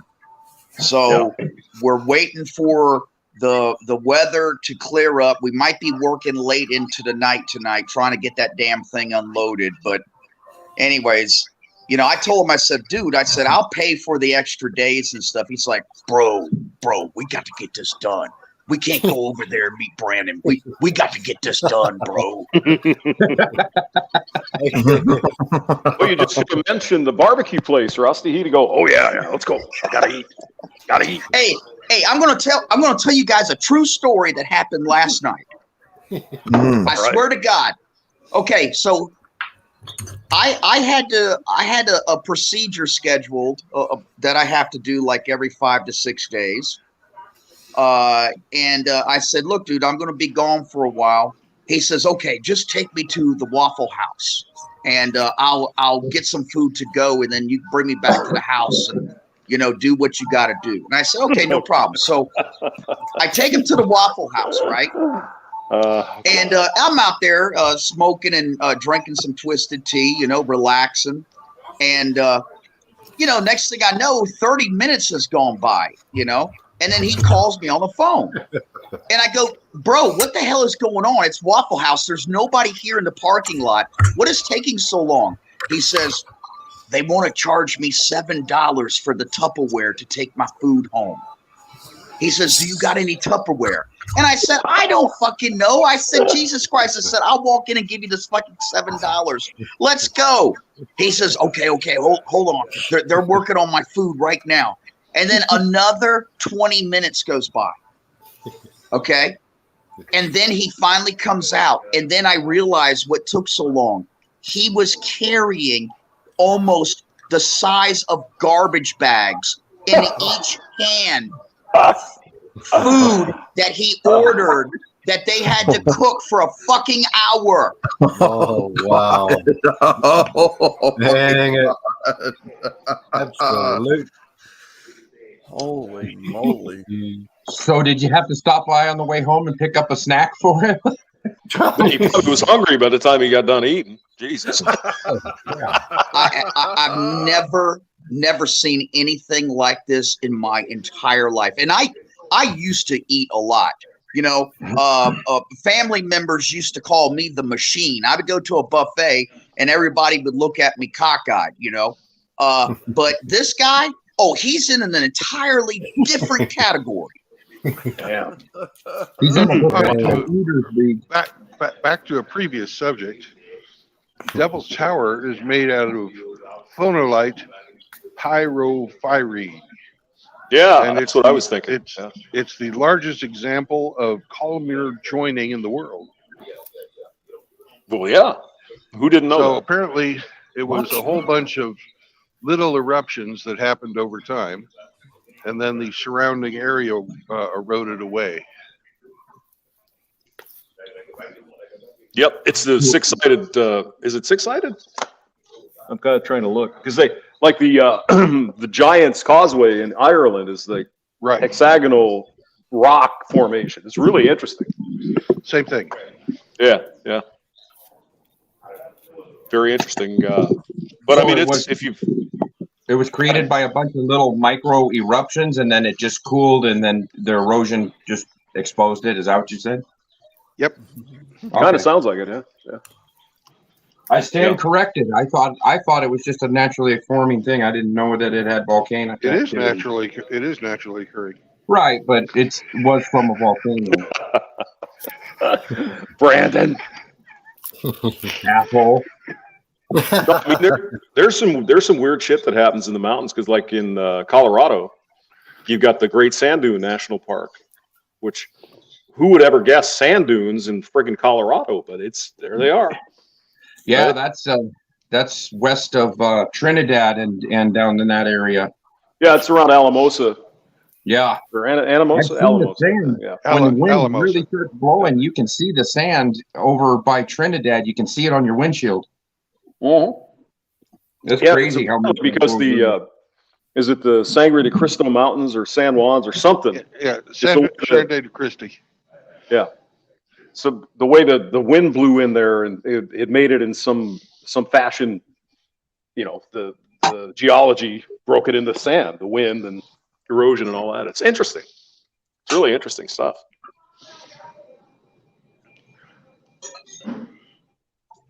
But yeah, if you haven't been to Devil's Tower and you're up in that area, definitely go have a look. It's friggin' cool, really cool. Yeah, look for the UFOs and shit too. That's part of it. Yeah. Who said that? Coltimus. Who said that? That it was that. That was filmed there. Is that where it was filmed? It was supposedly filmed, but it was a set, right? Yeah, yeah. I had posters on my wall of that movie. Close Encounters. Yeah, that's the one. Yeah. Close Encounters of the Third Kind. Yeah. I know that there's a very large bull snake that lives there, and he don't give a fuck about anybody. We found him. Yeah. We were walking on the path around Devil's Tower, and there's a short path and a longer path. And the longer path basically, I think, is a mile to walk around it. And we're walking around, and my now ex-mother-in-law was walking along. She goes, "Oh, that's a big snake." And I'm like, "Snake where?" You know, I'm looking around. And there's this bull snake laid out across the paved trail right there. And he just kind of, whatever. He wasn't in a hurry to get out. Yep. Just a chillin'. Yeah, he was just hanging out. Poisonous? Agape? Poisonous or? No, bull snakes are not poisonous. Bull snakes will actually eat rattlesnakes. They can get bit and eat a rattlesnake. They're not poisonous. They pretend to be rattlesnakes though. They'll flatten their head out into a triangle shape like a viper, and they'll spin their tail back and forth like they're impersonating a rattlesnake. I've had them try to convince me they were rattlesnakes before. It's pretty funny. For pretenders. Yeah, they pretend that they're a rattlesnake, so you leave them alone. Hey guys, those mongooses, I mean, none of these things are in my country, but mongooses, they're pretty tough, rugged sort of dudes, eh? They kind of fight snakes. Yeah, I remember seeing Ricky Tippy. Yeah. So you got of course, the honey badger, right? The honey badger don't care. They don't give a shit about nothing. There's some videos about, you know, they eat the snakes, bite them, and they just get up. They don't care. They're tougher than shit. They attack with hands. They don't care. Yeah, those are all in what's called the mustelid family, and that's the wolverine, the honey badger, weasel, Skunks. is it mongoose? Is a ferret in there? I'm not sure. Probably. I would guess. What about a hamster, Rusty? Is there a hamster in there? There's no hamsters. No hamsters. No, you got what did you mention? Yeah, there's badger, wolverine, that kind of thing. Yeah, badger too. Yeah, they're all weasels. They're all in the weasel family. Yeah. What about otters? That's a good question. I don't think they're in that family, True Blood. I mean, an otter would be more like a beaver, wouldn't it? Beaver. Beavers are rodents. Yeah. Beaver. They're river weasels, Brandon. Okay. You guys remember Karen Strawn? I think she founded the Honey Badger Society or something like that. Long time ago. No, it's not beavers. It's boiviers. It says the otters are part of the beaver family or whatever, or badger family, but it's a branch, so it's their own thing. But it's the overall family includes all that: mink, wolverines, all that. So they're like the Davidians. They're a branch. That's right. A branch Davidians. Because I used to think that Aunt B off Andy Griffith was called Frances Beaver, her real name. No, it's Frances Boivier. Oh God. Yeah, I was like, what? It sounded exotic. It was French. Yeah. I was like, offense hey. to both of you. I take offense to both of you. It says here the Mustelidae from Latin mustela, weasel, family of carnivorous mammals, including weasers, badgers, otters, martens, and wolverines. Mustelids are a diverse group and form the largest family in the suborder Caniformia of the order Carnivora, with about 66 to 70 species in 9 subfamilies. So there you go. So otters are in there. Yeah. Yep. That's surprising. Right. Yeah. You know, Well, I figured they ought to be in there. They ought to be in there. God, that was a massive setup for a joke. Yeah, one of the oh, here we go. One of the there's two unique characteristics about them, especially the honey badgers, the wolverines, and the mongoose. They have such an unusually extra thick hide that it's almost impenetrable by a lot of bites and different things, and a lot of people think that they're immune to venom from the snakes, but they're really not totally immune. They just build up an immunity. It's quite fascinating. So Rusty, they bite and they don't penetrate the skin, but slowly the bite goes through the bloodstream. Then they start building up the immunity, and over time, even if they punctured, they would by that time have built up an immunity, like a having a cold shower, and then keep on getting it colder and colder, and you can get used to it, like getting used to it. Yeah. Yeah, but like for example, like a honey badger will get into a fight with a venomous snake or a wolverine or something like that, and wind up killing it, and then from the venom lay down and go to sleep right next to its dead prey, and then when it wakes up, eat it. Mm-hmm. I've seen that video. Yeah, that's pretty cool, actually. Yeah, honey badgers don't mess with you. Don't mess with the badger. That's all there is to that. I saw a video where a honey badger took on 5 lionesses and won. Yep, I saw that. Holy They were trying to get that honey badger, and he just attacked one. What the hell it is, man? The honey badger's just gonna take care of problems. That's the way that works. And here's another unusual thing about that scientific family. They have this unique innate propensity to go after the balls of their prey first. Oh, so they're women. Well, they don't care. That's true. Yeah. Yeah. That's good. Oh man. So, Outlaw, Well, Yes, sir. can you find out when your pop's appointment is? Because I'm Yeah. looking to take a shower. I'm a stinky bastard. Yeah, I'll go find out. I'm either gonna try to be. I want to try to go up there today and meet you. Yeah, because I ain't going to be it- here tomorrow. I got to work tomorrow. Yeah. All right. I'll see what I got. What we got. Give me 1 second, gentlemen. hey, Brandon, I do have to give you props. You waited 5 minutes for a sucky punchline on a joke, but I give you props for it. Well, I mean, that's what he does. He was just You know- laying there waiting. He was waiting like a honey badger to jump all over that one. Yeah. Well, you know, a man's Well, got to that's- do what a man's got to do. But anyways, at 50, almost 56 next week, you learn a little bit of patience. Oh, next week. That's your birthday. Yeah. They say okay. it's your birthday. Your mum just had her birthday. Is it Well, your that's birthday too? Is it? No. Nice. Today Mine's in a would couple have been weeks. my mother's 80th birthday. So she almost made it to 80. Hey, that's good, James. That's all not right. bad. You look after That's me. not bad. You're good. You're good man. Good man. And Brandon's mum was last week, I think. The week before last. Was Yeah, on the 5th. Yeah, a couple of weeks ago. Yeah. The 5th. My ex-wifey's birthday was April 3rd. I think she had been 58. Yeah, 58.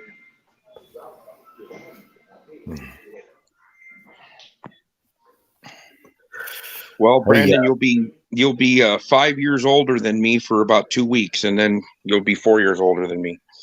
Oh boy. Yep.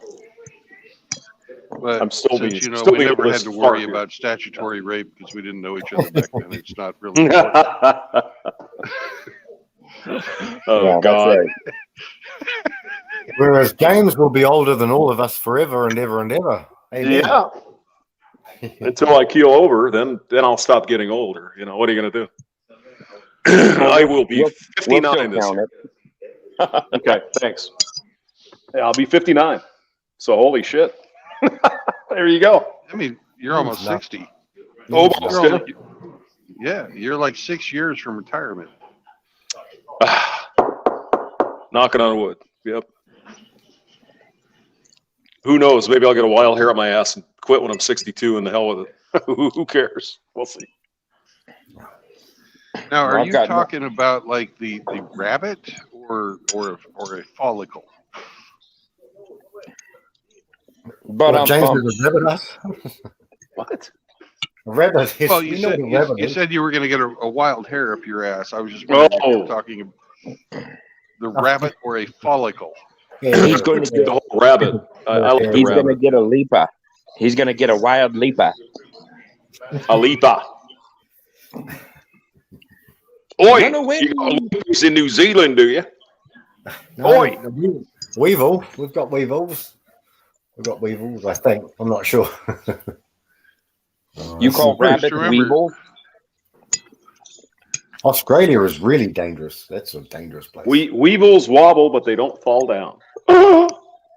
I had them. I did too. Oh yeah. I Hey, I had James. Weeble wobbles, Ja- Tinker Toys, and Lincoln Logs. Exactly. I had the same Yeah, thing. Lincoln Logs, yep, Sure yep. did. Yep. Hey, James, I had wanted the to tell you. Raptor set. Yeah. Go ahead, Rusty. Yes, Tell sir. him. Tell me. Yeah, I got a handful of friends, and when they turned 62, they went ahead and chose to take the early retirement, and they were only off like about, I don't know, somewhere between $150 and $200 a month, as opposed to wait until 65. Right. And of course, the reasoning behind that is you don't know how long you're left you got, and you don't know if the system is going to collapse. Might as well just hit it as soon as you can. Sure. And you don't know what you got till it's gone. You don't. You really don't. Yeah, the problem is because I have 401ks and all that shit. You got to start taking it out when you're 62? I can't remember what it is. I thought you could wait until 70, but you mandatorily had to take it out at 67 or 70, but I might be wrong. Yeah, there's some number there, some age where you have to start taking it out and pay your taxes. Goody. Yeah, I've got a guy that I work with, and he retired 2 years ago, and I was talking to him the other day, and he was talking about his 401k, and he says, "Oh, I haven't even dipped into it yet." He's 62, and I said, "Why not?" And he said, "They told me," he said he wanted to take a loan out against it or take some money out to do something around the house. He said they told him that he either had to take all the money out in one chunk, which you'd get taxed damn near 50%. Right. Or he had to start taking an annuity out. So he said, fuck that. And he says, I'll just leave it in the bank and let it sit there. It's a couple $100,000 just sitting there. And I'm like, well, hopefully it's still there. Yeah, hopefully. I don't know why he couldn't take a loan out. I mean, that's pretty standard. You can do that. Yeah, I took a loan out when I had bought my house. I took a loan out to pay the down payment on my house, and I paid myself back with interest. It was great. I was paying myself back the interest. So, I mean, the financial people hate it when you even say that, right? Oh my God, you got to put that money in there and let it collect. Well, fuck, I'm almost 65. Who gives a shit? How long are you gonna last? I mean, come on. So, might as well live when you're here, for crying out loud. That's the way I look at it. Yeah, why put off tomorrow what you could do today? Hell yeah. I mean, I got to get me a motorcycle, Rusty. I can't be fucking around here. I got to get that. Wait a second. You're going to get a motorcycle, James? Oh, hell yeah. Okay, because I'm shopping for one right now. What are you looking for? I want a fucking older fat boy. Harley boy, huh? Harley. Absolutely. Yeah, I'm not sure I mean, Harleys are okay. I have no beef with them. They're all right. But they're fucking expensive, dude. Holy shit. They're not cheap. It's on my list. Hondas and Kawasaki's and a BMW. I tried to look at a Kawasaki 1000 Ninja. I was thinking about that. I think that's a little bit too much bike for me. It's got too much. Yeah. Well, here's one, James, that y'all to check out, and I can tie this in with our Manosphere. There is a bike that's called a Virago, and you know what a Virago is? A witchy woman. Yes, I do. Yes, it witchy is. Old woman. Yep. It's a fucking complaining ass witchy old woman. Yes, sir. Yamaha made the Virago. A 2-cylinder air cooled, I believe. Yeah. They're all right. They're all right. And another option, James, that I've been looking at is Indian. How dare you? Yep. I just saw a commercial the other day for Chief Sporter. Oh my God. Looked all right. Yeah. Damn. I saw one yesterday. Guy rode to work, and it's an Indian, and it's a full decked out dresser. The whole thing? It's got everything. That bike is huge. Yeah. Yeah. Oh, Indian's a decent. I think Polaris owns them, don't they? I think it's Polaris. Bombardier. Somebody. Yeah. Yeah. Sorry, guys. Have you guys ever seen the movie played by Sir Anthony Hopkins, my friend's second cousin? It's called The World's Fastest Indian. Well, that was true. True story. Yeah. Well, and Gandhi played it while he was in bed. I'm just saying. Sorry. Gandhi. We're talking about Gandhi before. Yeah, he set the record on the salt flats. I think he was from New Zealand, brothers. I think. Yes. Yeah. Anthony Hopkins is from New Zealand? No, from Wales, I think. But my best brother here is his second cousin, but he's much younger than Sir Anthony. But yeah, they're all Hopkinses. Yeah. No, Anthony Hopkins is a really good actor. Yeah, go ahead. I'm Yeah. sorry. He filmed Anthony it. in New York. Hopkins was playing the true life story of this very old man. I mean, he was like in his 70s, and he had custom modified an Indian and brought it to America and set the world's record for speed on the salt flats. Yeah, Rusty. Yeah. And he told a young boy in New Zealand to keep pissing on his lemon tree and said it feeds lemon, it makes the lemon tree strong when he was away in America. I think. Yeah, that was a great movie, man. Yeah.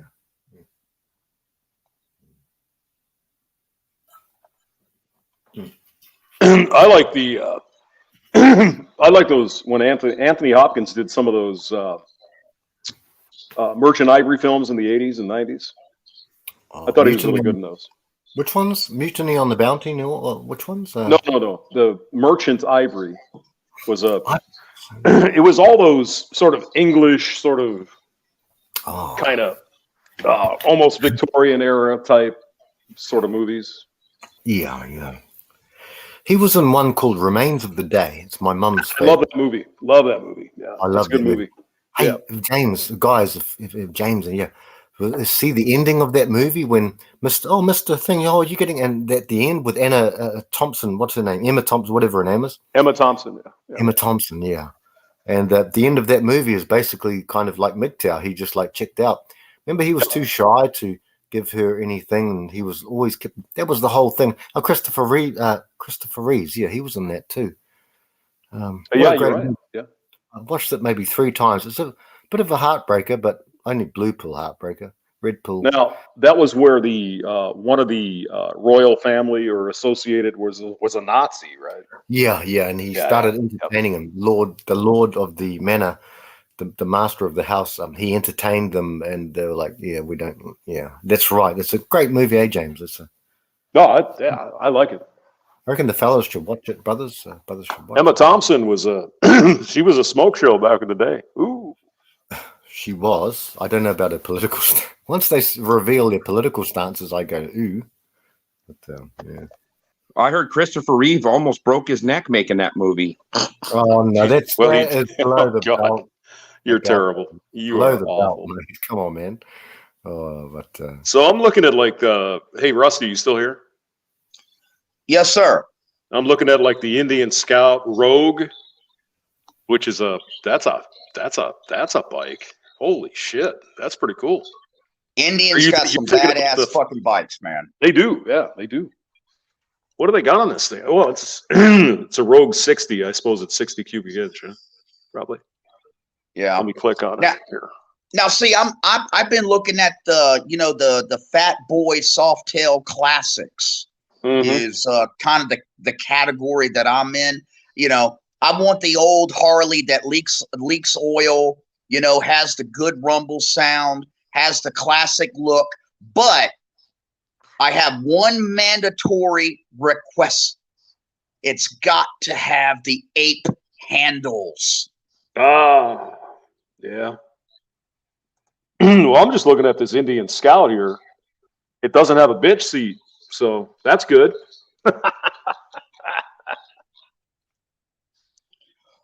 Well, with the category of Harleys I'm looking at, they all come with the bitch seat. That's good for riding your buddy home from the bar when he's drunk. Yeah, when you're stupid. No, these are. Yeah, the Indians are. I thought about it. Well, here's the problem. I live in an apartment currently, right? And so you got to prioritize shit. So I'm thinking first get the house thing going, the ranch or whatever. So I have a garage or a shop or somewhere I could put this shit. And then get the motorcycle. So I can drive it in there, work on it, all that. If I have to. Yeah. Hey, Rusty. Yes, sir. You know what a blonde and a Harley Davidson have in common? Air goes through their heads. No, they both start dripping an hour after you write them. Oh, jeez. Yeah, goes through their heads too. That was a good response.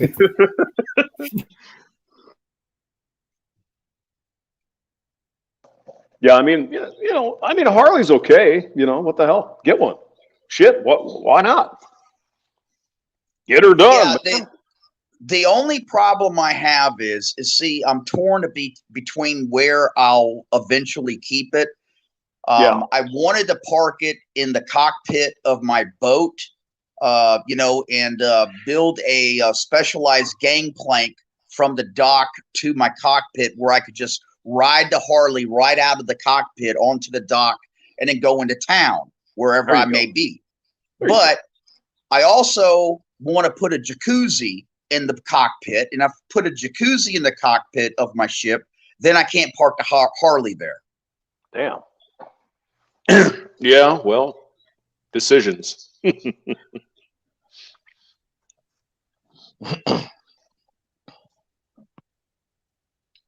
You'd probably prefer the jacuzzi in the cockpit for your girlfriends, wouldn't you? Yeah, I want to. Well, I usually move my big screen TV out to the cockpit when I have the ship in the marina, and usually like when for example when you're streaming, James, I'll put it on the big screen, and all the guys will be in the back of the cockpit, and we're all drinking beer and we're listening to you. And then whoever fucking complains in the marina, we know they're a fucking stupid ass liberal, and we run them out. There you go. Oh, jeez. We have a Canadian emperor here. Chris Emperor. Mitchell. Hey, Chris. He knows about honey badgers. Honey badgers, Chris. Is he going to talk to us today, or is he just going to keep avoiding us, bastard? Who all left the stream? What? I was playing a game of chess, and listening to the guys. Who's all left? We've all left. What the hell's going on Nobody's here anymore. Oh no! What's going on here? Oh noes. Oh. We got Riggs here. We got me. Shit, Frank, you're not even showing up. Where the hell are you? No, I'm Ruggs. Oh, you're Ruggs. Okay. No, I'm going to troll shit. Riggs a bit. Riggs is probably at the doctor's by now. Damn, I thought that was Riggs all this time. That's me, Ruggs. Rusty, I'm trolling him. Ruggs, Junior. A damn True Blood is always fucking us up. I know. Now, Rusty, look at my avatar. That's what you're missing. Bob Dr. That's Poopy right. Hamster. Yeah. Yep. Oh my God. That's what you're going to miss today when you're not up there eating in Birmingham. Oh God. Oh yeah. Hell, True Blood, even he's going to pay for it and everything. So. I think he's going to meet Outlaw. I think Brandon's going to. Well, I'm not sure, but yeah. I hope he does. Yeah. Yep. I mean, it would have been a great meetup, but the timing was it just didn't work out with this shit that's going on down here. This is a very time sensitive situation. I'm actually trying to do two things at one time. The MGTOW house has had a guy that's worked for me for years, and I'm moving him to a different house that's about 35 minutes away. At the same time, moving AKS in, and then after the guy is out, then me and AKS can start situating things. And then we're going to wait for Lord Jeremy to come down at the end of the month to help finish us out. But in the meantime, I've already had, I've had electrical inspections at the new place. I got to get the water turned on today or tomorrow at the new place. This weather has fucked us up big time. Yeah. So yeah, it's been kind of stressful. I mean, have you looked at the Weather Service radar and all that? Looks Oh like yeah, yeah. a hurricane sitting over you. That's what it It's looks like. coming in right now. Yeah. Which would be really weird, but it's got the same basic formation as a hurricane. So it's pretty interesting. Yeah. Yeah, and this is the type of weather that spins off tornadoes. Right.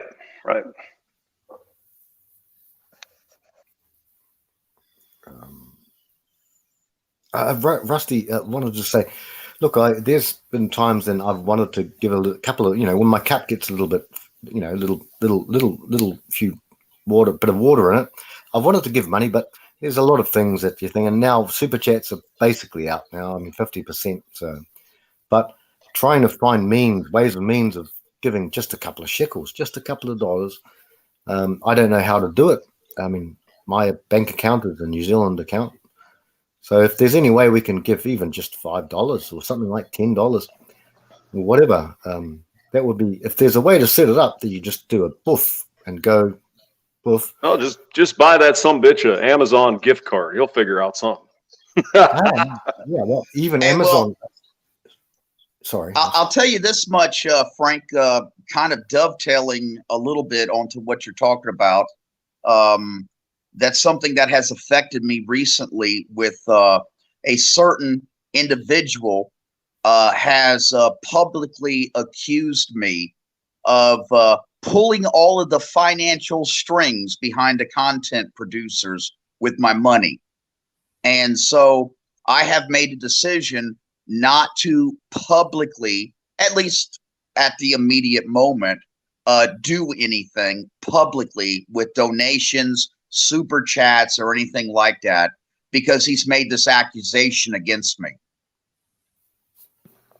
Are we talking about something related to the recent drama? Yes, sir. Okay, gotcha. We have a backstage here, fellas. Are we talking about one of these two? Look, I don't know. Well, I mean, the recent drama is pretty clear, right? Yeah. You guys got that backstage there, and it's good. You don't have to say anything, Rusty. Yeah. Yeah, I don't think we want to talk about particular people, I think. But nope. No, I honestly, I think, like anything, and Brandon's always said it, more attention you give to people who are, honestly, I think they're unhinged. But yeah, it is what, yeah, that was, yeah. Oh, by the way, Rusty, hey. Yes, sir. Hammerhand posted your video with him today. So, really? In case you didn't know that. Oh, yeah. Yeah, only about 2 hours, 3 hours ago, maybe 3 hours, 4 hours ago. Yeah. I didn't know that. Yeah, it's all up there, Rusty. Yeah. Yes, sir. He called it a Sunday sermon reload or something. Yeah, so it's there. Yeah. No shit. Mm-hmm. Yes, sir. Well, damn, I feel honored.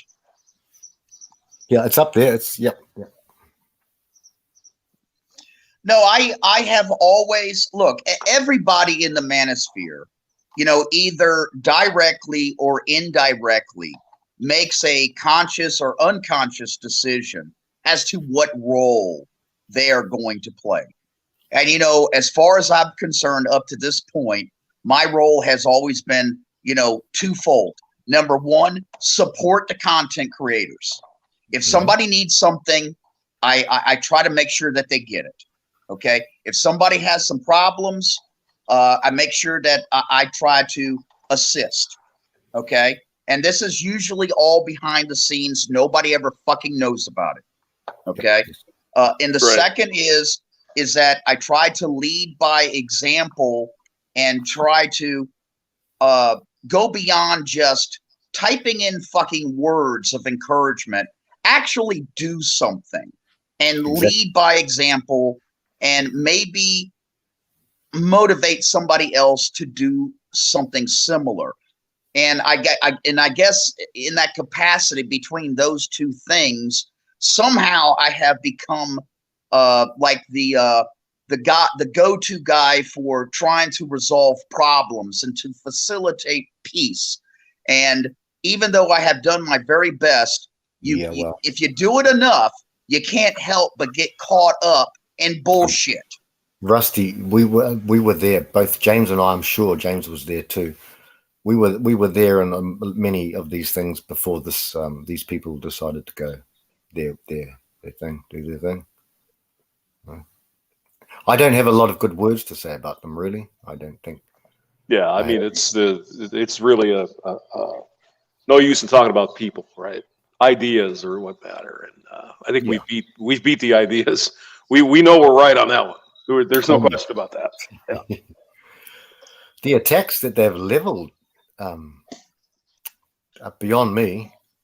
But you know, that is a good warning to people that you never know what's going to happen, right? So you give your information, you know, your phone numbers or whatever to some people. That could be a problem. You know what I'm saying? I do, yeah. Yeah. So one has to be careful. Yeah. Lord knows I give my phone number out to everybody, and that's my real phone number. I know, and I don't care. Yeah, I don't care if I get doxxed. If somebody doxes me, it's kind of, you remember that scene in one of the Batman movies where that employee comes to Morgan Freeman and says, "Hey, I figured out who Bruce Wayne really is, and here's what I want." And then Morgan Freeman says, "Let me get this straight. You just figured out that Bruce Wayne is a man that goes around and he breaks people's jaws and throws them off fucking roofs, and you're going to blackmail him." Yeah, exactly. Yeah. Exactly. Perhaps you would reconsider your doxing of a person like that, eh? Yeah.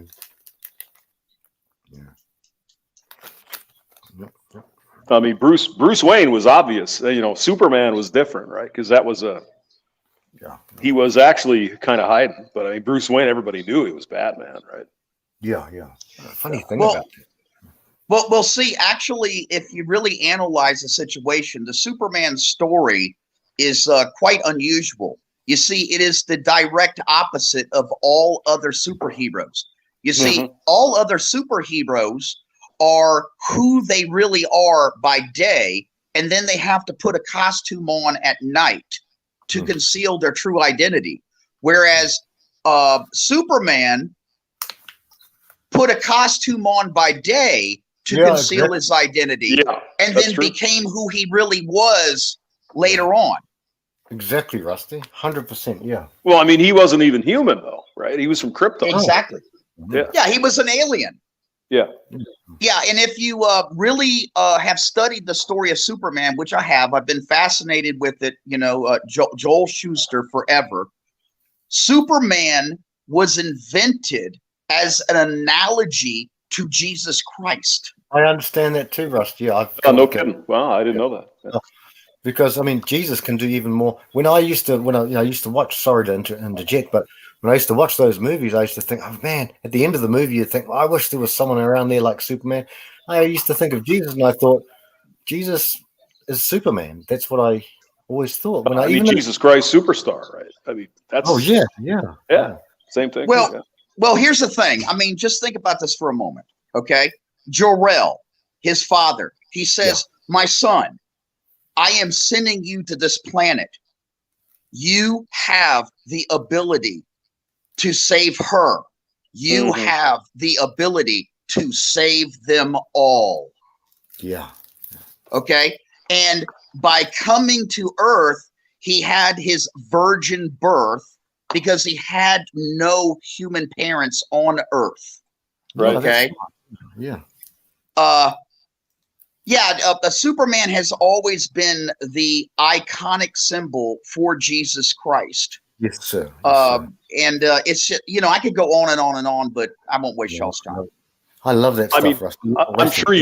I'm sure both of you guys are at least familiar with Jesus Christ Superstar, right? Oh yeah. Oh, absolutely. Oh, that's fucking awesome. Yeah. That's good stuff. Yeah. Who was the lead singer, James? Boy, I don't know. I can Google, guys. I'll do a Google. I mean, there's been so many different versions of Jesus Christ Superstar. Oh, I'm talking about listen, I have the original Jesus Christ Superstar album. Well, one of the guys was Murray Head. I know that. Murray Head. Yeah. He's Talking Heads. No, what's he from? Murray Head. Is, just Murray Head. He was in the band Chess, I think. Chess. Oh yeah, One Night in Yeah, yeah. Bangkok. Yeah. Yep. Yeah, Murray Head. That's Murray Head. Yeah, Murray Yeah, Head was one of the singers in the original Jesus Christ Superstar. Was Also, David there was- Bowie? Sorry. Jennifer Warnes was another singer, redhead, who sang, and the chick from Australia, I Am Woman, Hear Me Roar. Helen Reddy was in that as well. Holy shit! Yeah. So I don't know who it was though, Rusty. Who was it? I'm checking it out, guys. Was David Bowie Pilot? He was in one of them, and he played Pilot. But He could have been, yeah. Well, I mean, there's been, like I said, there's been so many. But you're talking about like the '60s version of this, right, Rusty? Yes, sir. Yeah. Yeah, that was Jennifer Warnes was in there. Helen Reddy was in there. Murray Head. But I can't think of who the main singer was. I know who did the music was Tim Rice, right? He wrote that. You know, Fucking awesome guy. that album actually paved the way. It opened a door for Christian rock. You know, like bands like Petra. Yeah. And the crazy thing, and I'm sure you guys are already aware, these were the same hippies that were into Jesus Christ Superstar that today are trying to oppress everyone. It's fucking boomers, right? Oh, brother. Yeah. Hey, all right, let me get it. I mean, it's still going on, by the way. Hey, we guys. got something coming up in St. Louis, Jesus Christ Superstar, May 9th through the 21st. Isn't Ian Gillan from Deep Purple? Is he what? Ian Gillan? He's a guitarist. Isn't that Jethro Tull? Jethro Tull. Okay. It says that Jesus Christ. This is the one from 1970, played by Ian Gillan, and Judas was played by Murray Head, and in Broadway. Murray Head, yep. Mm-hmm. Yeah. Hey, here's an interesting fact about Ian. He actually retired by buying property in Belize, and to this day, he still has some of the largest shrimp aquaculture farms and provides shrimp all throughout the world. Holy cow! Sitting on a park bench, everyone's bench. Ian Gillan. Oh man! Wow, yeah, that's freaky. Aqualung, yeah. Yeah. Gosh, that's freaky. Belize, is that South America? Belize? Yeah, no, it's just right there next to Honduras, you know, in Mexico and everything. I've taken my ship over there. There's also an island that's just right off of that, and the island is called Roatan, and this is the old pirate shipways. Okay, you know, and I've been on Roatan, and on the west end of Roatan, like Michael Douglas has a house. Wow. You know, but the other side of the island, it's all nothing but the blackest, jettest people that you have ever seen in your entire life in the most poorest conditions. Holy cow, Rusty! Yeah. Yeah. Wow. Yeah, there's a. Well, the Fifth Dimension, didn't they do something in this as well? Oh, guys, fellas, sorry to interrupt. So we've got Agape here. I know Agape. Bruce Lee killed Harambe, but and we're backstage. And then Double, I don't know who that Double is, but we can't do anything until Brandon's here, can we? Or can anyone do anything? Oh, and Chris Mitchell in the front stage. And oh shit, and Johnny Midnight's talking too. Sorry, Oh, there was an Aussie in there as well, Yvonne Elliman. Who the hell is Bruce Lee killed Harambe? That's Agape, bro. Mouth Agape Ape. Yeah. Oh shit. I mean, the guy's got Chris is double. Chris is double. So, but we can't do anything. I can't do anything. Let brothers in. Cross Macho, Johnny Midnight's doing his best Australian. We have to wait for Brandon. Isn't he having something with Outlaw now? He's having dinner, so I guess I don't know. We can't do anything. Yeah, there's videos all over the internet about Jesus Christ. It's great. It's wonderful. Yeah, it's good stuff. A whole bunch of cars, yeah, going. It's really hard to find because there's just so many different ones, you know. Yeah. I've got them up here. Barry Denon, Tom Hewitt, all these guys. Some of these guys are big. Melanie C in 2012. Mel C from the Spice Girls. She was Mary Magdalene, apparently.